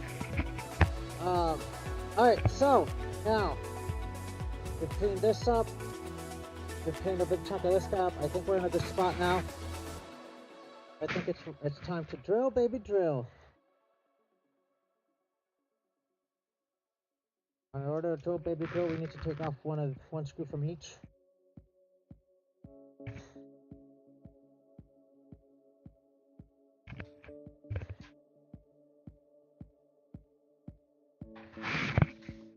Good.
Oh no.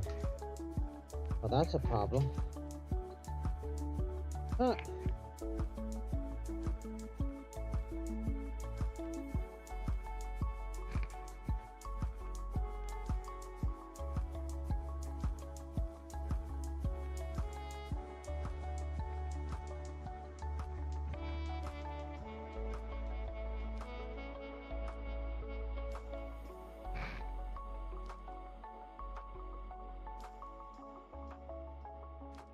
Chat.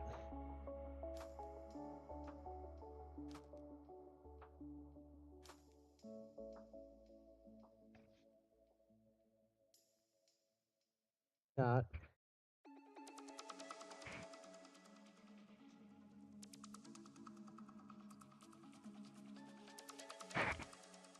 Chat, I think we made another mistake, chat. Chat, I think we made another mistake.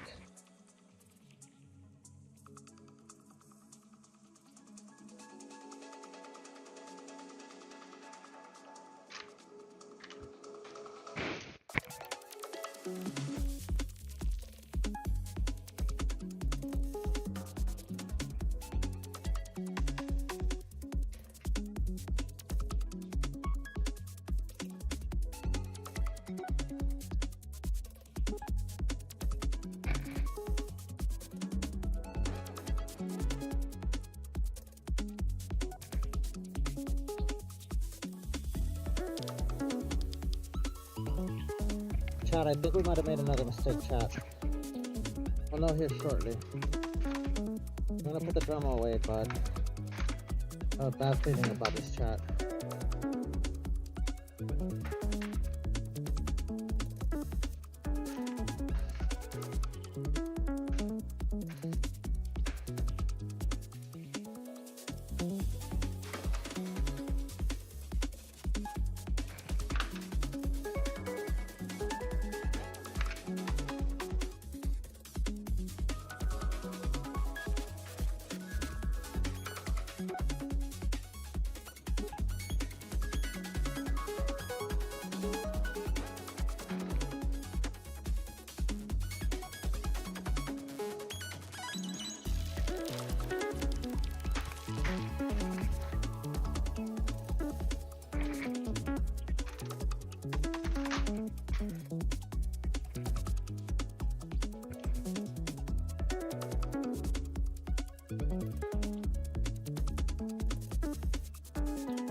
Chat.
No, that has to be right.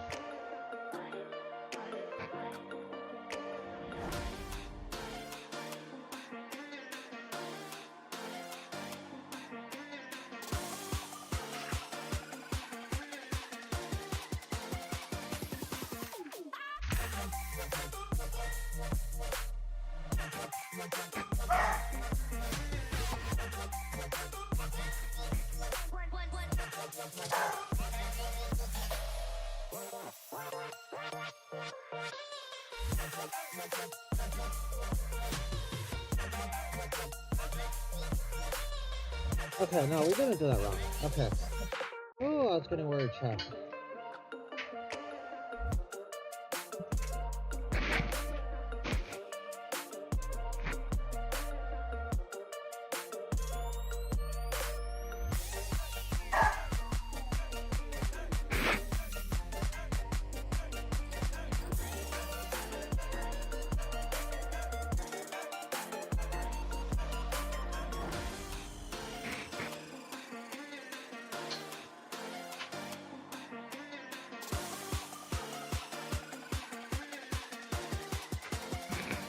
Okay, so here's the next problem we have, chat.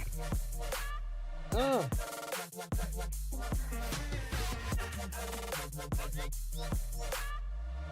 Okay, that's a problem.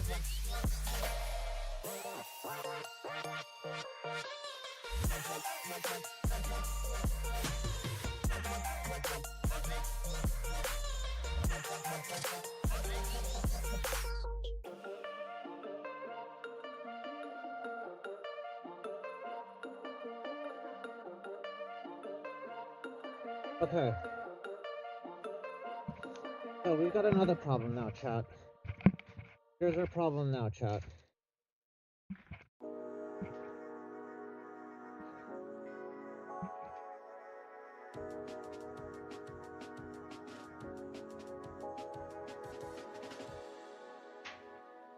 Okay.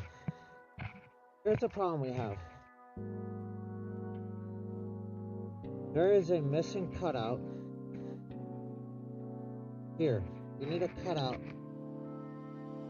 big enough to fit this. And we don't have it on either side.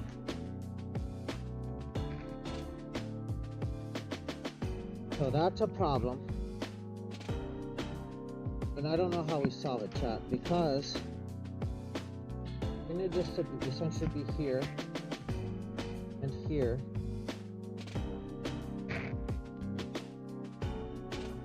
And now this piece has to go here. And so if that piece is there, this piece has to go here. But if that piece goes there, bam, we've got a problem. See? That's in the way. And if we look back at the plans, nowhere in here does it say we need a cutout.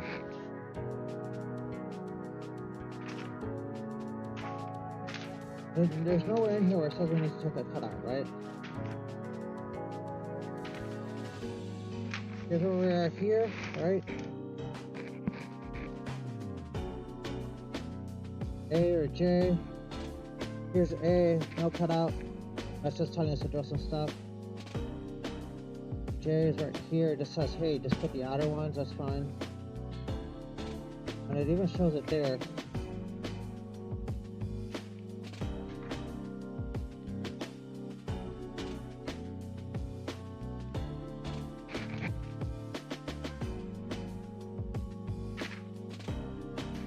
This is the tail part, so it's not this guy. Here is the cross tie, right?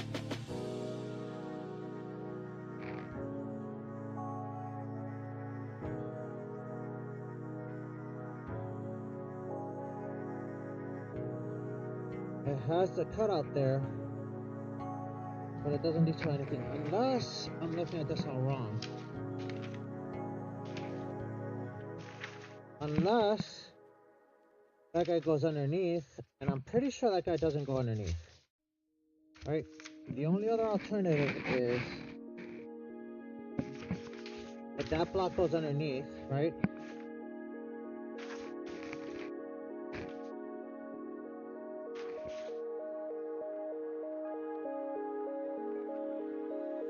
See? There's a rounded notch there.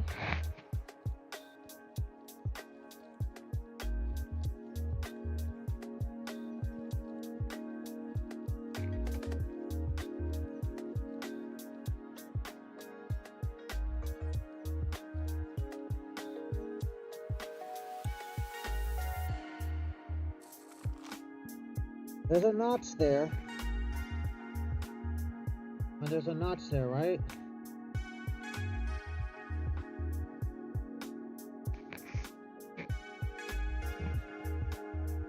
Right? That's all there.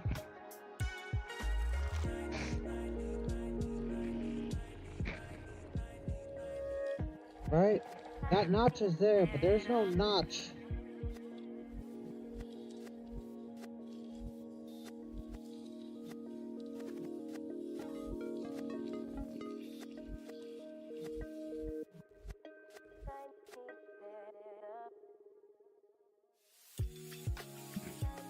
There's no notch. There's a notch that's required there, but there's no notch in the plan to put that notch there.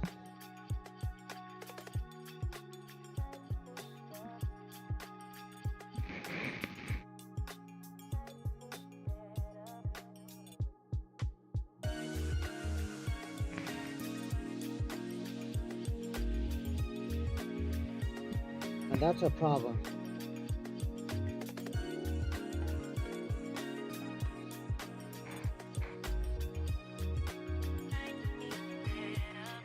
And that's a problem. The fact that there's no notch is a problem, right? If we look over here, there's no notch there, chat. Where's our notch?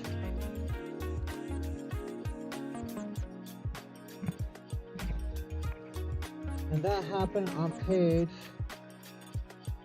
and that notch should have been there on page 26. That notch should have been there on page 26.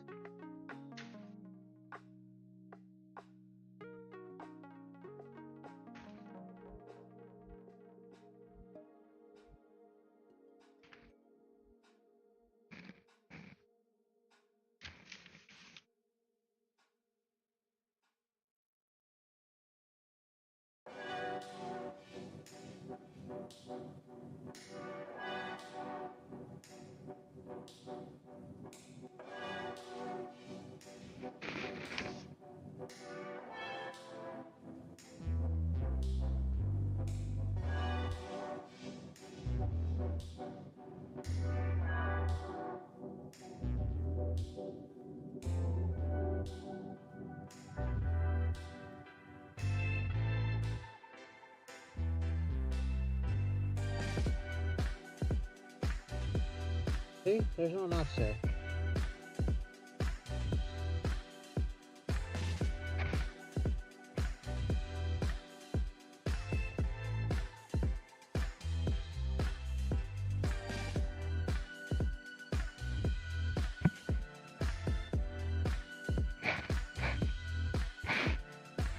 Here's T. Here's L. Nothing in there decides to put a notch.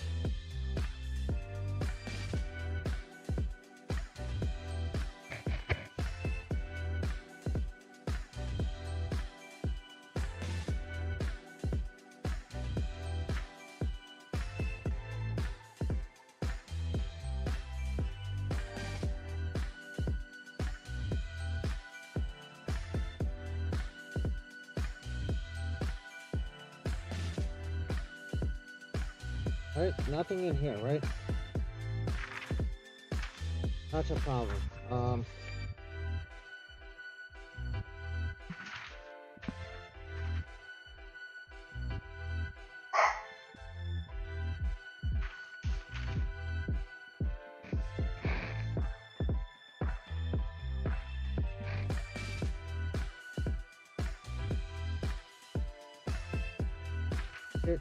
Here's what we're looking at. F24. F24. Like there's a cutout there, but there's no dimension on it. So let's look at the drawing diagrams real quick. I'm gonna look at the drawing revisions.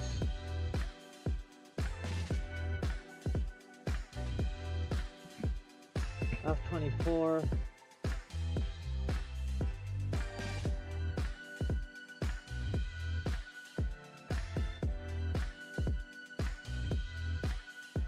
Oh.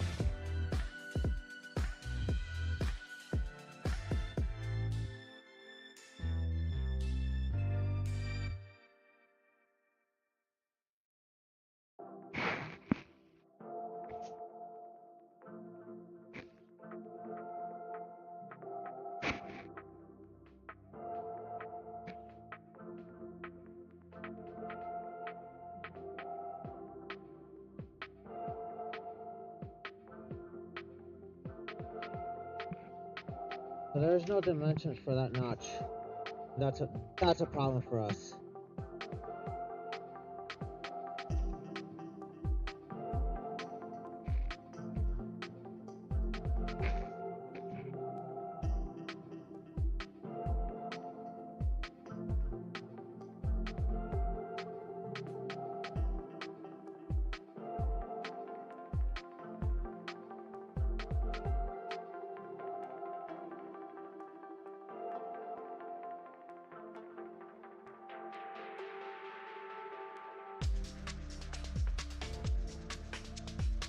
Alright, let me email the factory real quick, check. This is a problem.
Okay. We sent them a chat. We sent them a chat.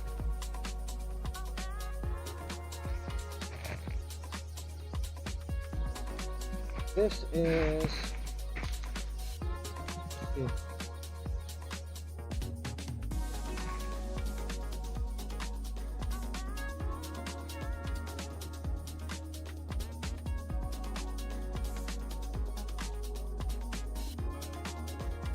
$17.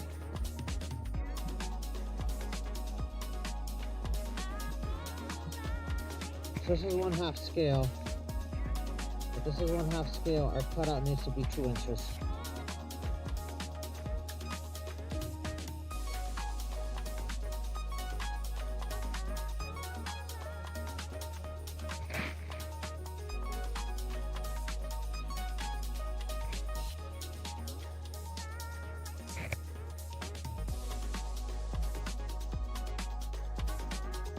Okay, if this is 1/2 scale, our cutout needs to be 2 inches.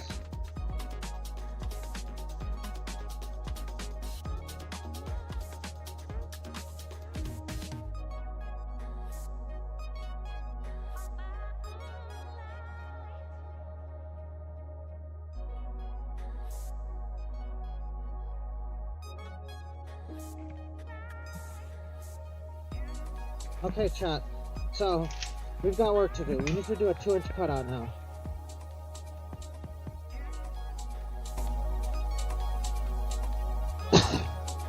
We need to do a 2-inch cutout now, chat. So, here's our problem, chat. Because of how that fits, we can't fit it. We need a 2-inch cutout there, and there's no place to do the cutout now, so we have to kind of like wing it now. So we're going to disassemble all of this because we can't throw this out while that's there because we need the cutout. Then after we disassemble, we'll figure out drilling it.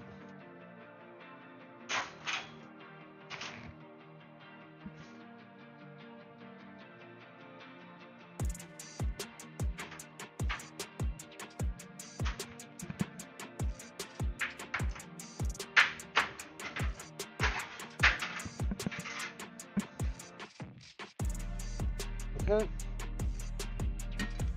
Alright, so now we need to do a 2-inch cutout.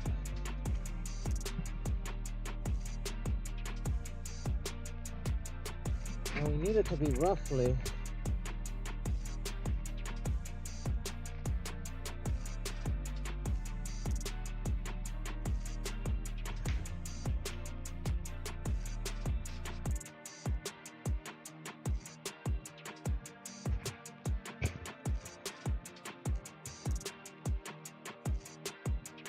yeah. Okay, almost, I don't know how we're gonna do that, chat. That's gonna be hard, chat.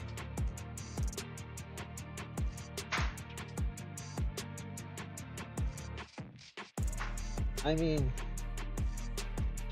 I'd have to completely disassemble this, and I don't think there's a good way to do that, so I think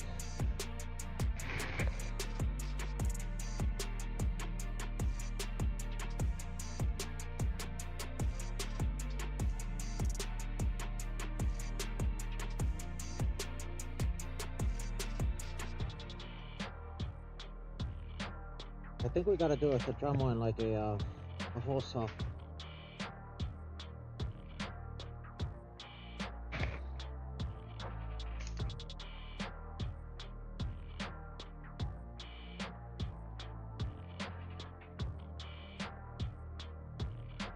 We don't have a lot of options here, so have a good night, Trey.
This is a problem, Chuck.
Okay. That's how we're gonna do that.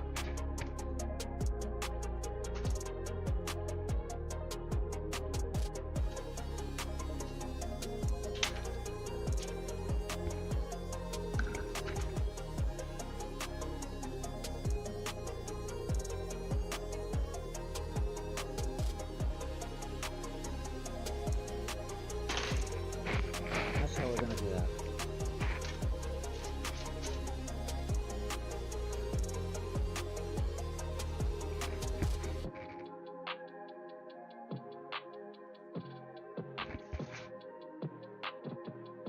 Okay.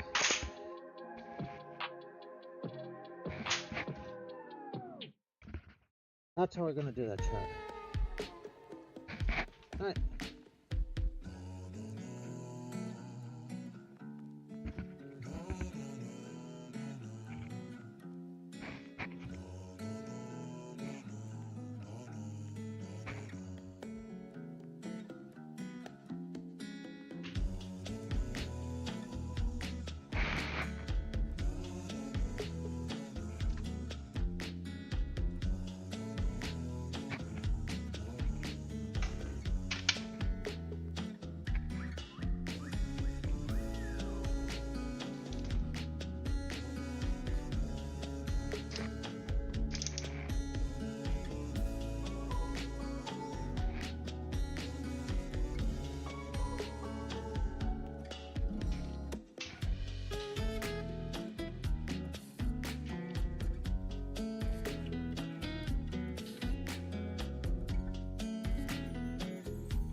Okay, chat. Alright, first hole is made. Now we can kind of work our way up through that.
Let's freaking go!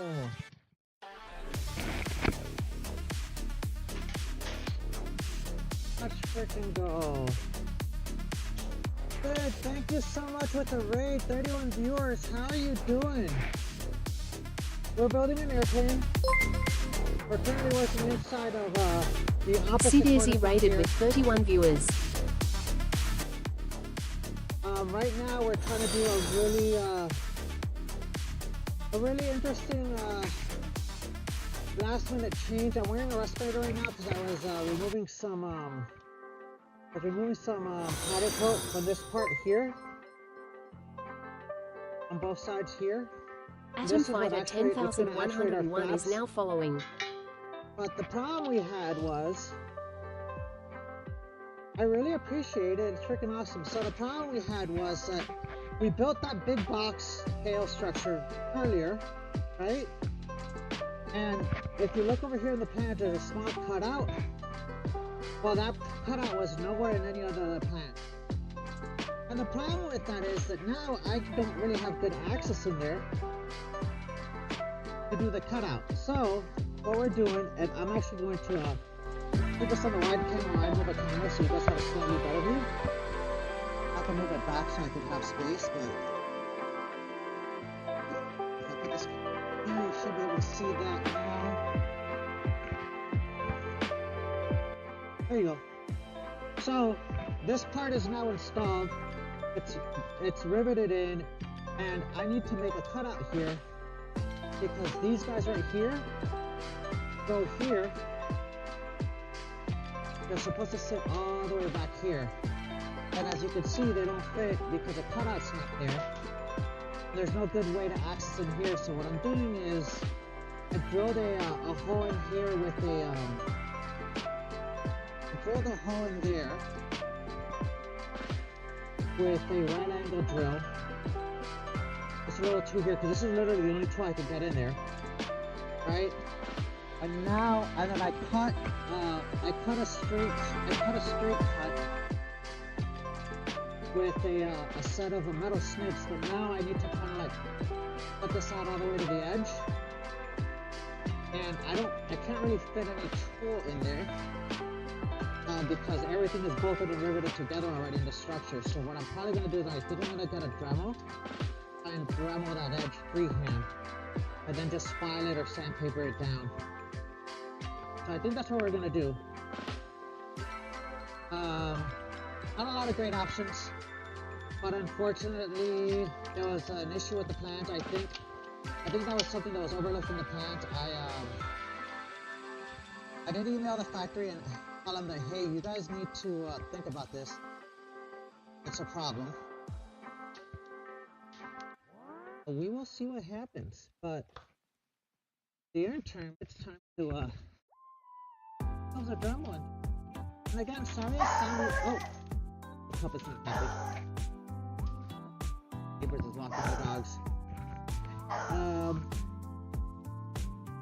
So yeah, we're gonna grab our drum and see what we can do, because we don't have a lot of good options here. I don't want to stress it back and forth. I'd rather just use the Dremel crank wheel and then file it down. Because stressing it back and forth is, I don't want to work hard on the surface. I'd rather just cut it.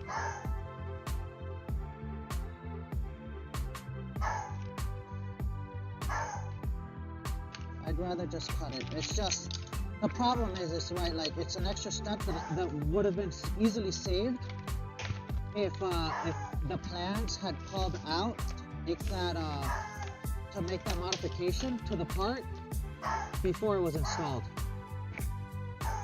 And so it's just a little annoying because it's also going to be kind of hard for us to get in there and like deburr it and make sure there's no like sharp edges and stuff. Just really what I'm more worried about is sharp edges. I luckily have this nice little like cable kit for my Dremel, which makes life a lot easier. I think I'll be able to get in there. Again, it's just one of those things. We'll see what our tear. But it shouldn't have come to this. Yep, exactly. So that's how we're gonna cut it out with a Dremel. And like what I will show you is if you notice there, if I can get the camera to focus, you notice what we did is we cut a 1/4 inch hole there to give ourselves a nice bend radius. So we'll cut along that little 1/4 inch hole. That way there is no sharp edge that can crack in the future. And that's why I had to drill that hole obviously first before I even considered anything else. And and unfortunately, like I said, the only tool I can really get in there is that 1/4 inch hand drill, which is my favorite tool. I'd rather use my air tools or something. But let's see if this doesn't reach. Okay, I'm gonna need an extra. Luckily, I have one of those to get this Dremel a little bit closer. Even with that cable, it's not close enough. That extension. So let's keep putting it right now. Yeah, I mean, aircraft engines, you're almost always trying to eliminate stress fractures. So everyone that just joined on the raid, let me give you guys a little background. So we build airplane every Saturday as long as the weather is good. Oh, no worries. We build the airplane every Saturday as long as weather is good and my health is good. I'm having surgery in April, so we're gonna get up to a certain point. RP_Casanova is now following. Build for 3 or 4 months. It's gonna be my 3rd surgery, but this should be hopefully my last major surgery, and I should be good going forward. But Saturdays are for building airplane. We do sim racing on Wednesdays and sometimes Sundays. Thursdays are viewer request nights, and so I play games with my viewers basically. Then you know what I do Saturday. Beyond that, the rest of it is kind of just fun, and our stream mascot is Chloe, and I'll come say hi real quick. Come over here. Come over here. No. Come on. Your leash isn't that long if you wrap yourself around the table. Come on, this way. This way. Come here. Good. What did you get yourself? She always manages to get herself like that. Alright, come on. Up. This is Chloe. She's our stream mascot. You'll hear her barking occasionally. She's a good pupper. Alright, get down. Get down. There you go.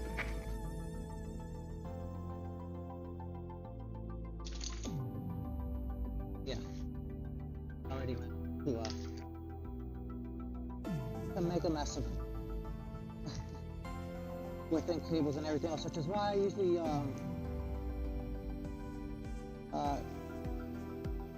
give me a second. She undid her little potty bag. Got that back belongs.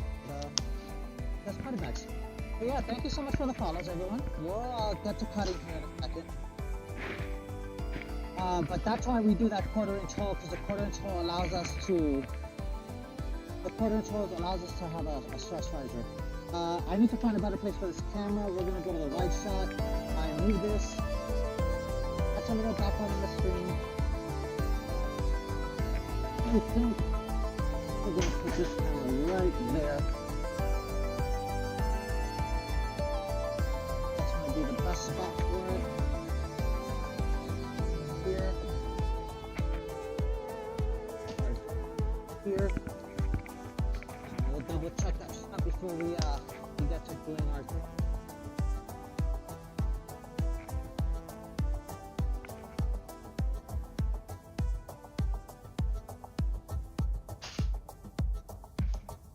See? That gives you guys a good enough view. I think that works.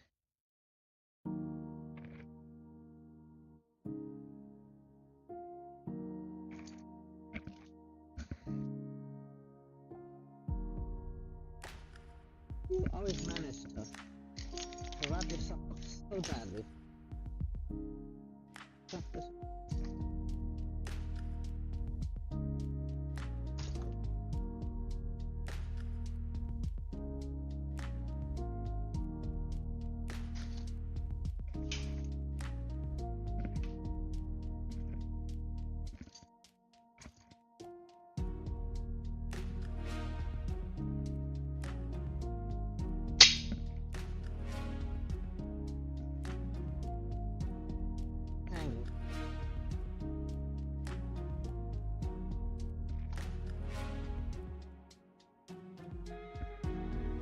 Cool.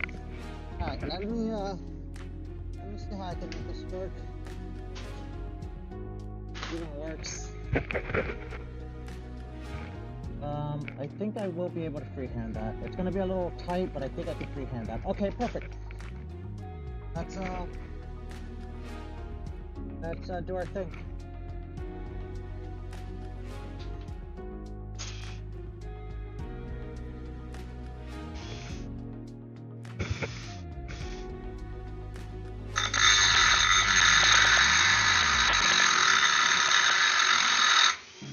Let's up our speed. That's a little slow because I was doing some sanding before.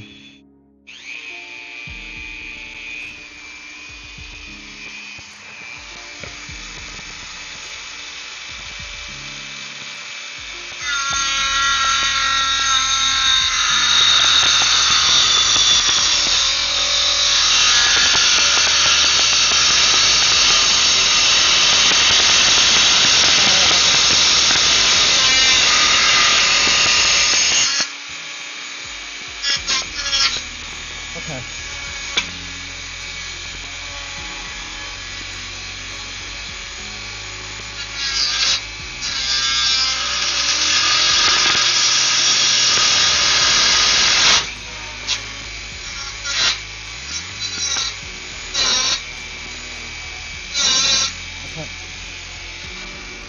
Okay. I think that'll work. Kids, don't do what I did. Use safety glasses. Okay, perfect. Alright, we got our notch here. I do have to periodically take pictures for the FAA. I should have muted my mic. I'm really sorry about that. I didn't think about how loud this stupid thing was, so...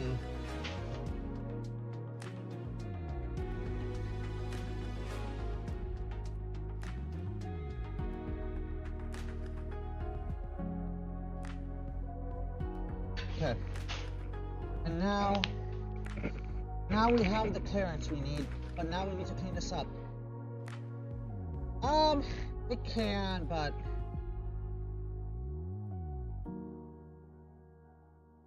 Oh, that's kind of cool. That is actually really freaking cool. I don't do a lot of small-scale RC. I am a pilot by trade, so I'll do a lot of like real-world flying, but I haven't done a lot of small-scale RC. Now for the hard part. The hard part now is we need to clean this up. So, in my files, and work hardening would be worse, I think, than the amount of heat we're applying with the Stremel.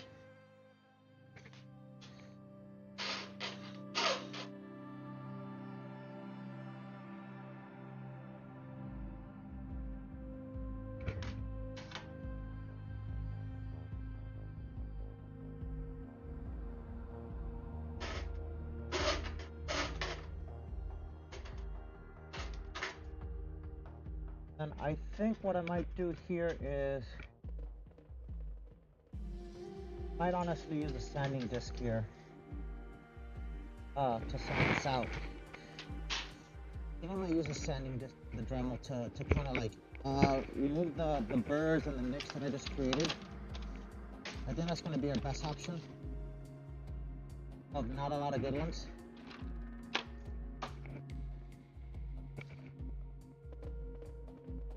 The heat from grinding can be a problem, but in this case, I don't think it is. Because the part I'm removing is not very stressed, but I just don't want... My biggest concern is having cracks that will propagate throughout. Cause problems.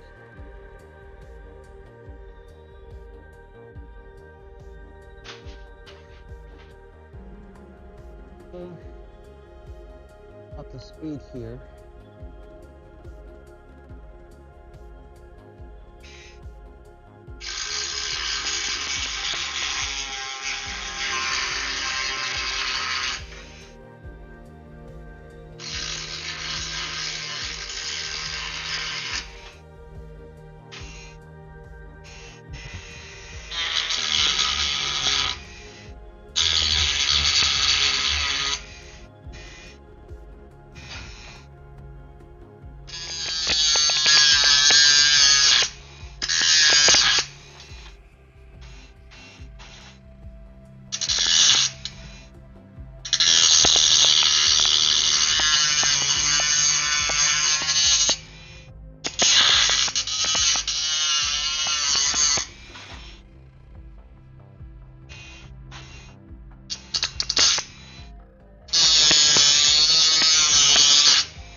That feels decent. Not the best, not the worst, but it feels decent, so.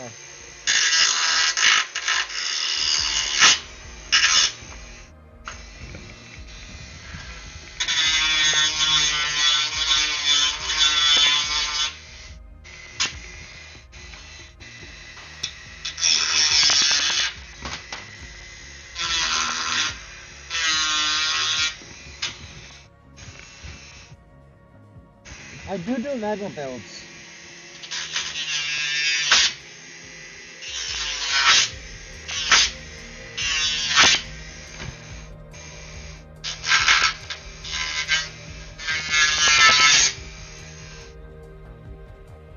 Okay. Grounded, no sharp edges.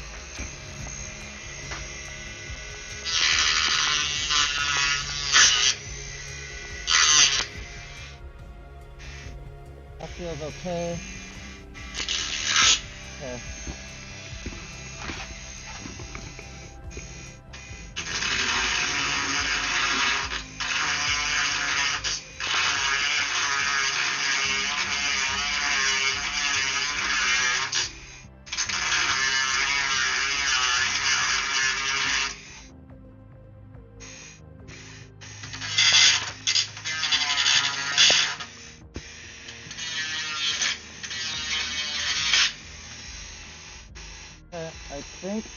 I think we're good, chat. I think we're good.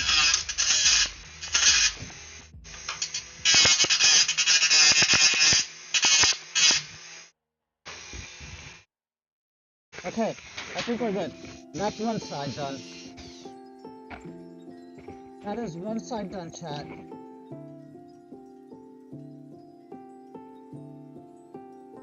Right, exactly. Yeah, pretty much.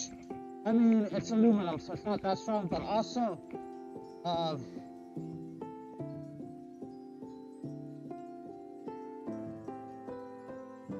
like I said, it's not perfect. It's not the straightest cut.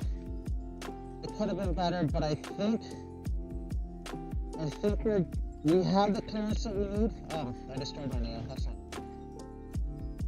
Oh, what's that? That's the disadvantage of building an airplane, isn't destroying. Like I said, it's not the prettiest thing in the world, but it doesn't seem to have any sharp edges. No burrs. We'll hit it with the file from here. We can.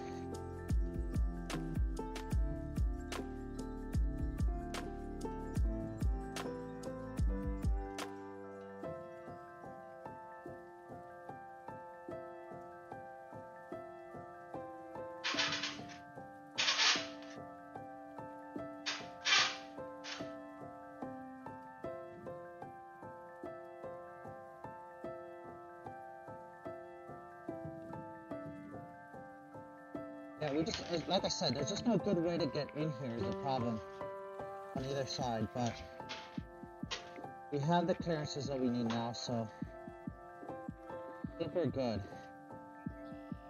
We barely have the clearances, but we have the clearances we need, so. Alright, I'm gonna shift the camera to the other side, because we gotta do the same thing on the other side now. It's mostly pulled rivet, almost no welding at all. It's all pulled rivet, no metal construction. The airplane is made mostly out of 6061. There are some steel and some other components. There is a big component that is the parts made, so you have to make your own parts, but in general it's not too bad, so. Yeah. I'm not thrilled about what we had to do there, but I think that's the best we can do given the circumstances. I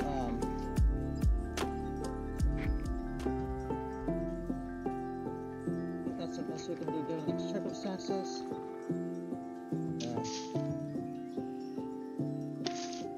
I'm just going to reattach some parts that I detached.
You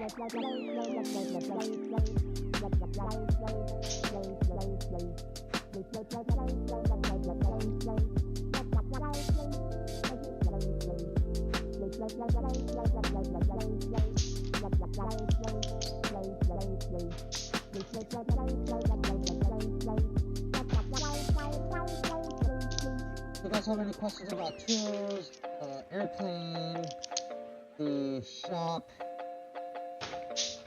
Don't hesitate to ask. I'd be more than happy to answer.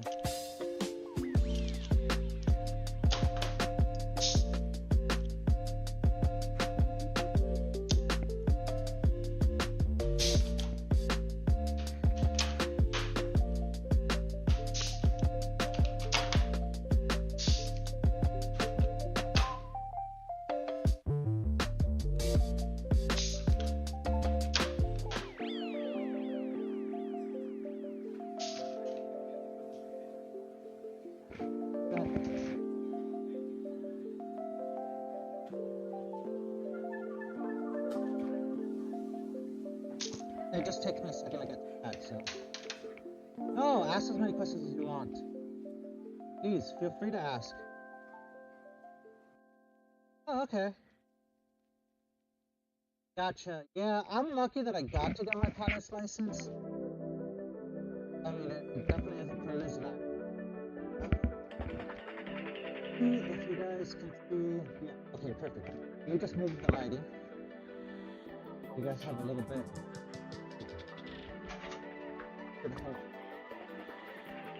Do things a little bit. Let's see what that looks like. Perfect. Okay. So. Casanova, ask as many questions as you want. By all means, like I said, just you gotta give me a little bit of time sometimes because it does take me a little while to get to a place where I can answer your questions sometimes. But feel free to ask questions. Like I said, not the prettiest cut. It wasn't perfectly straight because we just didn't have the clearance, but we were able to get it done with enough clearance to be able to solve our problem.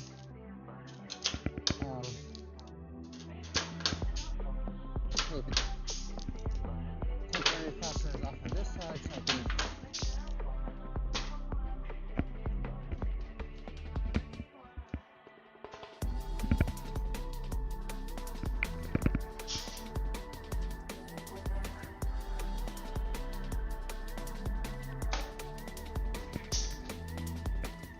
So I can do my best to get in there with the drone to like sand and stuff. The skins are kind of bolted in already, so it's part of the reason why I only have some clearance in there. And they're already riveted in too, so it makes life a little more difficult. I can get some separation, but not a lot. Oh, now.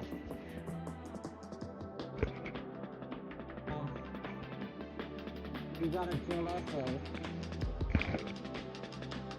Okay, we need our nice fancy drill. Get the dog to not. Oh, come here.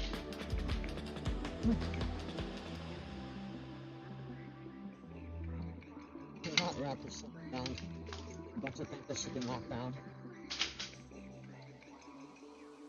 Okay. Oh, that's really freaking cool. Yeah, I have a degree in engineering by trade. So I am a computer engineer by trade, but I have a big mechanical background. I used to race cars and stuff. But we went to race cars.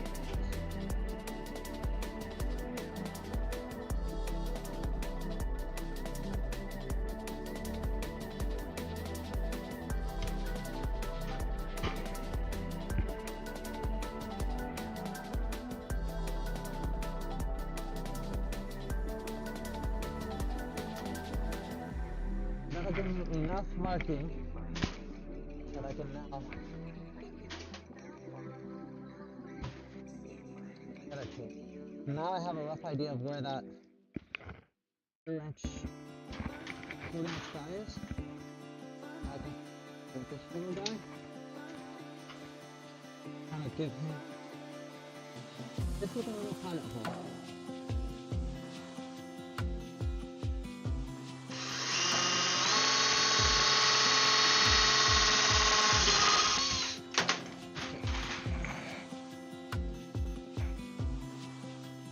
And I'm gonna, like I said, continue to take pictures for the FAA.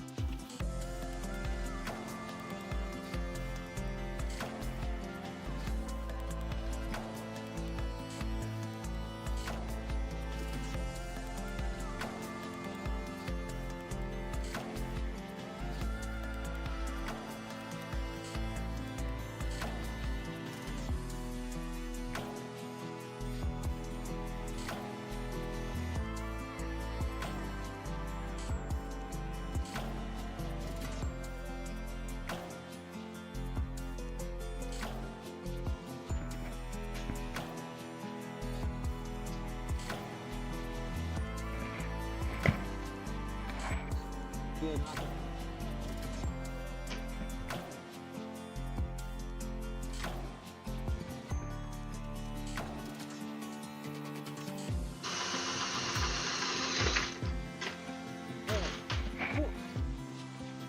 So this was done. This thing home. It's definitely the mask. I can turn the music down though. Hold on.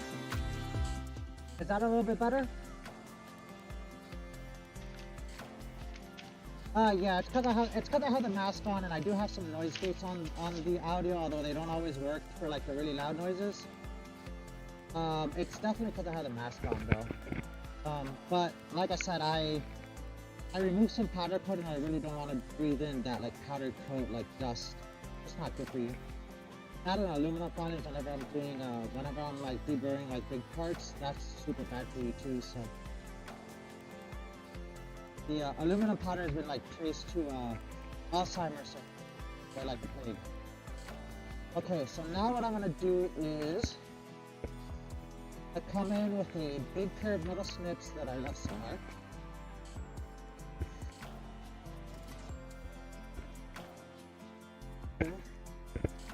And we'll make a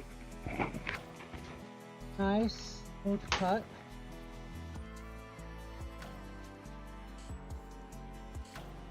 Almost to the edge of this guy. Not quite. We want to have enough space to be able to bend down. Want to maintain that curve radius right at that corner point.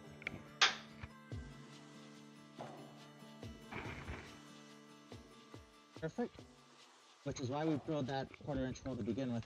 We want basically a 1/4 inch like curve radius on the cutout as best as we can do it, because we can't get it perfectly straight because we don't have the clearance to get the Dremel blade in there perfectly straight, but it's get it close. I'm gonna go ahead and mute myself this time because I learned my lesson last time, so that I don't blast you guys with a horrible grinding sound. Unless you guys want to hear that, which I doubt you do. While I use this cutting blade to cut out the chunk on this side.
Okay, that's what I was done.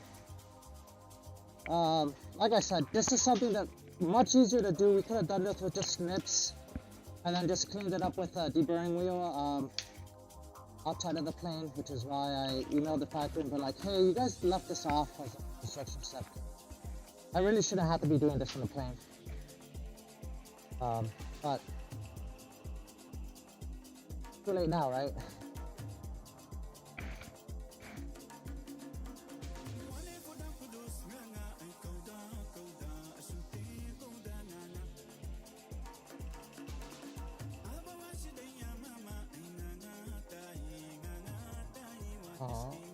I don't think the sanding will be quite as bad as the cutting, so I'm not gonna mute for this.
It's a little louder than I thought it was gonna be.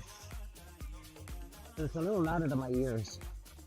I'm gonna mute again, sorry.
I think we're good.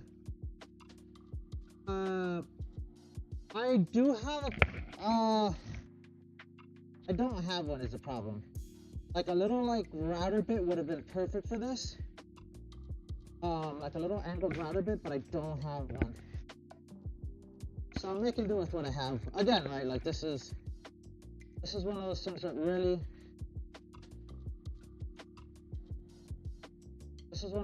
really should have been done outside of the airplane. Not inside of the once this is already put in. So but I think we're okay. I don't feel any sharp edges, nothing is cutting me. Rounded, and we should have the clearance that we need. We do, perfect. Got the clearance that we need, so. Alright, I'm gonna clean this area up and then we're gonna start working back on the flap again. Because we still have to drill a giant hole for the flaps. So, we need to drill a AM3 bolt, I think it's 3/16, a 3/16 hole. Yeah, I mean, if this was, right, if this was not an experimental aircraft, if this was like a factory-built aircraft, we wouldn't do this, right? It would have been pre-jigged, it would have been pre-done. This would not happen inside of the airplane, but in the grand scheme of things, this isn't a part of the airplane where essentially this is the tail cone, right? Or the aft fuselage because it's a two-person plane. The front cockpit and the baggage area attaches to this. So the baggage area will be here, and then people will be sitting in front of that. No one is ever going to be able to see that unless they are doing maintenance on it. And if they're doing maintenance on the plane, really the only thing they're probably going to be doing is maybe adding some grease to this guy. Once a year. It'll be one of those things, you know, maybe. Because they're Delrin blocks, you probably don't even need grease on it, to be honest with you. Now that we've taken the powder coat and smoothed. Now that we've taken the powder coat and smoothed these guys, you probably don't need grease. We'll probably gotta look at a good grease to go with this. But essentially these be here where too much issue.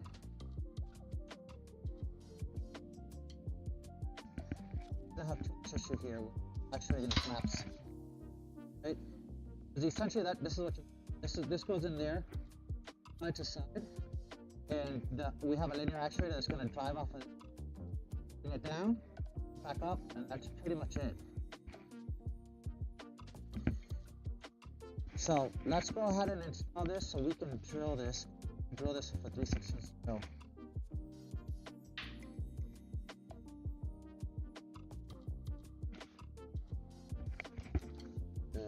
We got the Dremel out here.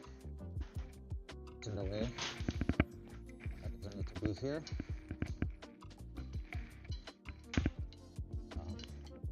Later. Okay. Here's our this is our linear actuator here.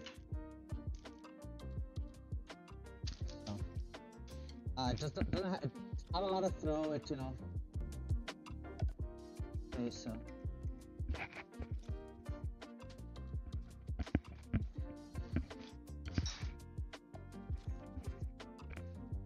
Our files, they don't need to be in here.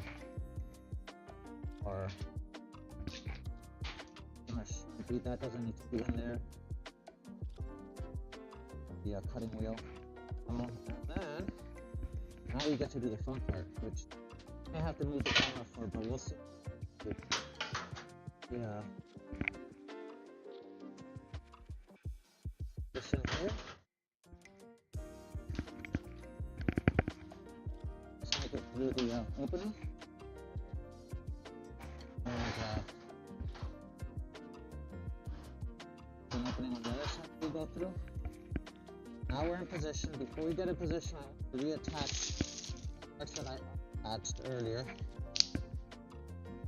We have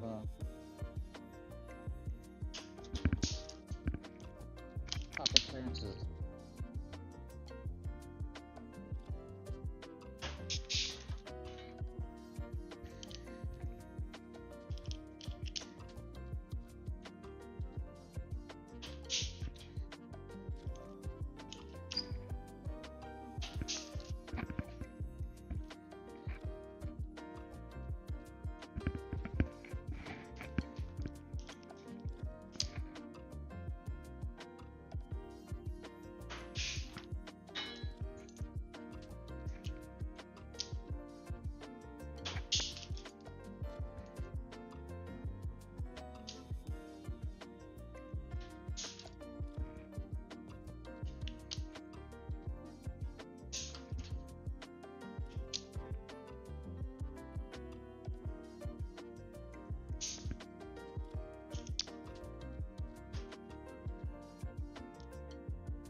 Alright, so we've got this guy here. Now we need to deal with the blocks.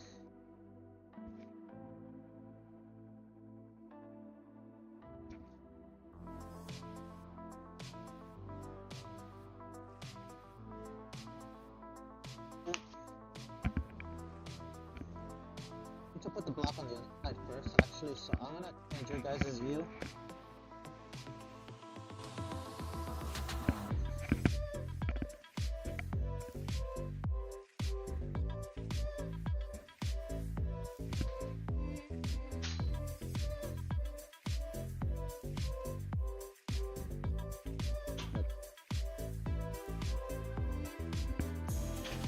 Go over the top.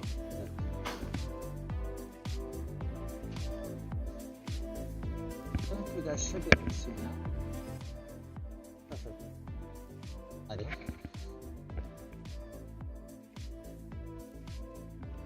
Could be a little better. I can move that light a little bit closer. We can go. Is that better? Thank you so much for the sun, Pastor. I really appreciate it. See if I can get a bit better. Mind a little bit. Sometimes it's not helping. Oh well, we tried. We tried, chat. So let's move you back over. Right, so we'll have to touch this guy first. That guy.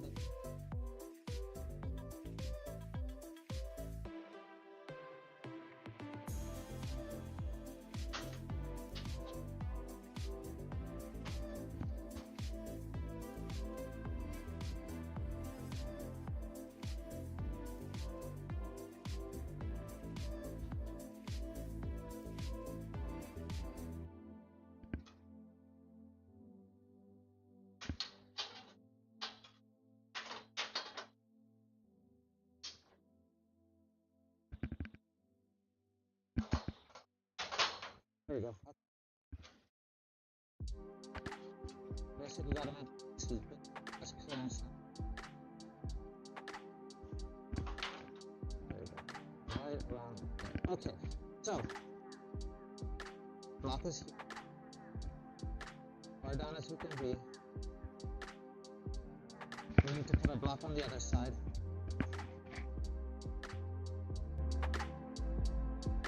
So basically, so you're looking at one side of the tube here, that tube goes to the other side was the camera view you were seeing, where you kind of shoved it out of that hole.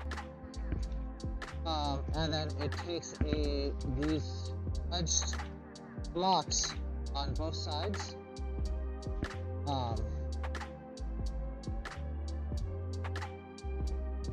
That's what we're doing now is we're getting our blocks installed because we're going to use the blocks basically as drill glides. So what I'm going to do is get blocks lined up roughly where I need them. This block is not going to move. We are using a piece of tape. We previously measured the length of that. So the camera. I'm sorry.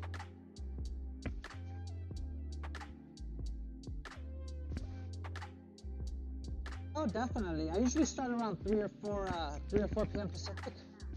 We go into about an hour from now. What I'm gonna do is I'm gonna probably drill out these holes and but so it's getting a little late for me, but I'll show you guys. If we look here, we have this piece of tape that marks the center line of this tube. This blue line marks the center line of the fuselage. So now we basically put our block on one side where we need it. We put a block on the other side, essentially in case we need it.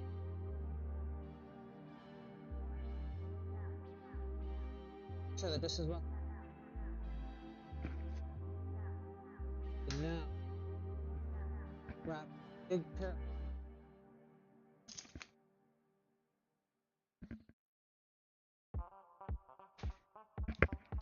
One side.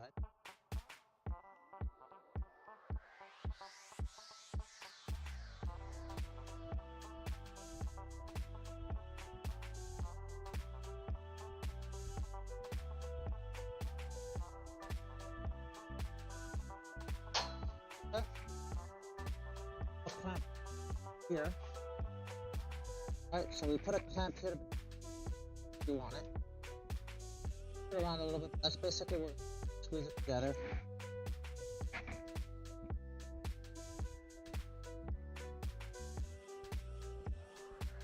What we want it to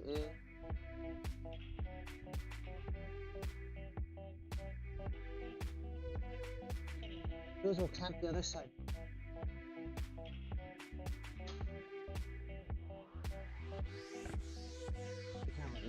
Do this one.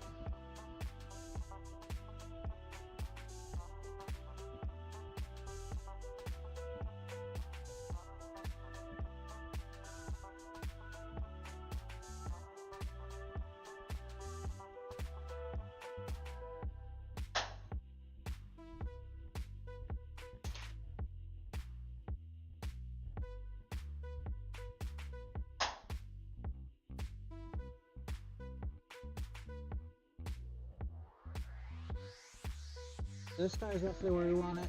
The other guy's roughly where we want it. Now, we'll take this guy if we wanted to, but we're not. And now we need to drill through both governor blocks all the way down through the metal bracket. And that's going to be an AN3 bolt that we're using. So if it's an AN3 bolt, that should be a 3/16 bit. I am in California.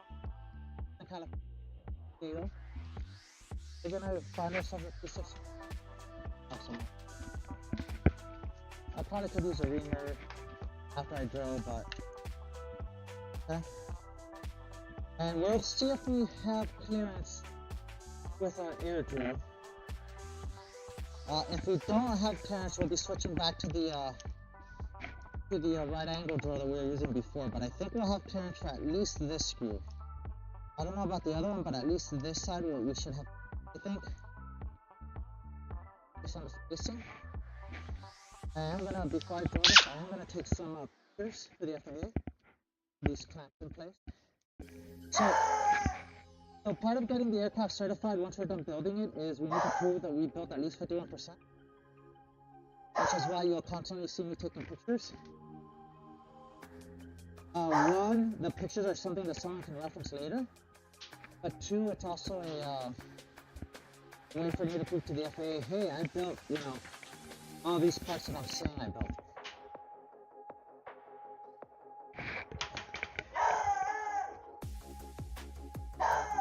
Yeah, this isn't gonna work. We have a bracket over the top, so we're gonna have to use the right angle drill. So we're not gonna use the air drill, we're gonna use the right angle drill, unfortunately. I really much prefer using the drill. It's just a lot more nice. It's a lot nicer than the right angle drill or the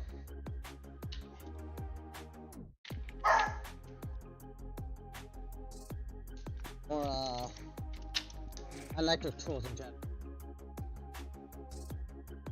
We're back to this puppy right here. We should be able to just fit him that little nook.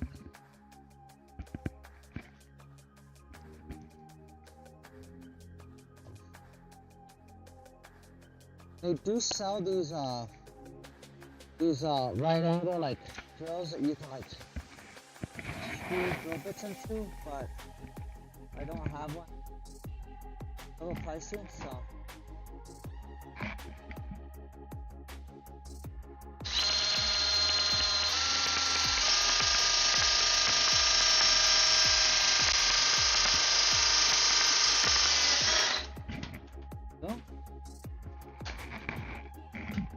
And this is always the challenge, is getting these drill bits out.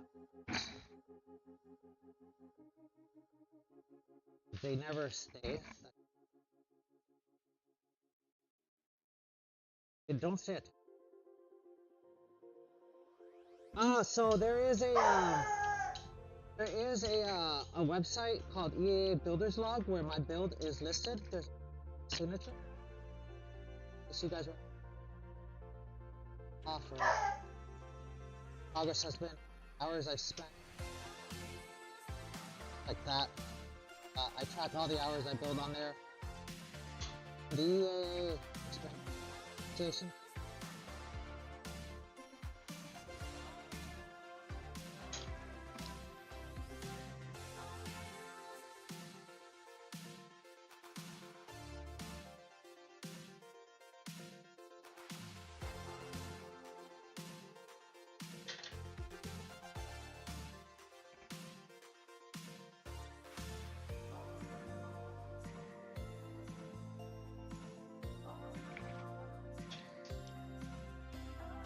Oh. No. We'll have to clean up those holes later, but that is now good enough for us to put one screw through.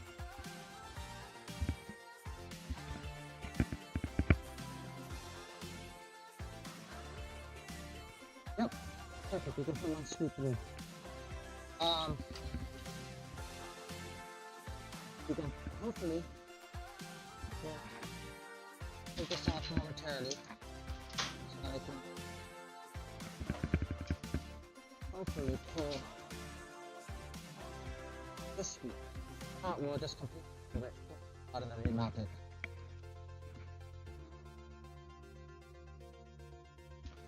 Not looking like she's coming out. Alright, so let's.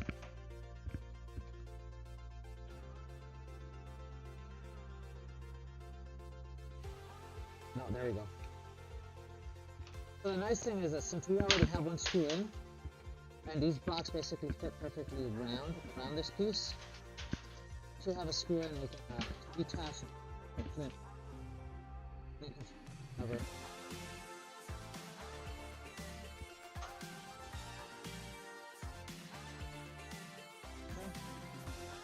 We have our clip back in, piece mounted again.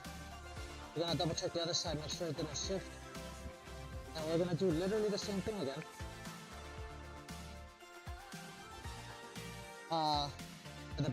The back location.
Let's freaking go!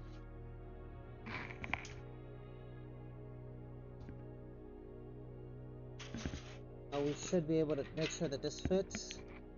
We will be taking these screws out to clean all this up later, but just want to make sure that that everything comes together, fits perfect. Okay, so there's our assembly on this side. We're not going to bolt it in yet because we do have to, like I said, do some cleanup. We're probably going to throw a little bit of grease on this, probably some like white grease or something. Not smooth.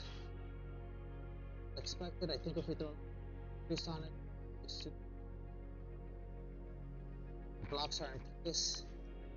So now I'm going to move the camera again because we're going to go to the other side. But first I'm going to check what that was. Hi Digger, how are you? Thank you so much for the follow. We're building an airplane. Here is what we're currently working on. We're working on this page of the plans where we're doing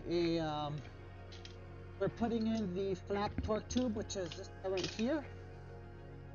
And then right now we're drilling in the actuator mounts, or the torque tube mounts that made our Delrin. We're drilling out into a bracket, which is what you're looking at inside of the airplane. That is the left side that we just finished. Unfortunately, the lights are getting a little weak, but I'm going to swap the camera to look at the right side, facing towards the back of the airplane, the right side, the left side if you're facing the front.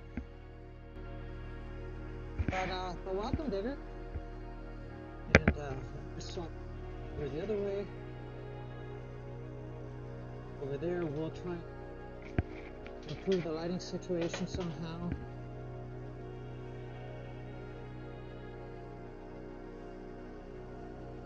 It's a weird balance between, you know, getting you guys light and not blinding myself. But let's see. Yeah, it's a little dark. I'm gonna go ahead and use my phone light, because I'm hoping if I use my phone, see this a little bit better. Give you guys a quick little view of what we're doing.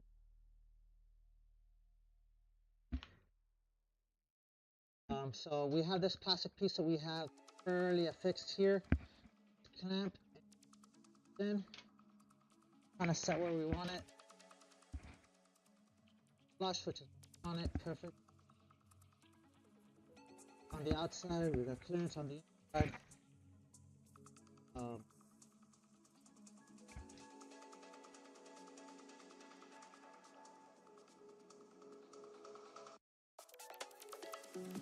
So, what we gotta do now is drill this guy. We have a bolt in here holding this together so we can keep alignment.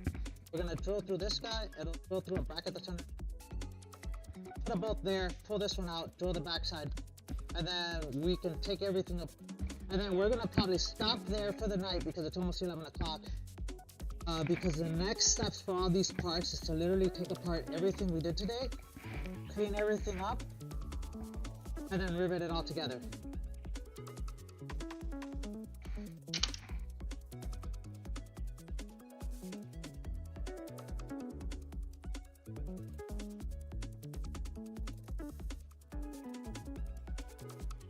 So we have a little bit more work, but I think we're gonna go for maybe another 20, because it's gonna take me another 30 or 40 minutes for me to clean up the shop. I don't do that on stream.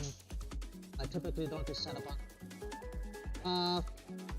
We, just to give everyone one more schedule update, we typically do streams on Saturdays, Thursdays, and Wednesdays, and then Sundays. But right now the NASCAR season is over, so we do iRacing on Sundays and Wednesdays. Barring any special events, we do airplane builds Saturday. Airplane builds typically start around 3 or 4 Pacific time. They go until 11 or 2. And then Thursday is my viewer gaming night where I play games with viewer. Our current game is Dune Awakening, which I'm for 3 viewers, so that's what we're currently doing. But I'm probably gonna start doing some Arc Raiders on days other than this Sunday. Just as a filler here until the NASCAR season starts.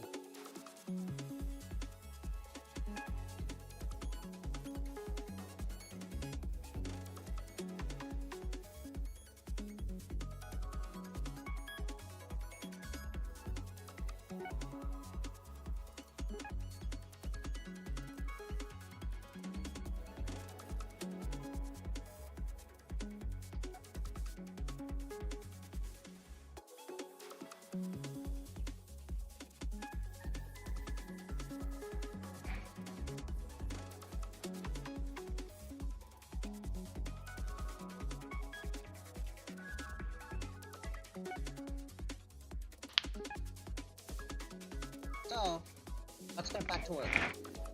Sorry, I was just reading something. Plans. This page of plans actually has a little text block over here. It has an order of build, which I just want to make sure I didn't overlook anything. But it's time to do our drilling. We're gonna take over here.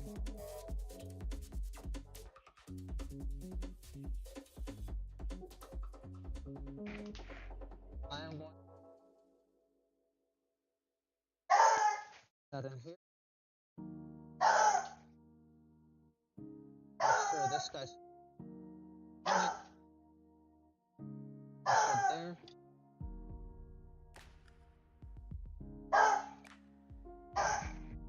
Sorry about the doggo. Other things. Uber is walking his dog, so I'm gonna go ahead and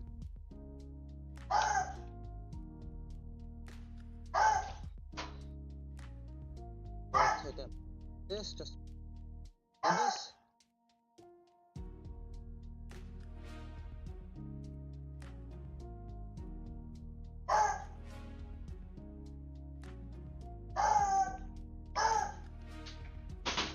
And that's a little baby drill.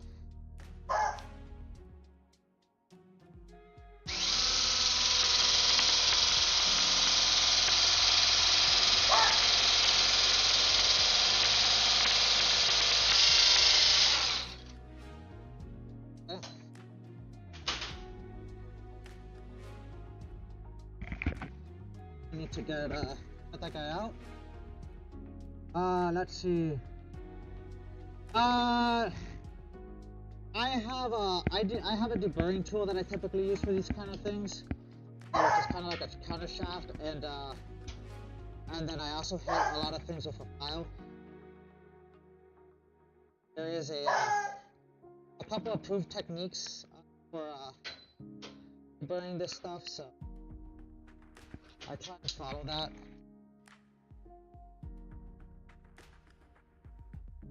The FAA has a certain all this stuff.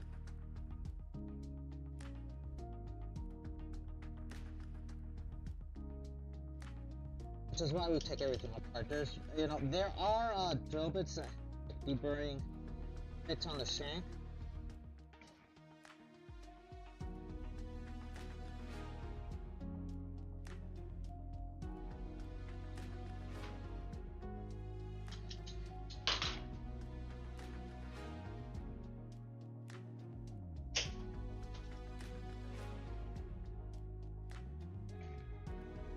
Get the last bolt.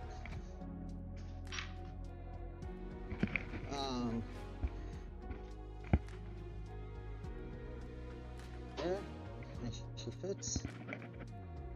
She does, beautiful.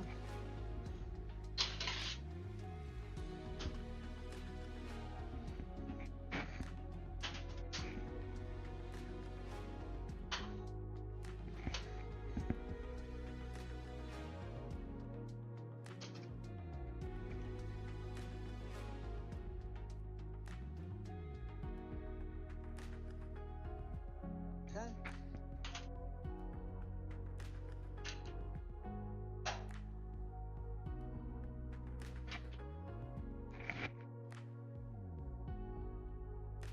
It moves exactly as expected. There's no kinks, no hurdles, so want get this in here.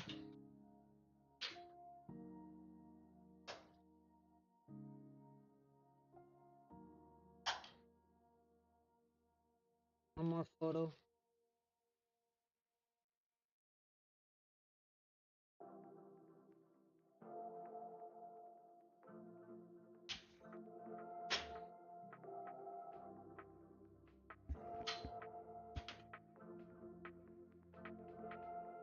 Finish it. Says it there.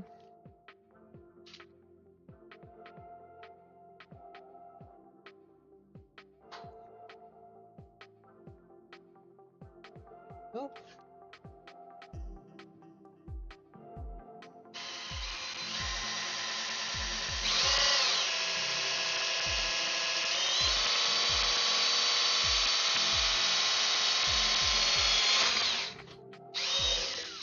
The other reason why I also don't want to run the drill bit backwards is because the soft plastic, I don't want it to widen the hole of plastic too much.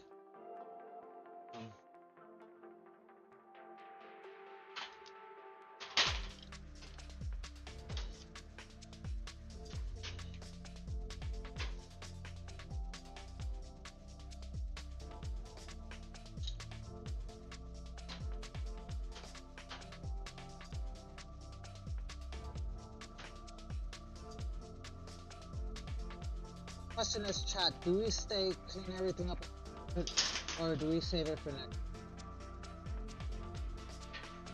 11 o'clock already. Go check this test fit. Perfect, everything fits. Alright, so here's what we're gonna do. We're gonna go ahead and put this clamp back on. Just to make sure, of course. What do you know? We can rotate. Torque tube rotates exactly as it. Put a little bit of a probably lithium grease. We'll see what we do, but I think if we put a little bit of lithium grease, but honestly, this rotates enough that it's really not a actuator to drive this. Got clearances on bases, so I think overall we are set. I think we are set. Obviously, we're not going to install it yet. We got to do the cleanup, but oh no, the problem is that the problem with the bit is that bit doesn't actually stay attached to that right angle piece. So since it doesn't stay attached to the right angle piece, when I pull it out, the right angle just comes straight out. I honestly think that the piece I got is defective. Like, it was the only one that they had. This was the only one that they had, and it was an open box, and I think someone returned it because they probably broke out the check ball. So it will drive, but it won't hold the drill bits in place. Like, I'll show you what I mean. The drill bits have a two more. Now that this is installed.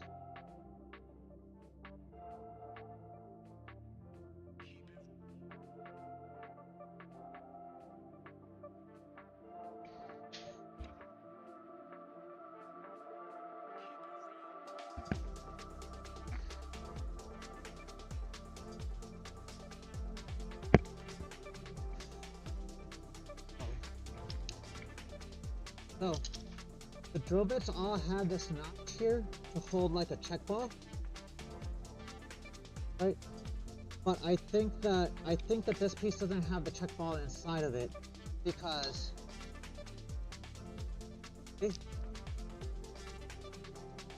yeah, the drill bit just falls out. So that's why I can't run it in reverse to get the drill bit out. Otherwise, I would, totally would.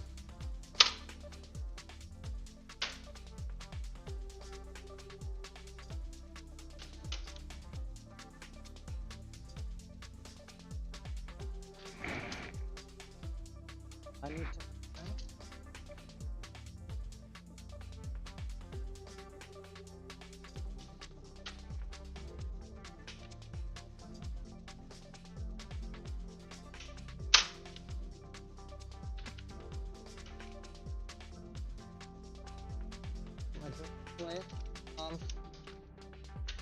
But yeah, the airplane is going to be it's a two-seater. Long term, what's going to happen is once we finish building, I'm going to try and put a Starlink in it, in the plane. I'm going to try and put a Starlink in it because what I want to do is I want to be able to like real life stream flights to different cities and then do YouTube videos of like places to explore, things to eat, that kind of thing at the towns that we visit. So chat can say, hey, I want to see you fly to XYZ airport. And then we can take the flight on live, go to the airport, have some dinner, explore the town, do that like once a month is the long-term plan for the channel. But we're going to start with building the airplane.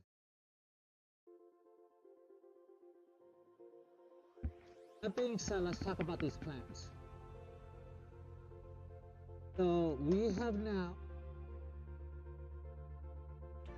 installed the flap drive angles. We drilled them and we clickled them. We haven't up drilled them, but we drilled them and we clickled them. We'll probably up drill them like now actually. But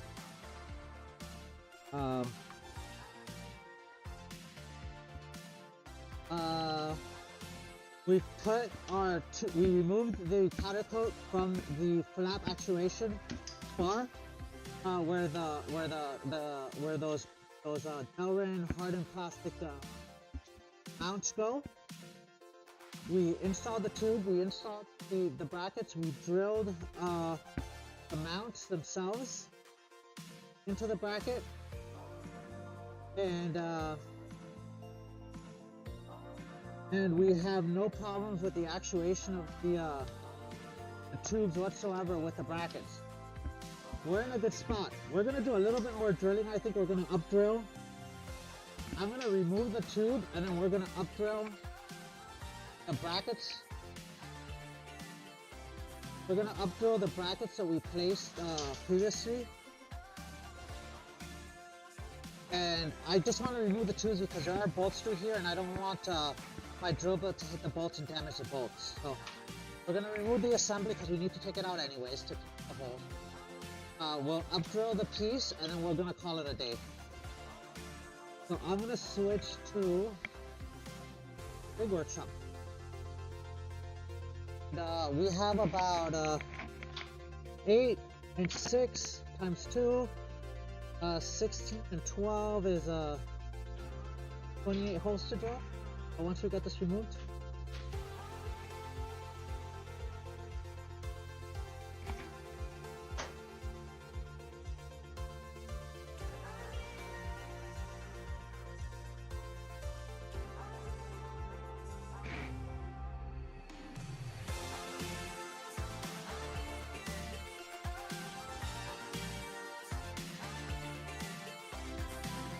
Assuming I can get these back off.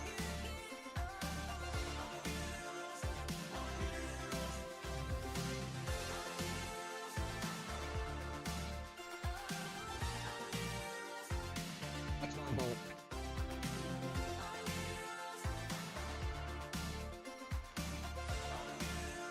I'll back it out.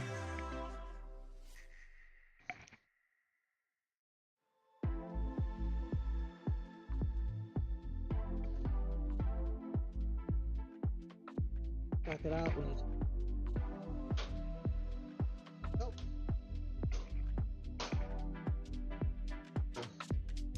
That guy.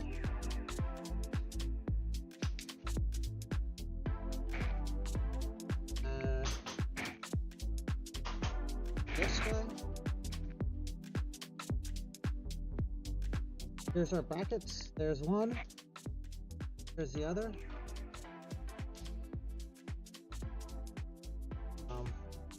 We'll put those brackets in the bag with the washers and the bolts.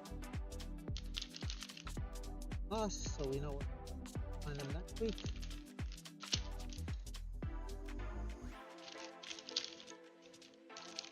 Along with our linear actuator. Okay. Gotta get the torque tube out now. And do our little snake that you saw us do before, where we kind of just pull it in and then kind of put it through here. Voila. Alright. Have a good night, Casanova. Yeah, okay, so you are familiar with it, okay. So yeah, that's why I was dealing with that. Have a great night, but yeah, this is where we removed the powder coat, which is why we're wearing the respirator. The other side. So that's this tube right here. And then now we just need to up drill these holes here and the holes on the front. Camera to a place that makes a little more sense for you guys to watch.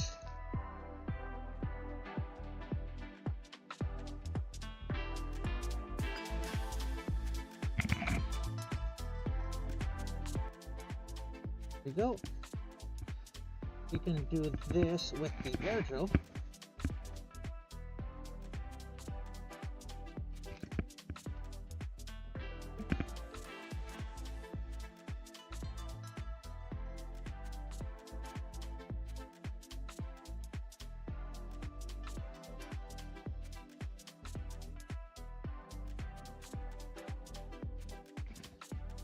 We will do our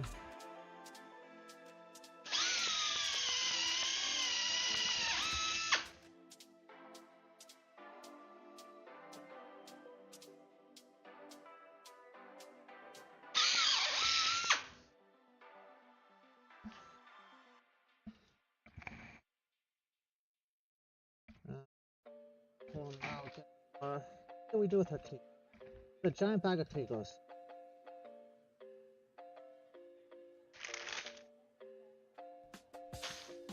Have a great night, Casanova, and I hope I see you next week.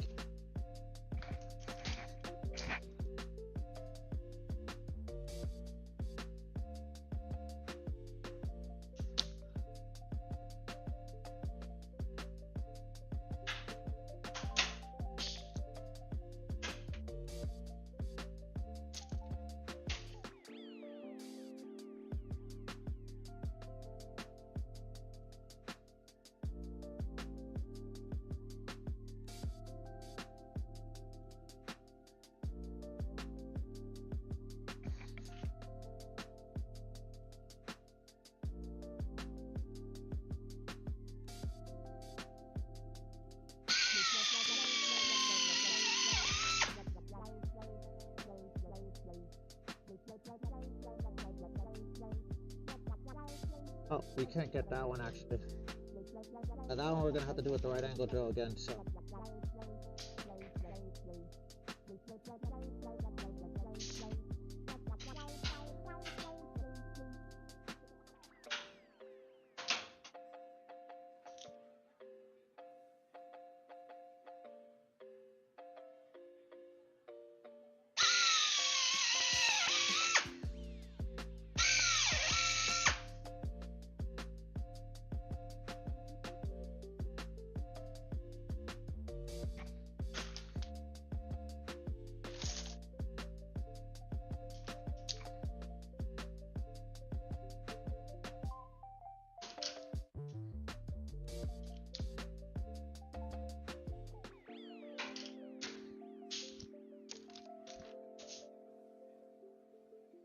We are drilling inch, I think.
Okay, let's go.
Okay, now we're drilling these guys here.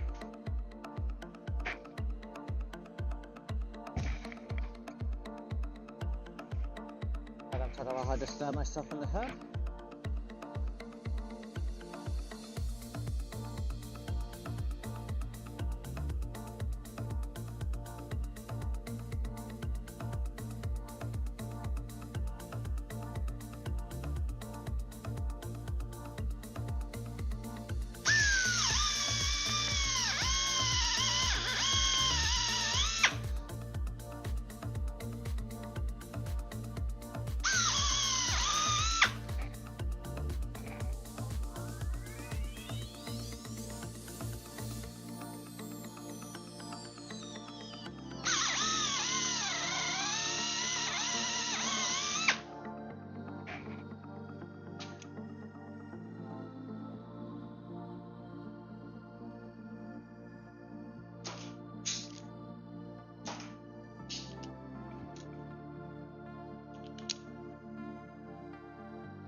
Sleep shot.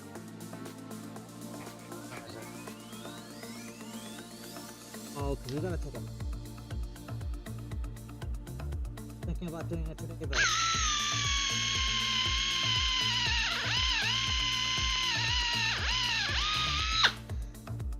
we'll do it next week. Next week will be very, really heavy.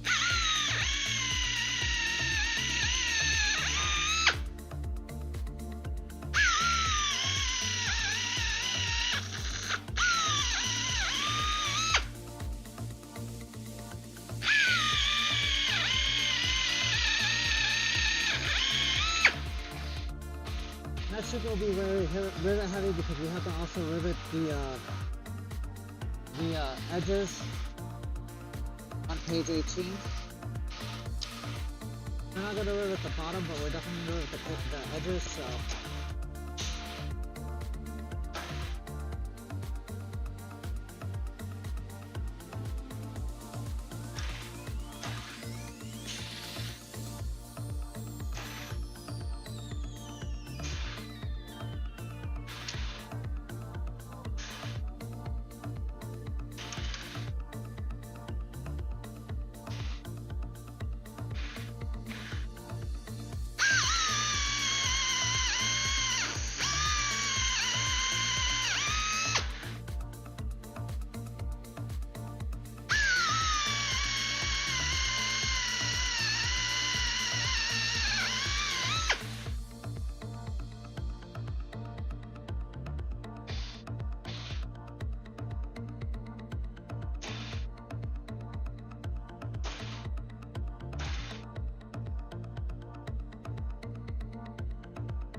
Alright, this side is done. We gotta do the other side. So, yeah, I think we're gonna call it a day because we're gonna have to take this apart, clean this up, clean that up, clean the other plate up that we drilled through.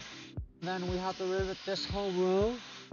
Although we already cleaned that up previously, but we gotta rivet that whole row and the other side row. So we're gonna hold off on riveting these once we get them fully up-drilled. Because we'll have some cleanup work, that'll take a little bit of while. It's gonna be interesting how the heck we're even gonna get in there for some of these parts. Oh, we're probably gonna take off the bottom skin again, so to get access to that. So it's gonna be, like I said, it's gonna be interesting.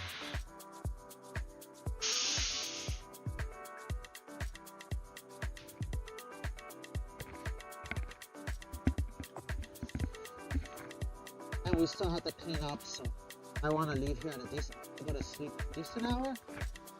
So taking all that into account, I don't think we finish this today. But we will finish drilling.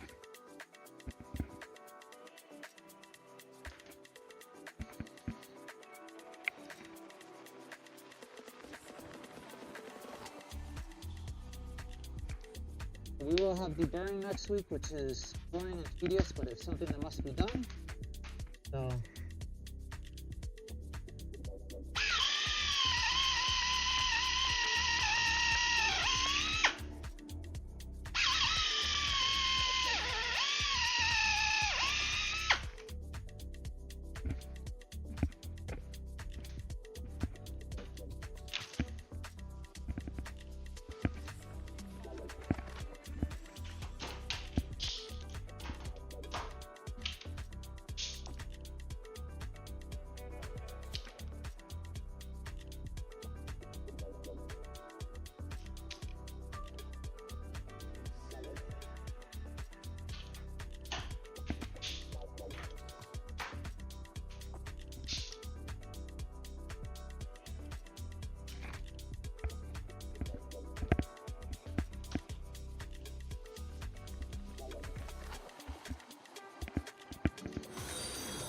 Let's freaking go. Thank you so much for the follow, Kenneth. How you doing? We're finishing up drilling here. The brackets that hold the basically the flap actuator assembly.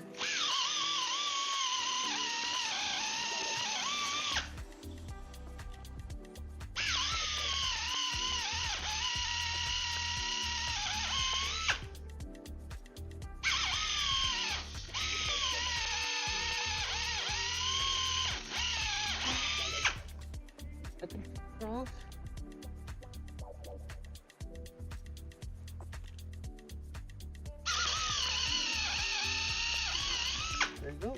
Okay. Puppers is not happy.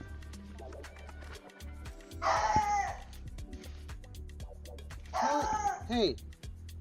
Hey. I need you to chill, Pops.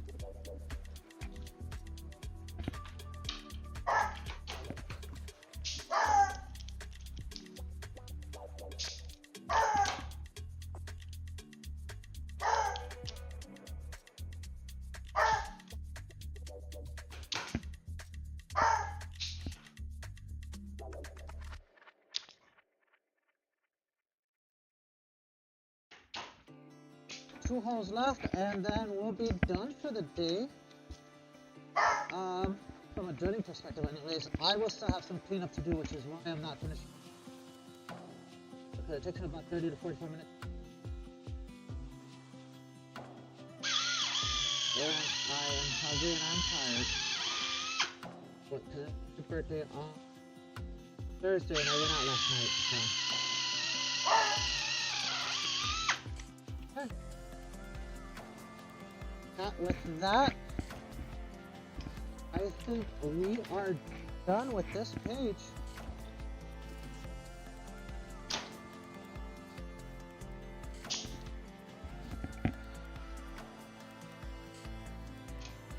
Our brackets are everything's up.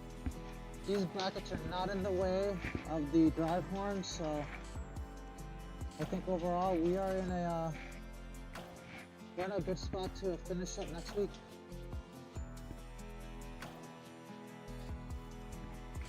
I do want to hit this with the round file just a hair because I did get a little back. This with the round file because I did get a taking out the 500 last time, so. Oh. Okay, good. Okay. Alright, chat. With that, we've got our brackets. We've got our drive already fitted. We've got the blocks pre-drilled. so we could screw them into place when they're ready, once we've cleaned up all the holes. So we are done for the night. We're gonna be calling it here. For those who joined a little bit later, let me give you a quick tour of the airplane. I'm just gonna do a nice little. Sorry. Woo. Here. And this is our tail section. The wings have been completed already. Control surfaces have been completed, but they haven't been mounted or balanced. Last week we finished the turtle deck. This week we finished the flap actually. So this week we basically set up the mounting for this. So we got our blocks, we drilled them out onto the plates. We added block plates. Had to add 2 plates. We ran into a problem where there wasn't a notch cut out for this piece right here. So we had to cut out that notch on our own. We figured it out. We did a 1/4 inch. There wasn't a lot of good access. We used a Dremel. It's not the cleanest thing. It would have been way cleaner if we did it out the airplane before that mounted. But we didn't have a choice. Next week we should be able to basically next week we should be able to all this up, rivet it all together, install all the bolts that we need to install, so the 4 bolts with their nuts and their washers, and then we'll be on to the next page, which is going to be fuselage 18. For fuselage 18, we're gonna install all the rivets on this rivet line here, all the way down on both sides. And then I believe also on page 18 is the upper bracket to mount this actuator.